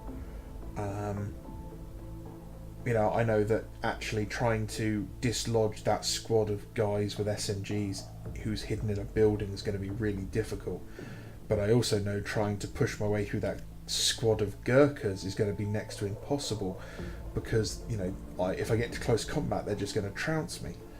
So the actual smartest move here is for me to try and take a tank on head on. And you have to come up with these things, not just, oh, I've got 36 Thunderhammers in this army, in this squad, I can kill Mortarion in one turn because statistically I only need to roll 4s. That just bugs me. I watched the tournament at the Bastion Gaming Club, and it was so boring because it literally was, I'll just pile in the middle and roll dice.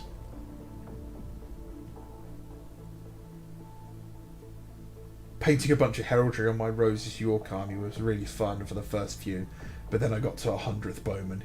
Yeah, that's what it's like when you play a Bretonnian army, and that's why I'm hoping the Bretonnians get some really nice new decals. Simplified, not simple. It was a dumb move from Games Workshop.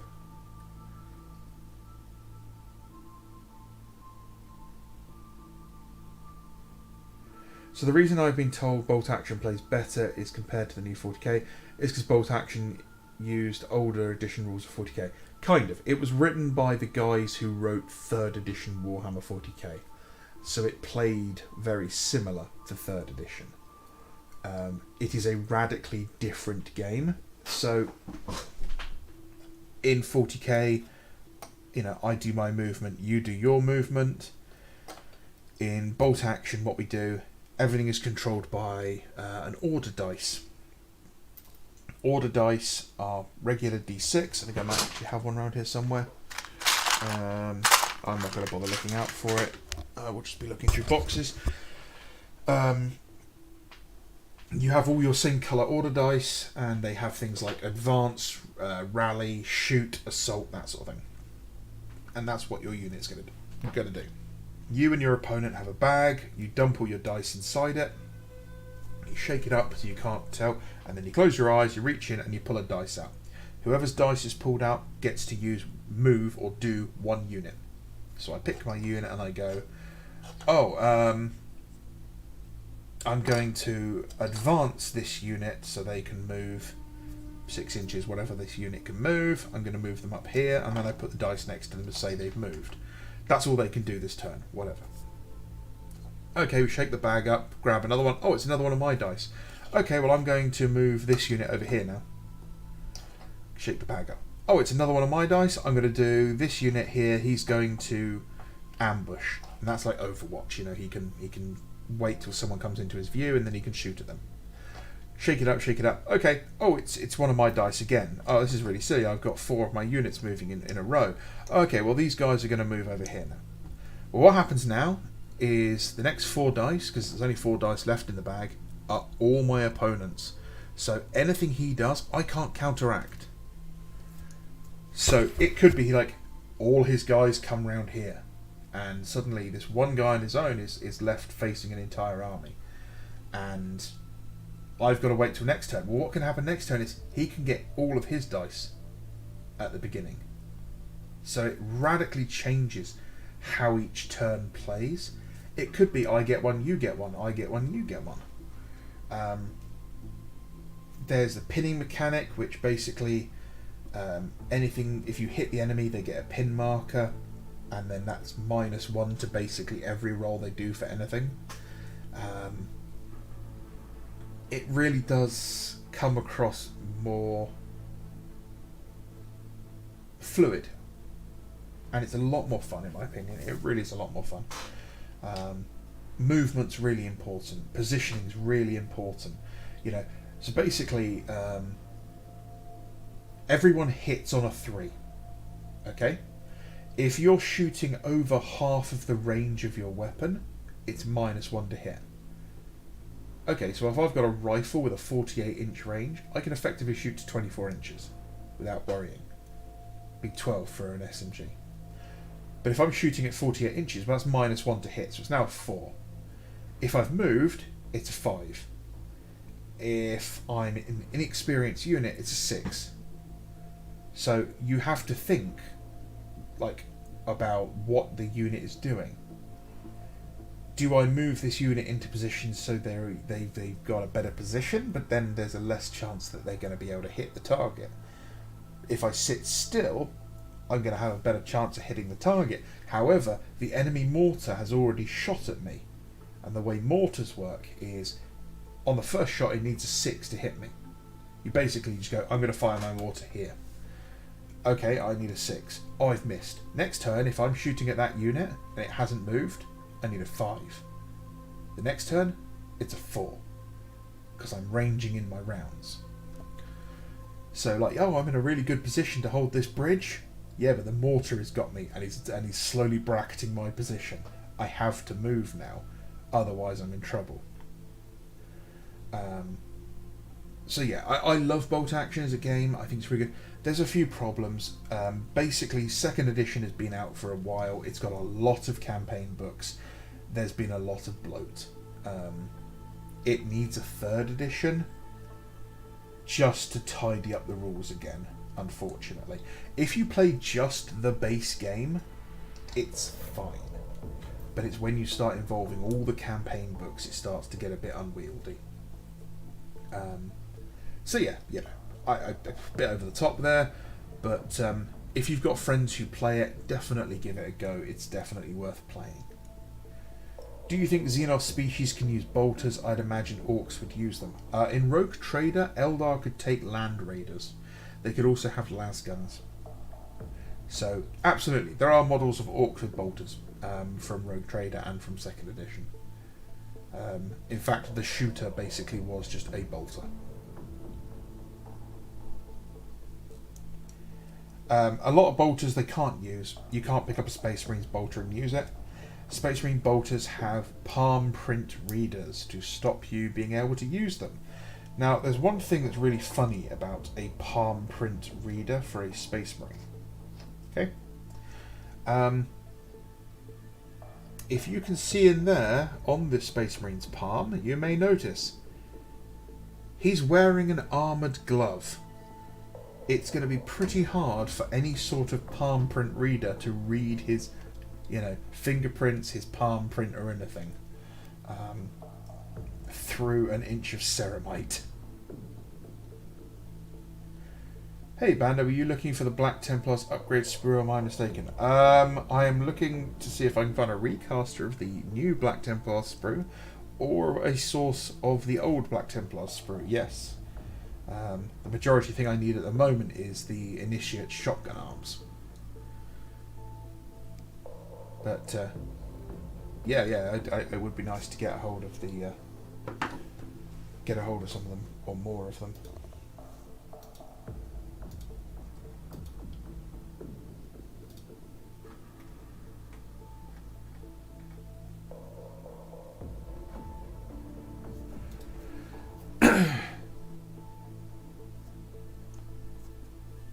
Yeah, I mean, I really like bolt action. I like smaller games of it because I like to have the limit on myself. The 3 or 4 units max. I wish 40k kept my interest as much as bolt action games did, but I get very bored very quickly. So I don't know if this will help, but in the lore, Space Marine bolter is a bigger caliber than the ones normal humans use, and why don't the sisters shoot them as well? I don't know if it is a different bolter, because bolters are just only ever described as 75 caliber caseless weapons, which is ironic because they're always shown as firing with cases.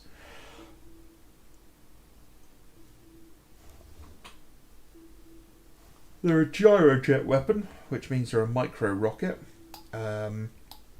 with explosive reactive tips and multiple different ammunition types. The bolter is just a generic sci-fi machine gun. It would not work in real life in any way, shape or form. The idea behind a bolter is a bit silly. The consistency... The problem is that we have a tabletop using a D6, which means we have 6 variables. So the idea of us having bolters for Space Marines, bolters for Sisters, bolters for humans, and somehow being able to show that in a serious way doesn't work. So the ironic thing is it doesn't matter about the amount of propellant, because the way a gyrojet round is, the recoil you would feel firing the weapon would be relatively minor, because it's pushing, the round is pushing back on you, because it is a rocket. It's not a chemical reaction pushing the round out. So yeah, there is very little recoil from a gyrojet weapon, unfortunately. So that justification doesn't work either. There's very little justification for why a bolter has to be so large.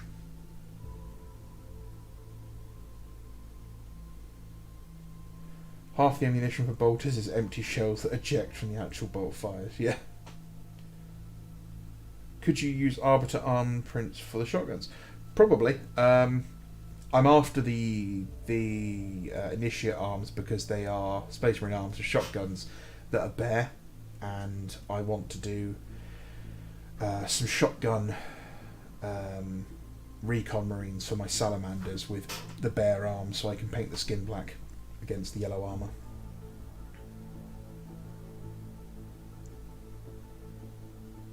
Oh, that's cool, Havoc. If you're on Discord, drop me a message. If not, ping me on Twitter, I suppose. I think you're on Discord, aren't you?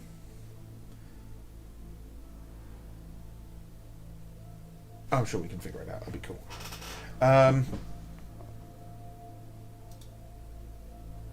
My God, somebody's messaging me. It's none of you. Oh, my friend wants to schedule a movie night. Isn't that nice? So what causes the bolter to break the bones of a normal human uses it? Bad writing. Bad writing causes it to break the bones for human. A 75 caliber regular bullet could cause that. So 75 caliber is going to be about a 15 mil round. It's a shorter round. It's going to be...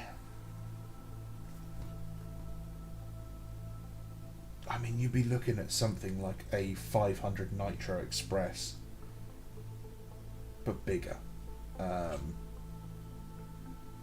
So yeah, I mean, something like... if you ever watch someone fire a Smith & Wesson 500 revolver, that would be similar to the sort of recoil you'd be looking at getting out of a bolt pistol, for example. The size of it, yeah. But no, there is no reason that a bolter should... It wouldn't. It can't do as much damage as the lore. The whole thing there is just to make it sound more dangerous and make Space Marines look cool. It's Warhammer lore being silly. But, okay, it sounds cool. So does the whole telescopic caseless ammunition. These were buzzwords thrown around in the defence industry in the 80s, and they picked up on them and they didn't know what they meant.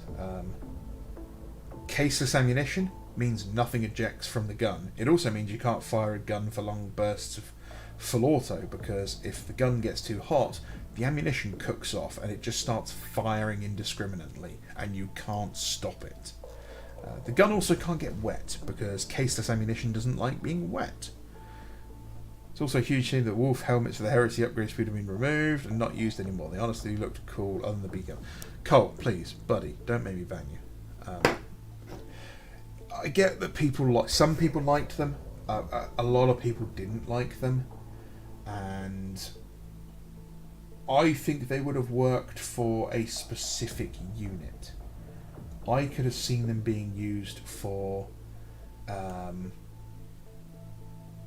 a Space Wolf style own Seeker squad. Like if they made a Space Marine, a Space Wolf Seeker. Actually, I had a conversation with someone about this a couple of weeks back. The idea would be a 6-man anti-Primarch unit. And I don't know how you'd equip them, what special rules you need to do, but basically make them really, really nasty in close combat. And the idea is they're there to try and kill Primarchs. And they have these wolf helmets. And, that's their role, is, Russ taking on his executioner thing. Oh, I don't trust the Primarch, I'm sending the Wolfen von Freakens to keep an eye on you. And, this is the symbol of death for them. They are the spirit of Fenris, the spirit of the Great Wolf sort of thing. That I could see them working with. But yeah, there's just the regular techie wolf helmets. I don't like the wolf stuff. I much prefer the whole Vikings in space. If you look at people like Red Warden Miniatures, they've got their Space Wolf helmets looking a lot more like the Anglo-Saxon Sutton Hoo helmets with the eye armour, and it looks so much better.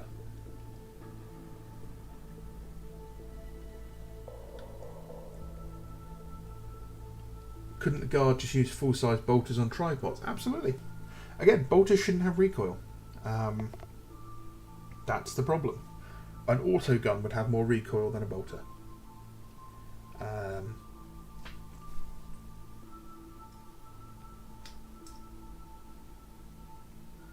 autocannon would have considerably more recoil than a heavy bolter.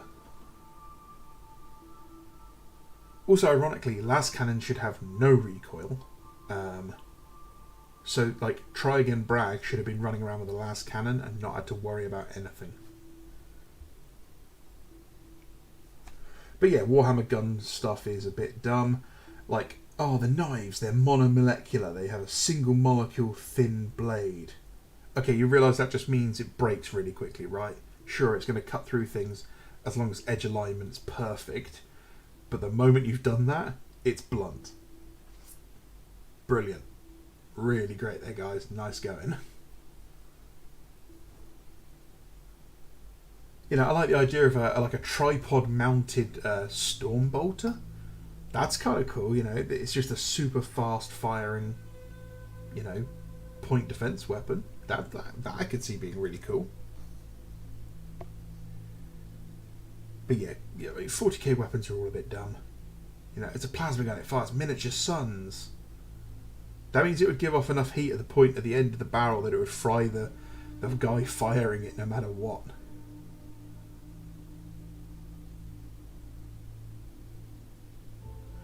Yeah, the Wolf Guard guard their boss, the Wolf Lord, sitting atop his wolf throne while being pulled by his wolf steeds on his wolf wagon, wielding his wolf axe, with his corgi Mancer struggling in the snow. Yeah, not tacky at all. Logan Grimnar's hover chariot thing I actually kind of like, and as a sort of thing for the Space Wolves, I'd love to see that thing kind of extended in length and have basically what is a Grav longship as a kind of rhino for the Space Wolves. So they can all pile into it and it will basically, they use it to drop it from orbit, or not from orbit, from high altitude, and they can just ride down on it.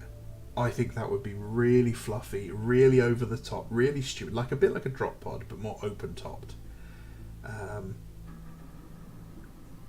I think that would look really cool, like a proper Grav longboat for the Space Wolves. You've got that one, you've got the cocky older grey hunters who aren't even strapped in, they're just relying on their mag boots, and they're all kind of riding it down. They're all singing and laughing together as they're going. Maybe the Wolf Lord and the Wolf Guard are all a bit grim and, looking at what's going to happen. There's flak fire coming up at them. the young, the young bloods are all sort of like howling and shouting and then chanting and singing war songs.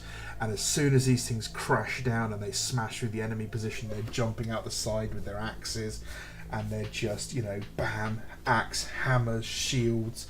You got like the Wolf Lords and the Wolf Guard with their long two-handed Dane axes.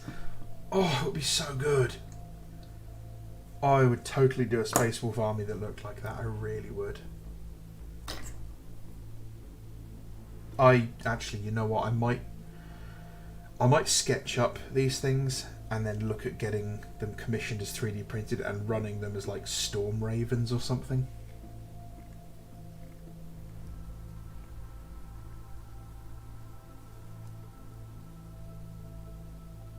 Yeah.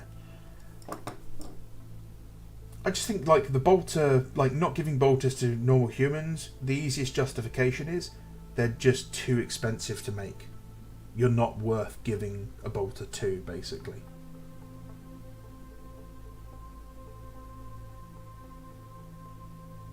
It's just like, yeah, we can mass produce las guns.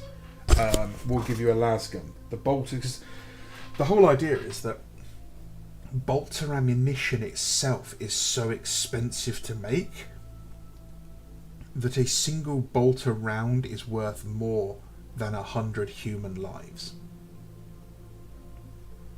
And that's where your limit comes in. Sure, we could give bolters to everyone. We can't, because we can't afford it. It's cheaper to give them las guns. And that's the whole thing for 40k, isn't it? It's this unbelievable, horrendous, like, economy. They have to just keep pumping out weapons because it's the only way they'll survive. They've got too many soldiers, not enough weapons, and too many enemies.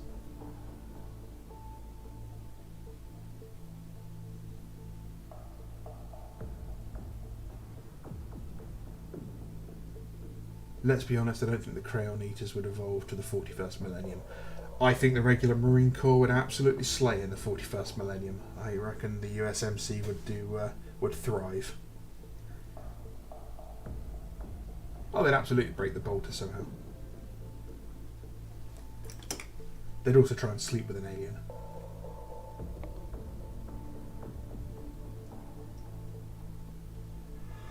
Right. It's been 4.5 hours, guys. I think I'm going to have to go to bed. I'm going to have to call it there if I'm going to be up in time for this this stupid purchasing of models tomorrow. As always, I love it when you guys come along. There's been loads of you. This has been probably the most successful stream I've done. There are guys in there whose names I'm recognising every week, and I really appreciate you being here. I appreciate the comments, the questions, the conversations we have. You guys are motivating me to get my work done. Yeah, I love it. I really do.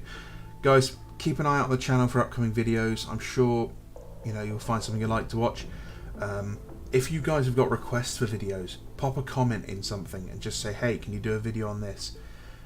If you have questions on how I paint things, just ask. Seriously, the interaction with you guys is why I do this. Just give me some ideas if you want something doing. As always, thank you very much. Don't forget, if you're in the UK or in Europe, you can use my Element Games code that you can find on any of the videos, and that will get you extra rewards. Give me a follow. You know where to find me on all those things. If you are new here, don't forget, you can always like and subscribe. I hate saying that, I really do. I wish I could get away with not doing it. I love you guys, I really do. I really appreciate you all being here. Have a good evening. Those of you in the States, enjoy your weekend or your Friday night, whatever it is. For the rest of you, go to bed, it's far too late. I will see you guys tomorrow in the trenches for pre-ordering Space Marine models. And if you're going to pre-order them, don't forget to use my code. Alright, my name is Bando. This has been Bando's Messy Stream.